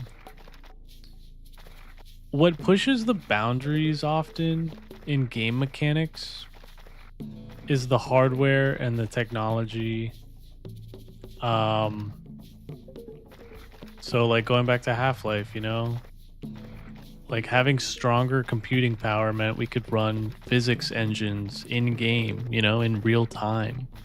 And that added for, you know, those creative physics-based puzzles you see in the game that we all know and love.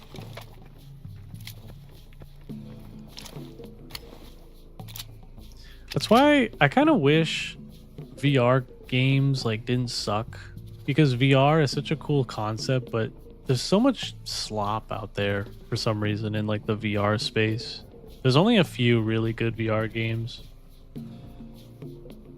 But apparently I've heard developing for VR is extremely hard.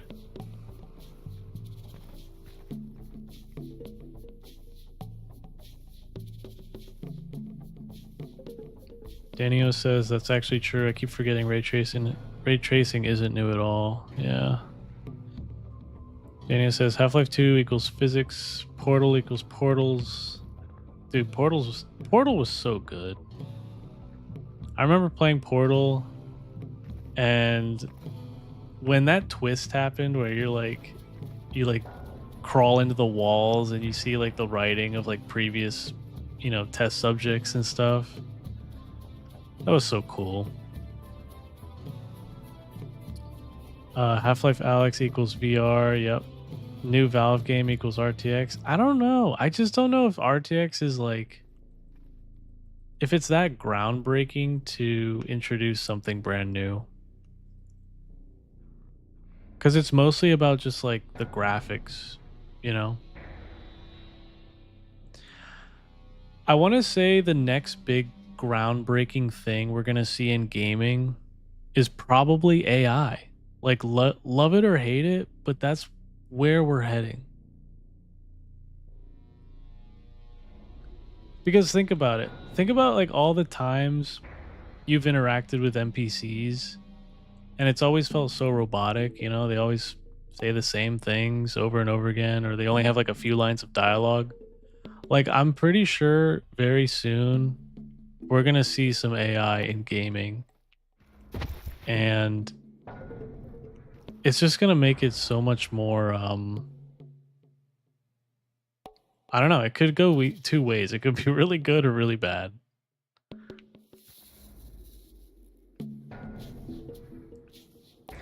Daniel says, I've wanted to get into VR, but I want an index, and I can't justify $1,000 for something like that at the moment. Yeah, don't even bother, dude, because the Index 2 is probably coming out very soon. Daniel says, oh yeah, modern AI in games could be the next thing. I think it is. I think AI is coming into gaming very soon. Nota Neeb. Hi, Nota Neeb. Nota Neeb says, agreed. I can't wait for better NPCs. Yeah, it'll be interesting.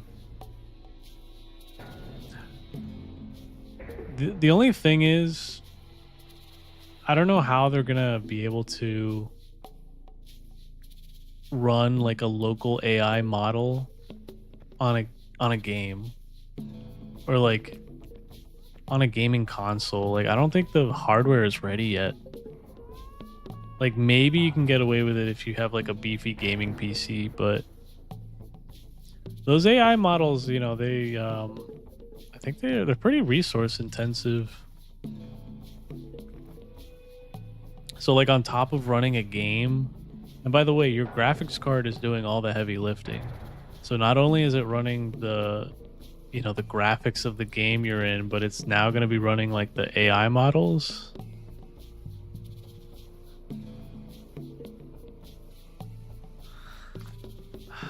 But yeah, Danio, Index 2 is probably around the corner. Big Screen Beyond 2 just got released or announced, I think.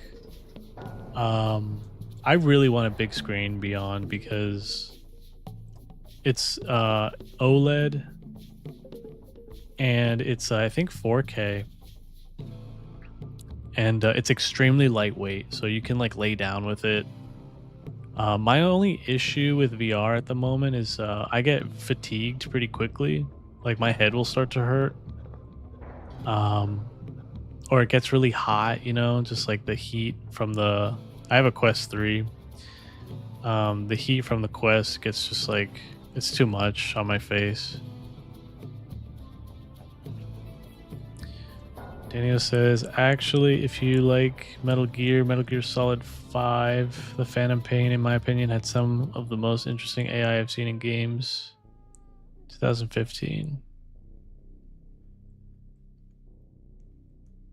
It's been so long since I played that game. Great game, but it's been a long time. I played it on the PlayStation. What part are you referring to?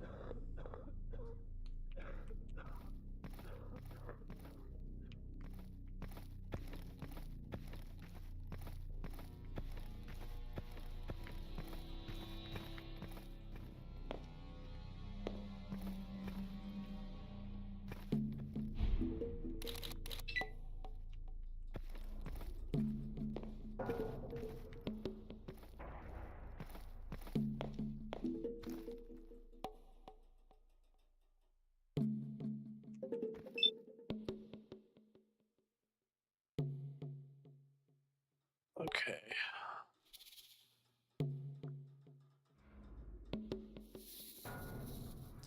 Oh, Patch just wants me to go into the tunnels. But I don't. Was there an NPC that wanted me to bring them the hazmat suit? I think I just need the hazmat suit for the tunnels.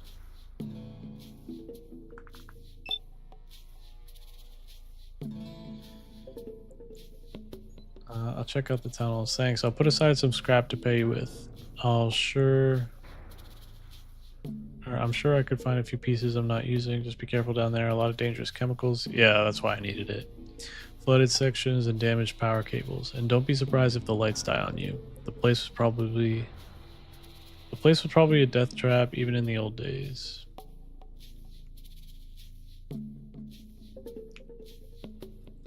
Daniel says, "Oh, big screen looks interesting. I've seen something like this before, and I've actually wanted lightweight, slim VR for a long time. Yeah, it just looks so good.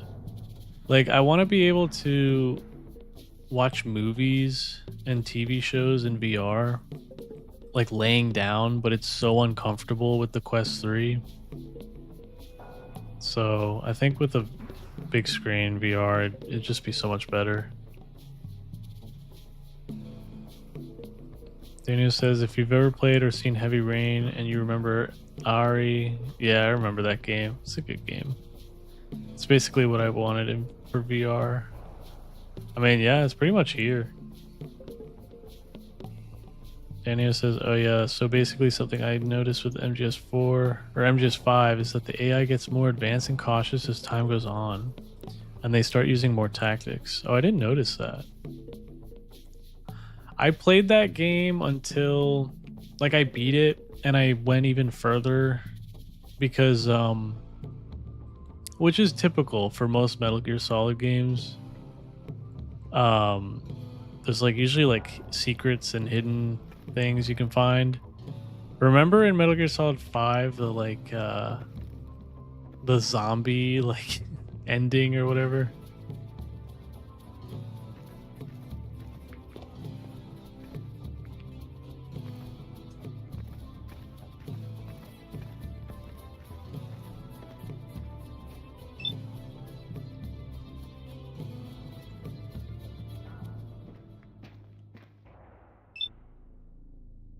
All right, I need to break this guy out here, or bail him out, I should say.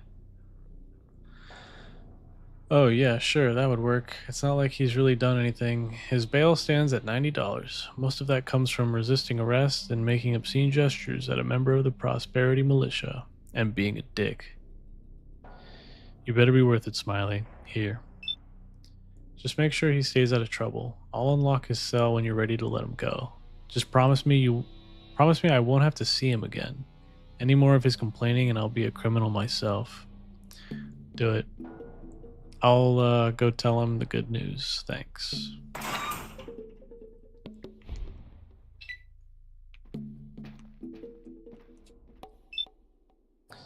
Smiley.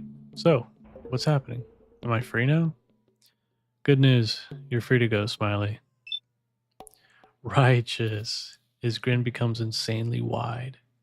I really owe you one, Scaver. I'll head out as soon as they give me my release papers. Not so far, Smiley. We had a deal. Of course, Scavenger. Just let me know what it is you need. I'm all ears.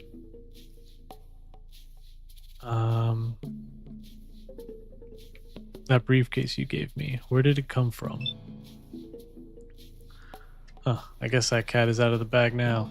I'll be honest with you, Scav. I don't really know where those things came from. Some Scav dug up a bunch of them from the north somewhere, and they ended up in the caravan loop as people tried to figure them out and sold them on when they couldn't.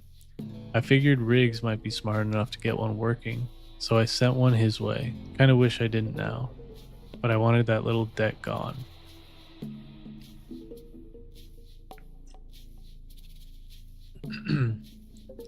Wait, Danio says, but for specifics, I remember watching a guy play the game on YouTube, and he hid in a box. A group of 3 goons exit the car. One guy goes point and examines the box. Another one stays right behind. Yeah, I remember the engagements and interactions with the NPCs were really good. I loved using the dog.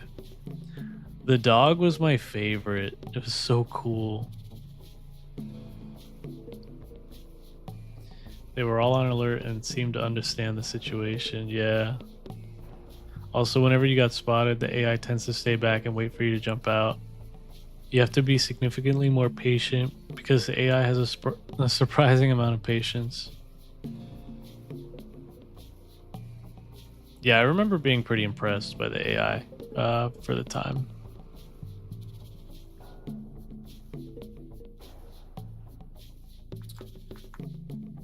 Riggs thought he was military, but I lost it. I'm still looking for it. You lost it? Shit, Scaver. We don't even know what that thing does. We heard later that the guy who found them all went missing. Some weird ass story about these creeps in black leather, calling themselves the Empire. It's like one of those old spy comics they used to print. I'm glad that thing is gone. Hope Riggs doesn't get any trouble from it. Didn't think about that.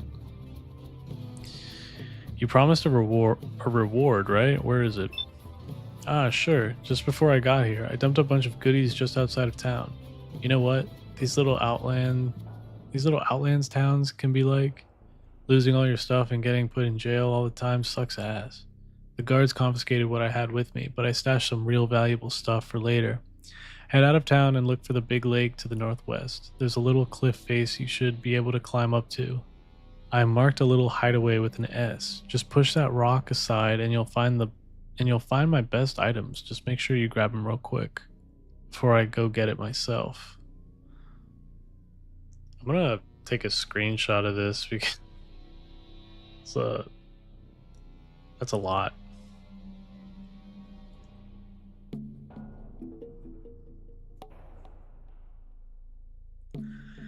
Daniel says D-Dog was awesome. I loved using him too. Yeah, D-Dog. D-Dog was amazing, and I loved like getting costumes for him and stuff, or like different gear, and also using Quiet because I mean, come on, it's Quiet.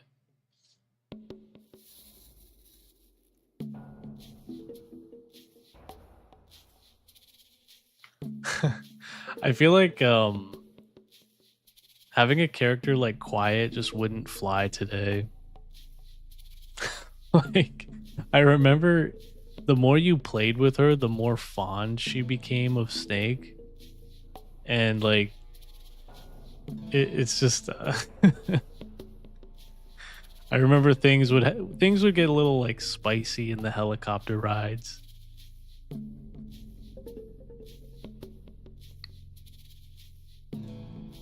Dania says, I know it's a weird comparison, but oh wait, whoops. Daniel says, imagine playing MGS5, but you only get one life and getting shot once kills you. That's hard in all MGS games, but it feels like it'd be almost impossible in MGS5. I know it's a weird comparison, but I'm just strictly talking about the AI. Oh my god, yeah, quiet. She would get indeed nerfed into the void nowadays. Absolutely.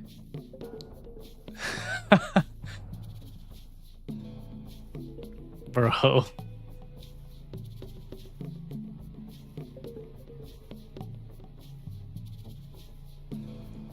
I need to know what happened back at the wall. I wish I knew.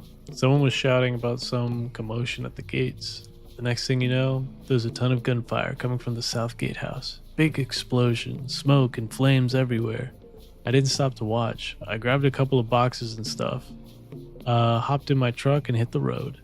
I heard later that some people might have managed to escape by using the pipes in the dam, but I don't know. Call me a coward all you want, Scav. The fact is, I'm alive. No one has seen anyone else from that clusterfuck. Might have been the mutants, perhaps? I doubt it. Whoever it was, they were able to get right up to the gates before someone realized what was about to happen. My money is on Raiders. Just the timing of it freaked me out a little, especially after I got that briefcase.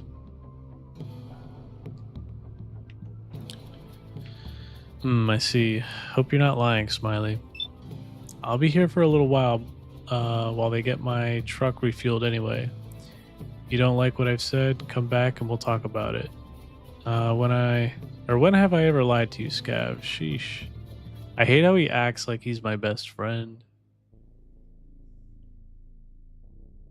Anyone who acts like your best friend and like you've only known them for like a day, it's a red flag.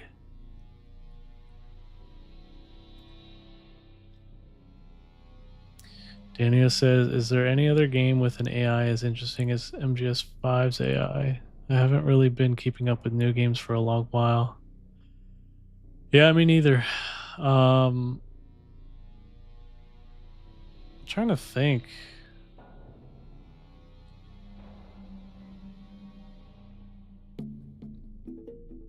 Honestly, nothing really comes to mind.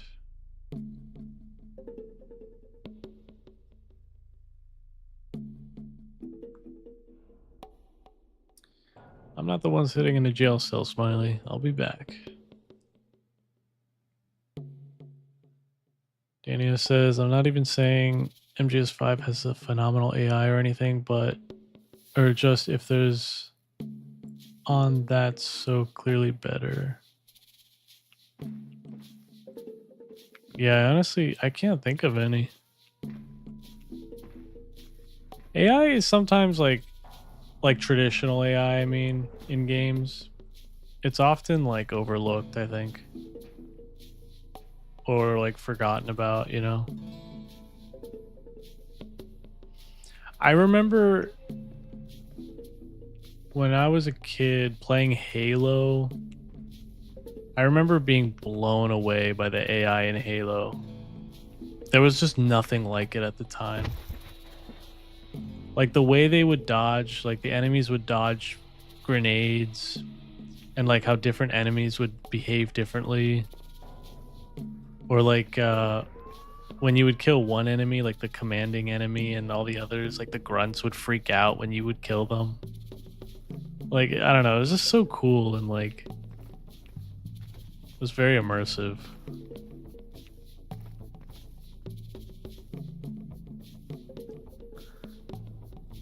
Tania says maybe Halo 1. Oh, wow. That's crazy, dude. We both thought of the same thing.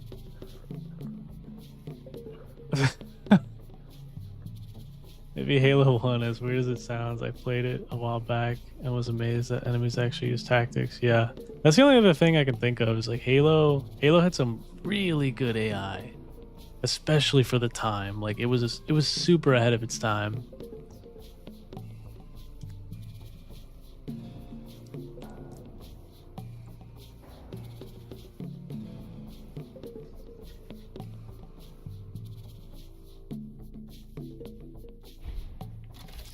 Like the thing about Halo's AI is like it matched the personalities of the enemies, you know? Like they really nailed it. Whereas in most games, it's just like this enemy has this special ability and he attacks you like this. And it's just like attacking face all the time, you know? Whereas in Halo, I mean, yeah, they're still like attacking you, but they're doing it in a way that's like a bit more believable.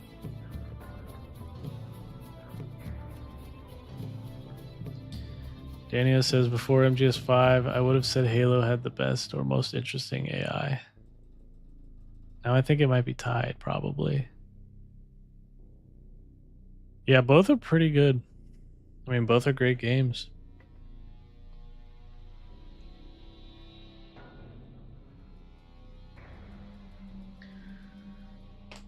All right, so we freed Smiley.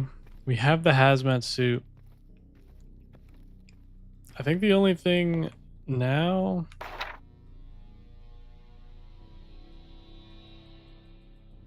Oh, wait.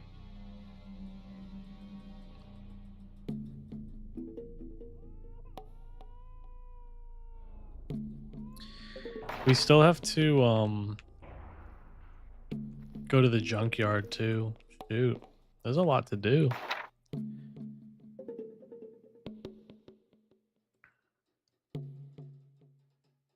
I thought I went to the dome.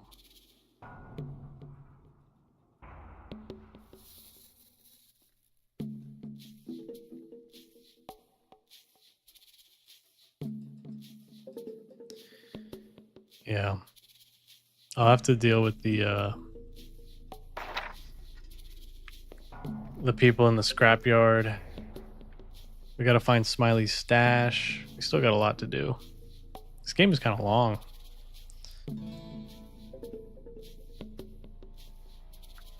Daniel says that's an interesting point to be brought up here.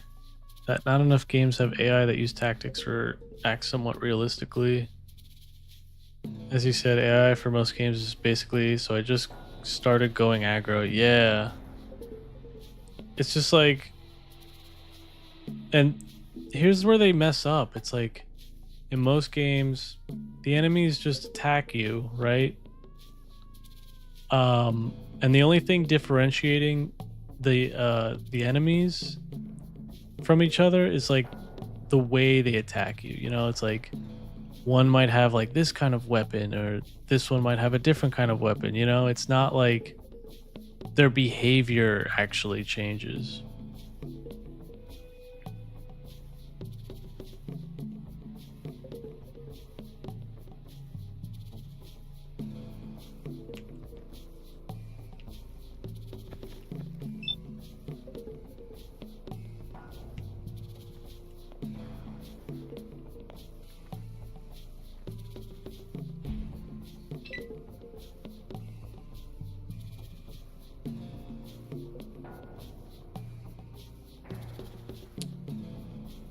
I'm gonna start winding down here, guys. I'm getting eepy.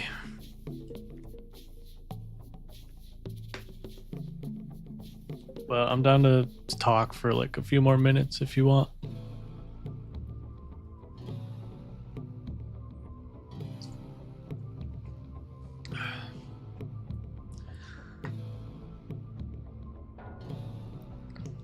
Daniel, I read that, like in my mind, I read when you said, so I started going aggro in like Danny DeVito's voice. So I started blasting. I don't know if you watch It's Always Sunny.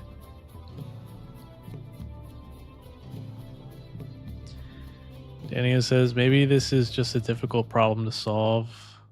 I guess the interplay between different NPCs would make that difficult. Yeah, I think it's just really... It's just like a difficult thing in general. And again, games, I mean, we've talked about this in other streams. It's all about just like churning a game out, making a quick buck. And that's it. Like the gaming industry has lost so much soul.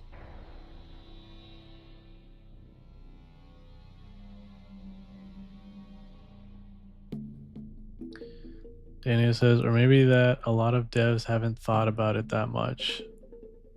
I feel like they know, but it's just too much effort. So they just do what works and they just leave it at that. Because when you add a bunch of other stuff, especially in like development, I mean, you know this, like the odds of making like a new bug or a glitch somewhere, it just goes up. Like the more you add stuff, the more the odds that like you're gonna break something else.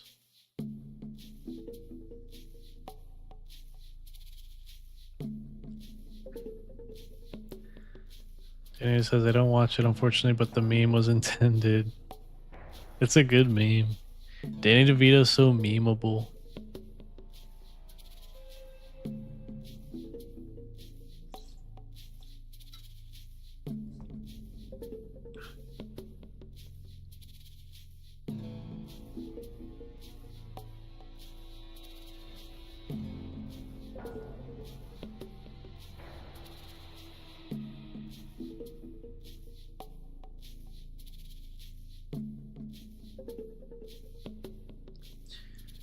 And it says, yeah, the entire gaming industry is a mess, and there's not a lot of peeps willing to go in except for indies.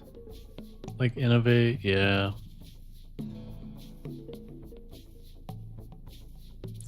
I feel like it's kind of funny how you can have all the money and like a really good solid like studio behind you, but you can still lose the plot, you know, and just completely develop a game that falls flat on its face. And then you have people, you have indie devs, like a one-man team or one woman, and they make something and it goes viral and it's like super fun and people eat it up. I mean, look at Schedule One or Repo, you know? I think Schedule One was made by one person.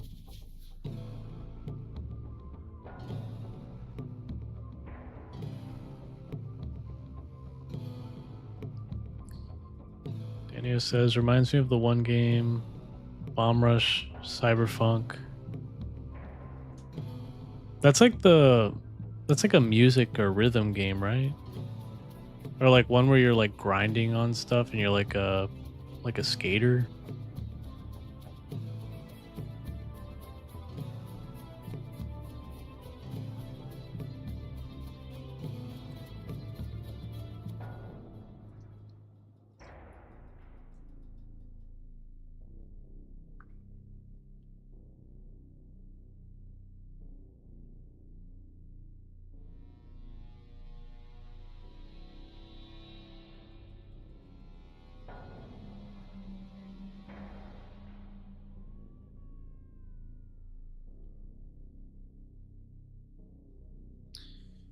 Daniel says it did well but got overwhelmingly positive reviews, but since it was sort of niche, Microsoft shut the whole studio down because it didn't sell literally scientifically infinite copies.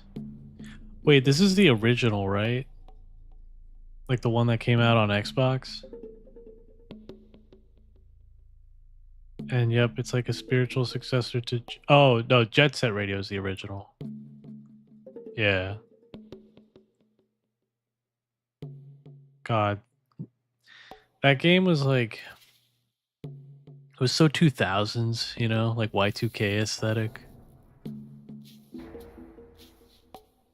Which, I mean, it's a great aesthetic, and it's come back in a big way. All the Zoomers, like, discovered it, and they're like, whoa.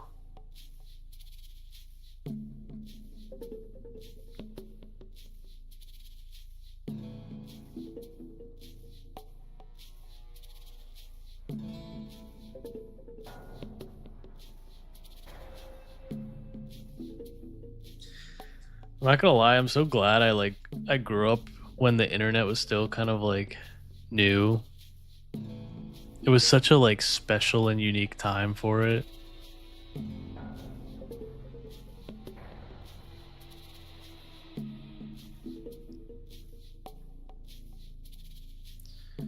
Daniel says, I'm glad indies that are actually trying to do something different get recognition for it. At least the ones that try. Yeah. Did you see that?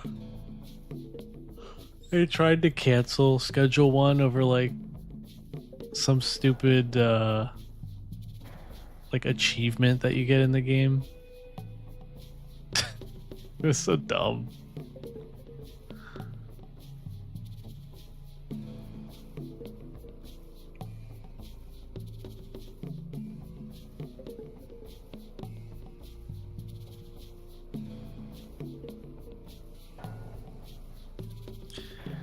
Daniel says, I grew up pretty much right before the internet go giga normied into oblivion. Yeah, same.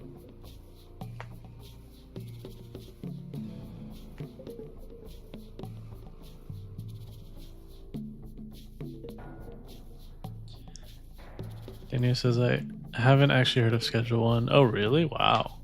It's really popular right now. I think it came out like 2 or 3 weeks ago and went viral.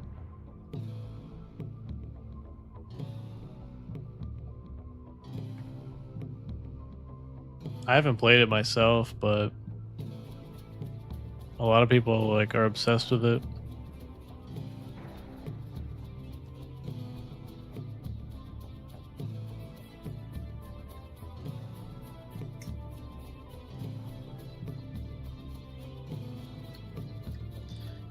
Daniel says, my god, it's giga popular. Why have I heard of Repo but not this? I think Schedule 1 might be a little bit newer. Repo came out a few months ago, no?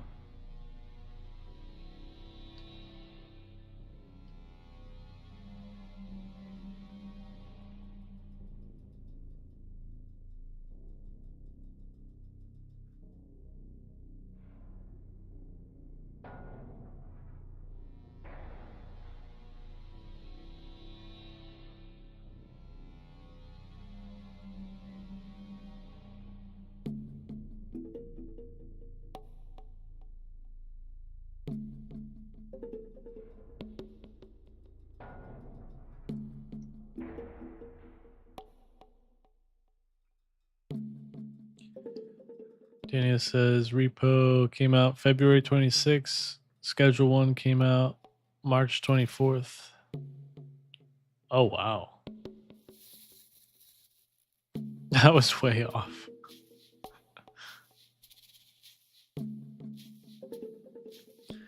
This year is flying by and it's kind of scary. Like, how are we almost in May? Like, how?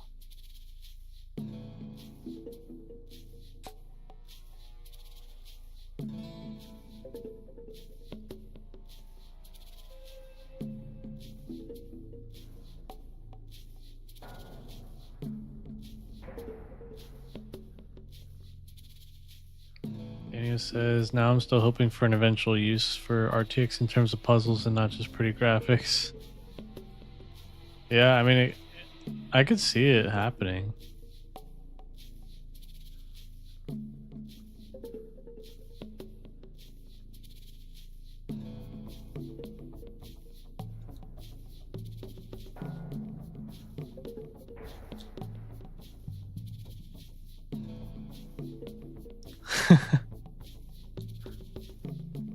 It really is.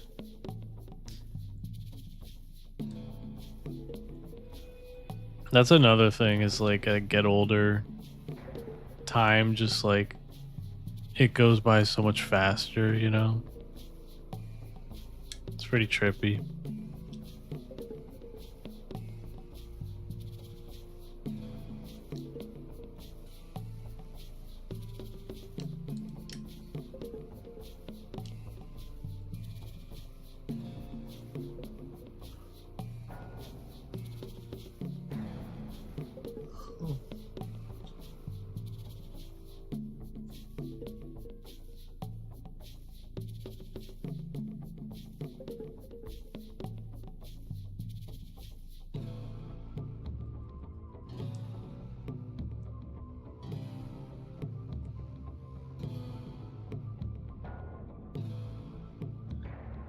Daniel says, I remember Vsauce said the reason why you think time goes faster is because of how you experience most of your life experiences when you're like 5.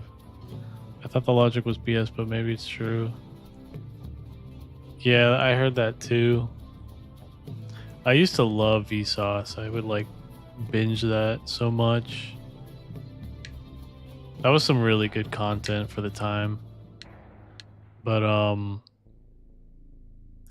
yeah, apparently like when you make new connections in the brain, that's when time feels like it's like quote unquote slow, because all the new experiences and like the things your brain has to learn and memorize and stuff. And typically, you're experiencing all sorts of new stuff when you're super young, which feels like it felt like when I was younger, it felt like time moved so slowly.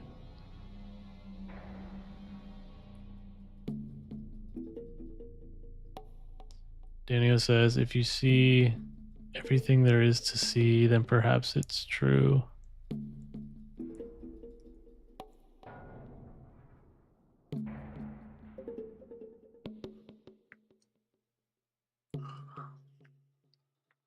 Daniel says, when you're having fun and do new things, you tend to lose track of time and you tend to look back at it like it took a long time to finish.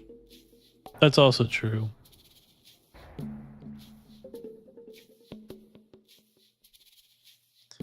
You ever have those moments where you're in the moment and you're thinking, oh man, this is going to be a moment I'm going to look back on. That's always kind of trippy. Or like sometimes you'll randomly think like, oh, I'm going to remember this moment for no reason for a very long time. And like 10 years later, you'll think about that moment. It's like, why do we do this?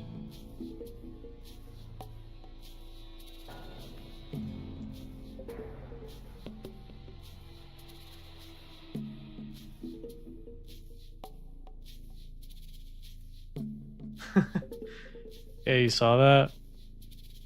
It's a meme, yeah. When I saw that meme, I was like, get the fuck out of here. Other people do this? It's like, I don't think anyone's had an original thought. We're all the same. Daniel says, I have like one distinct memory about being like, yeah, I'm gonna remember this moment. Yes, it's so true. You just tell yourself like, I'm gonna remember this, and you actually do.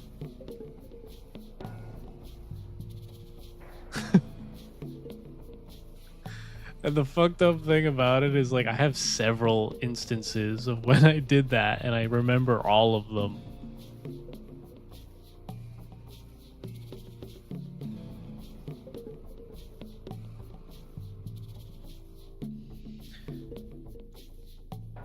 Daniel says, nobody has had an original thought.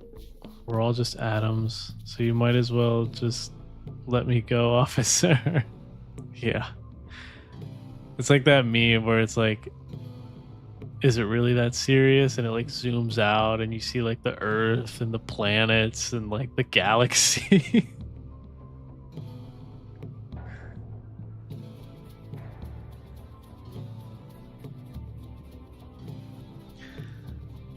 That's gonna be my criminal defense.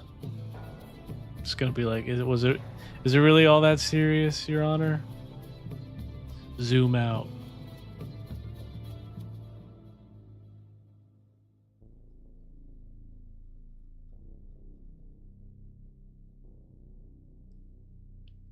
Daniel says, I remember having the moment I'll remember for no reason like twice, but I only remember one time. And I remember it giga vividly. Yeah. It's like you're taking a mental snapshot in time. It's weird. Also, if you want some like weird fucked up like I guess like thought experiments, you should look up Roscoe's basilisk.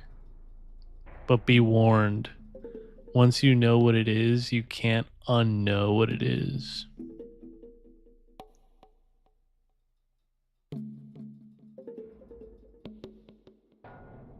Daniel says, oh no, and it's terrible too. No, let me tell you. I remember I was trying to sleep and I was finding it weird that we forget things.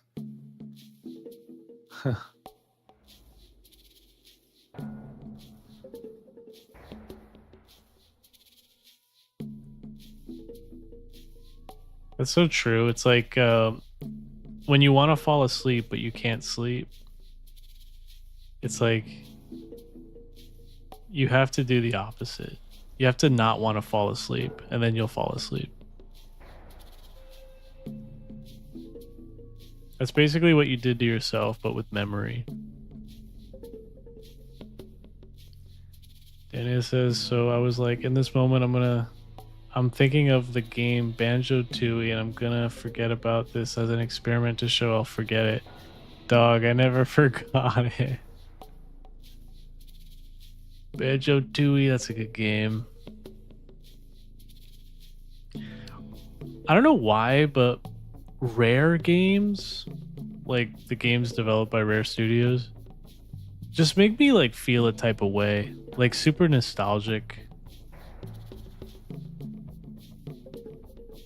I don't know what it is.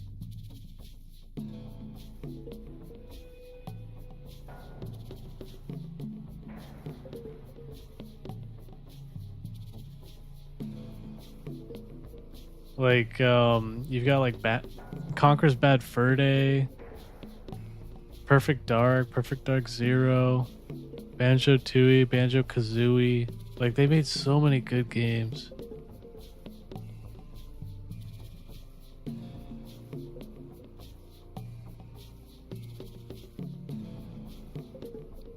I think I know what it is though. Like their art direction in their games were always like they were always home runs. Like they really knew what they were doing in terms of like art and graphical design and stuff like that. Like it just worked so well.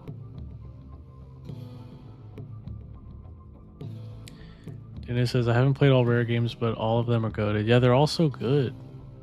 I don't know what it is, but like Rare is just such a good studio. I think they kind of fell off though, didn't they? Like they haven't made anything new in forever.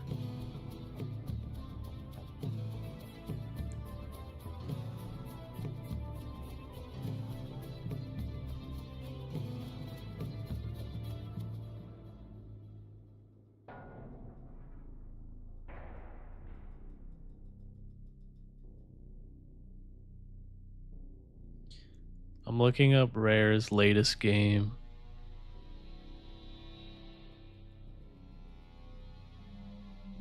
Oh, so their last good game, I would say, and it's like highly debatable, but Sea of Thieves. Sea of Thieves is fun. I like that game. I know people who have played the shit out of it. I could never really get into like the actual game. I just liked it's just a really good co-op game, and it's really fun messing with other random people in it. Like it's a really good game to troll other people.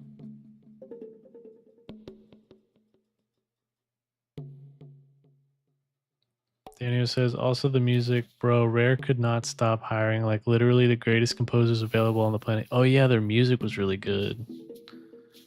Rare was bought by Microsoft and basically never made anything nearly as noteworthy after that. Yeah. I forgot Microsoft bought them. Last thing they made that people universally liked was Sea of Thieves. Yeah. Sea of Thieves was alright. It was pretty good. I remember it had a really rough start, but it got better over time.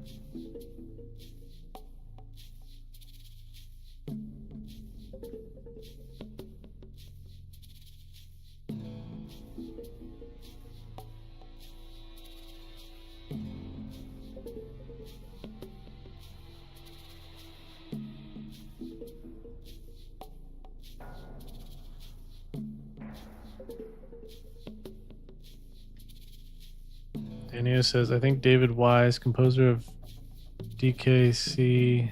Oh, Donkey Kong 1 and 2. is still considered to be one of, if not the greatest video game composer of all time.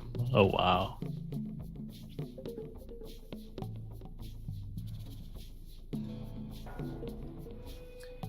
Daniel says a series that's more of a spiritual successor to Old Rare is the company behind the ukulele games. I don't think I've played those. Ukulele.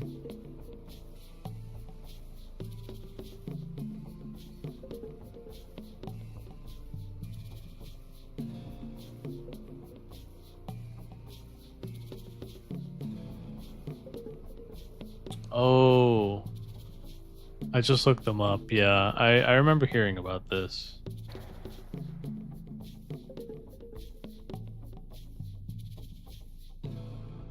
Oh, it was published by the people who made Worms.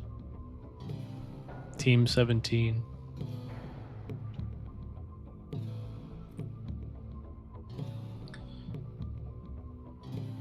Daniel says those games are basically the spiritual successors to Banjo-Kazooie, but I've heard sort of mixed things about them. Yeah, it kind of looks like it looks like something that could really easily miss the mark.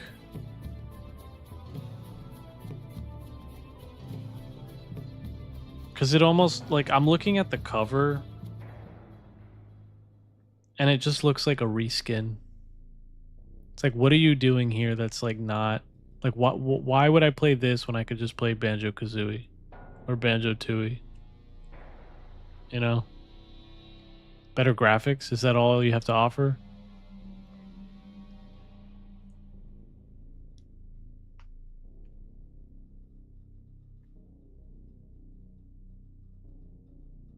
Daniel says Grant Kirkhope and David Wise actually made music for those games. Grant is the Banjo-Kazooie and Tooie composer. Oh, wow.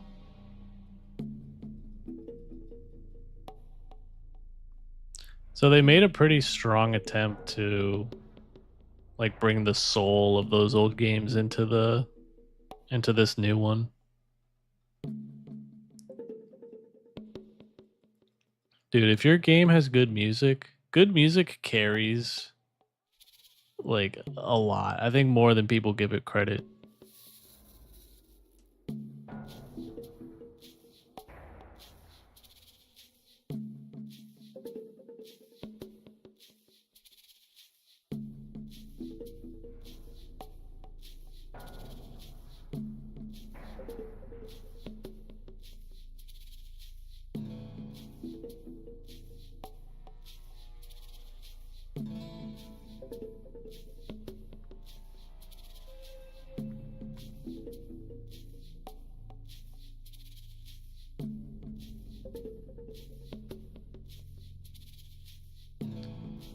And he says, one day I'll try ukulele, but it came out around a time I was getting really bummed out by the game industry also burning.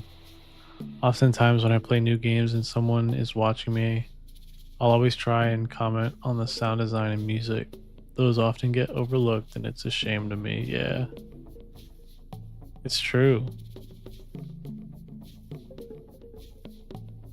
I think it's really because, like, video games as a medium, it's like very overwhelming because it's like,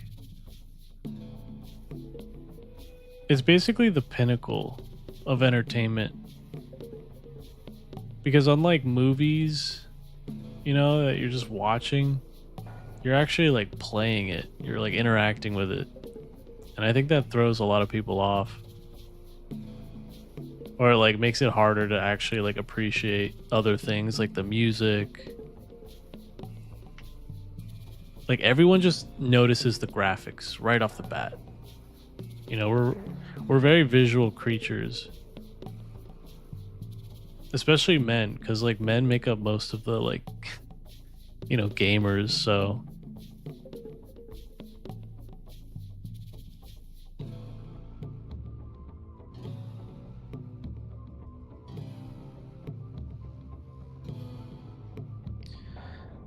Daniel says, video games are the superior medium. This message is sponsored to you by a non-elitist, I swear. I don't know about superior, but it's definitely like it's definitely really good. But they get so much hate from like normal people. Or not hate, but just like it's not very much appreciated anymore. And I think the respect is going out the window too, like especially today. Cuz everything's just like a cash grab or live service. You know, I think the gaming industry has like pretty much lost the plot.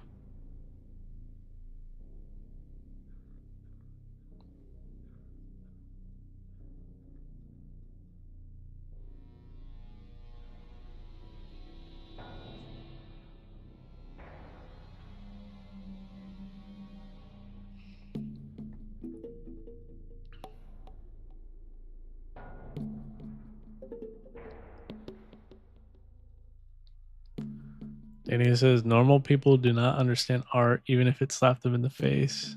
Yeah, that's true.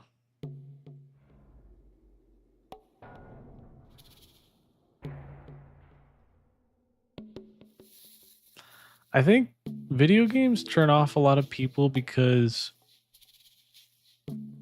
a lot of people's like lives are hard enough as it is.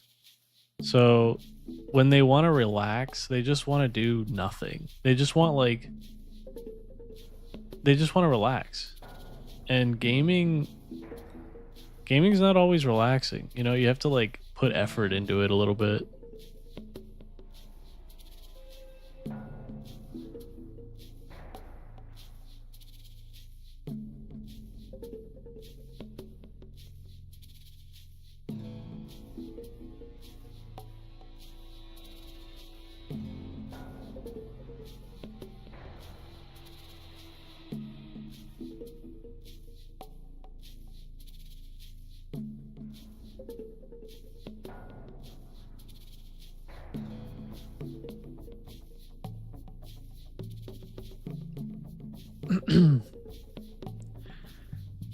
Dania says, in my view, I think one big thing about games is that a lot of people see them as toys. Yeah, it's very true.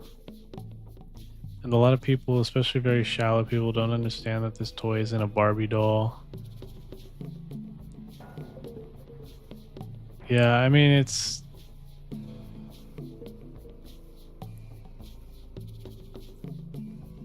I don't know.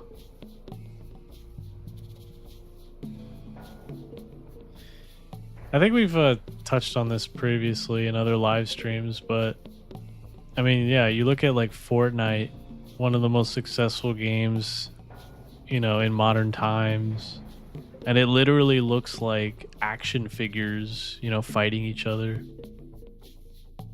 And it's super colorful and it's like, you know, it almost looks like something you know, like a child would enjoy. And many children enjoy Fortnite.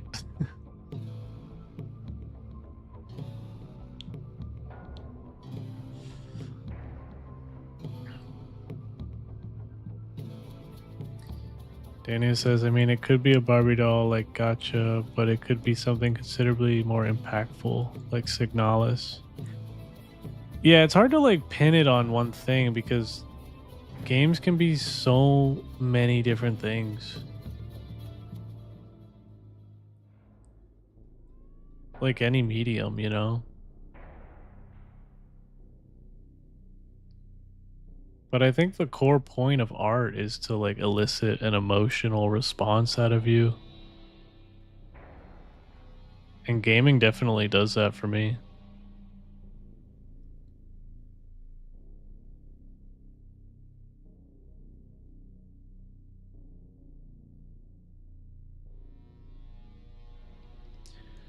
Dania says a lot, or also a lot of people seem to have trouble with game sense, not being good at games and not understanding what makes them fun because you're bad at it. Yeah, that is so true.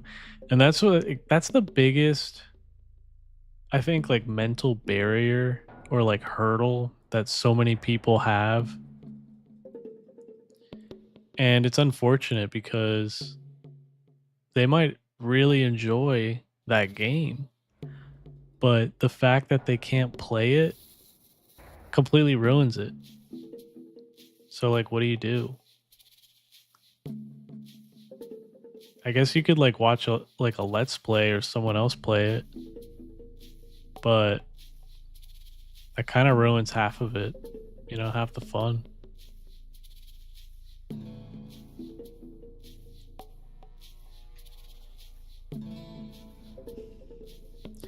By the way, Daniel, you're really upselling Signalis here. My standards or my expectations are high, I should say.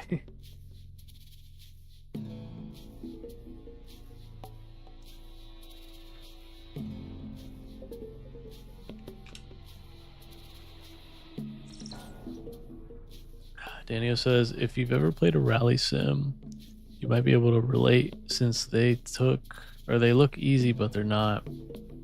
Like a rally racing sim?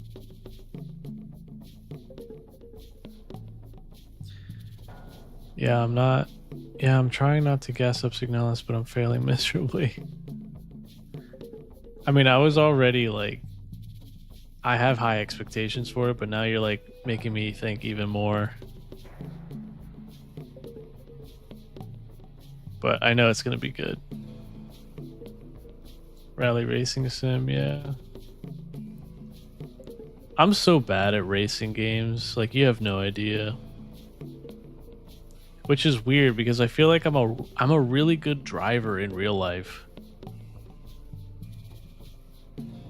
But I feel like a lot of people say that, so I don't know.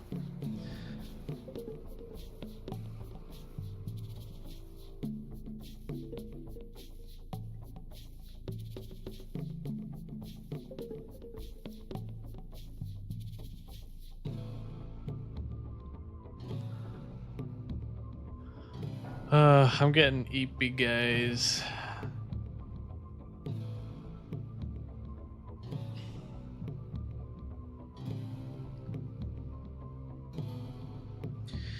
Daniel says, to be honest though, I don't think Signalis is the greatest game of all time or anything. I just feel like it's a breath of fresh air. Yeah, no, from what I've seen, it just looks really good. And it looks like a classic good indie game. Daniel says it's good horror, good storytelling, good psychological, has enough new stuff to keep it unique and interesting. How's the gameplay in it? It's kind of like a mix, right? Like, isn't it like action? It's got like some action elements, it's got some like puzzle elements.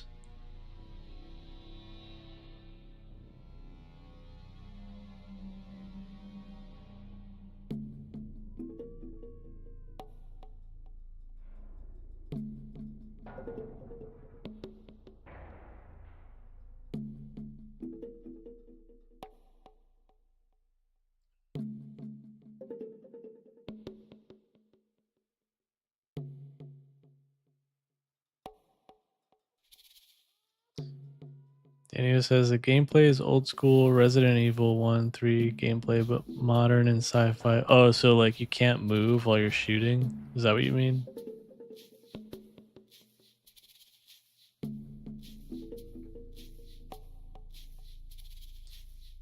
Daniel says you can select tank controls or MKB controls.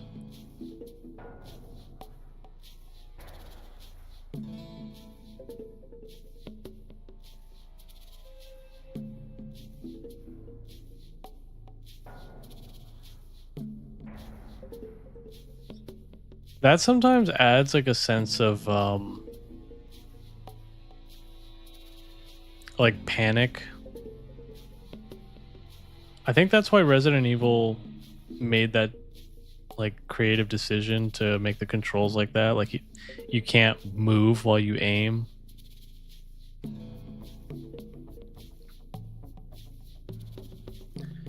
Daniel says default controls allow you to move and shoot. The tank controls are just there for pure for purity reasons.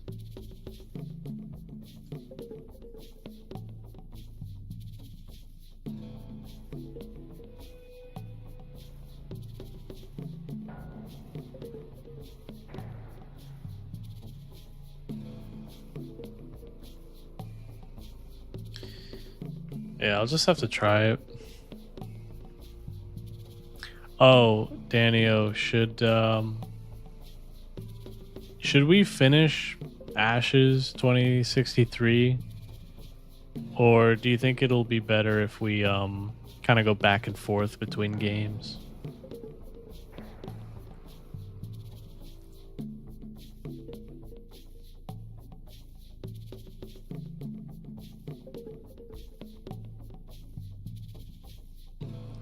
Danio says, I never played Signalis with tank controls. Weirdly, I didn't like them as much as the tank controls in Resident Evil and Silent Hill.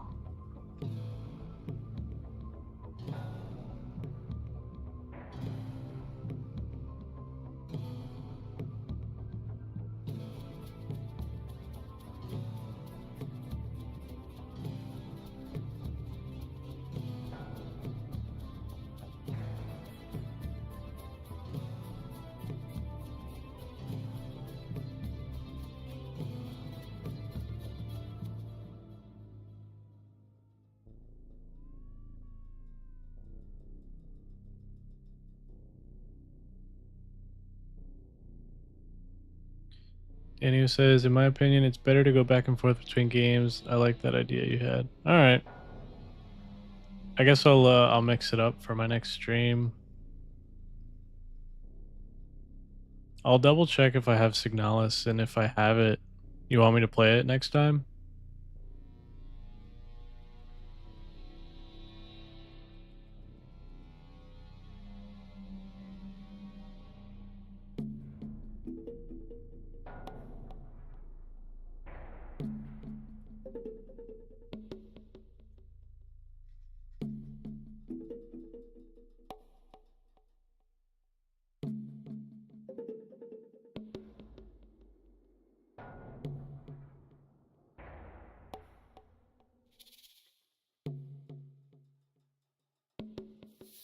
Daniel says, I don't want to force you to play anything.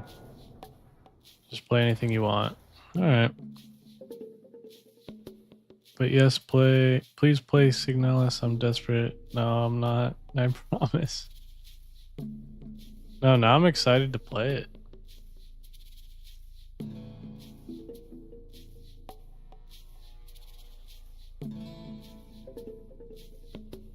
I like playing like indie kind of obscure games on the stream because I don't know, it's something unique, something maybe you guys haven't seen before. I think it makes like interesting content. Daniel says, when's your next stream? I'm trying to stream 3 times a week. I'm really liking it. So I'll probably stream on Wednesday night.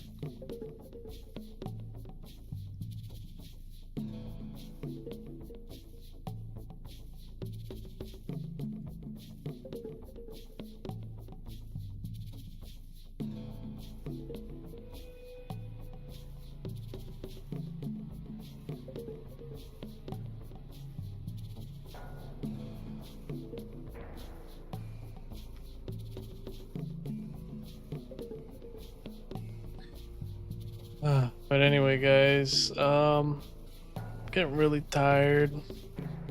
I hope you enjoyed. I hope you had fun. I think we're almost like halfway through Ashes. But I think, yeah, for next stream, I might pick up Signalis and we can like go back and forth.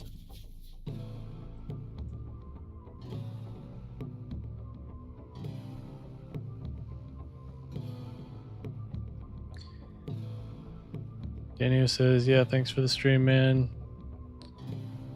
Yeah, no, you're welcome. I had a lot of fun tonight. Hope you enjoyed. Like always, thanks again for joining me. I really appreciate it. I appreciate everyone, you and everyone else giving me the support. Really means a lot to me. So thank you again. Daniel says, I really like that you seem knowledgeable about a lot of these things.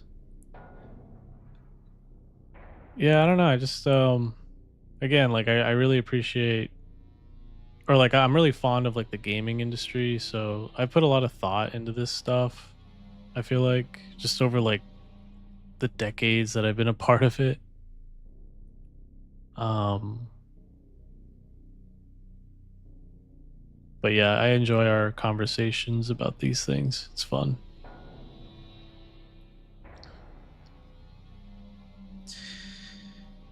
All right, guys. But with that, I am signing off. Thank you again for joining me, and I'll catch you next time. Later.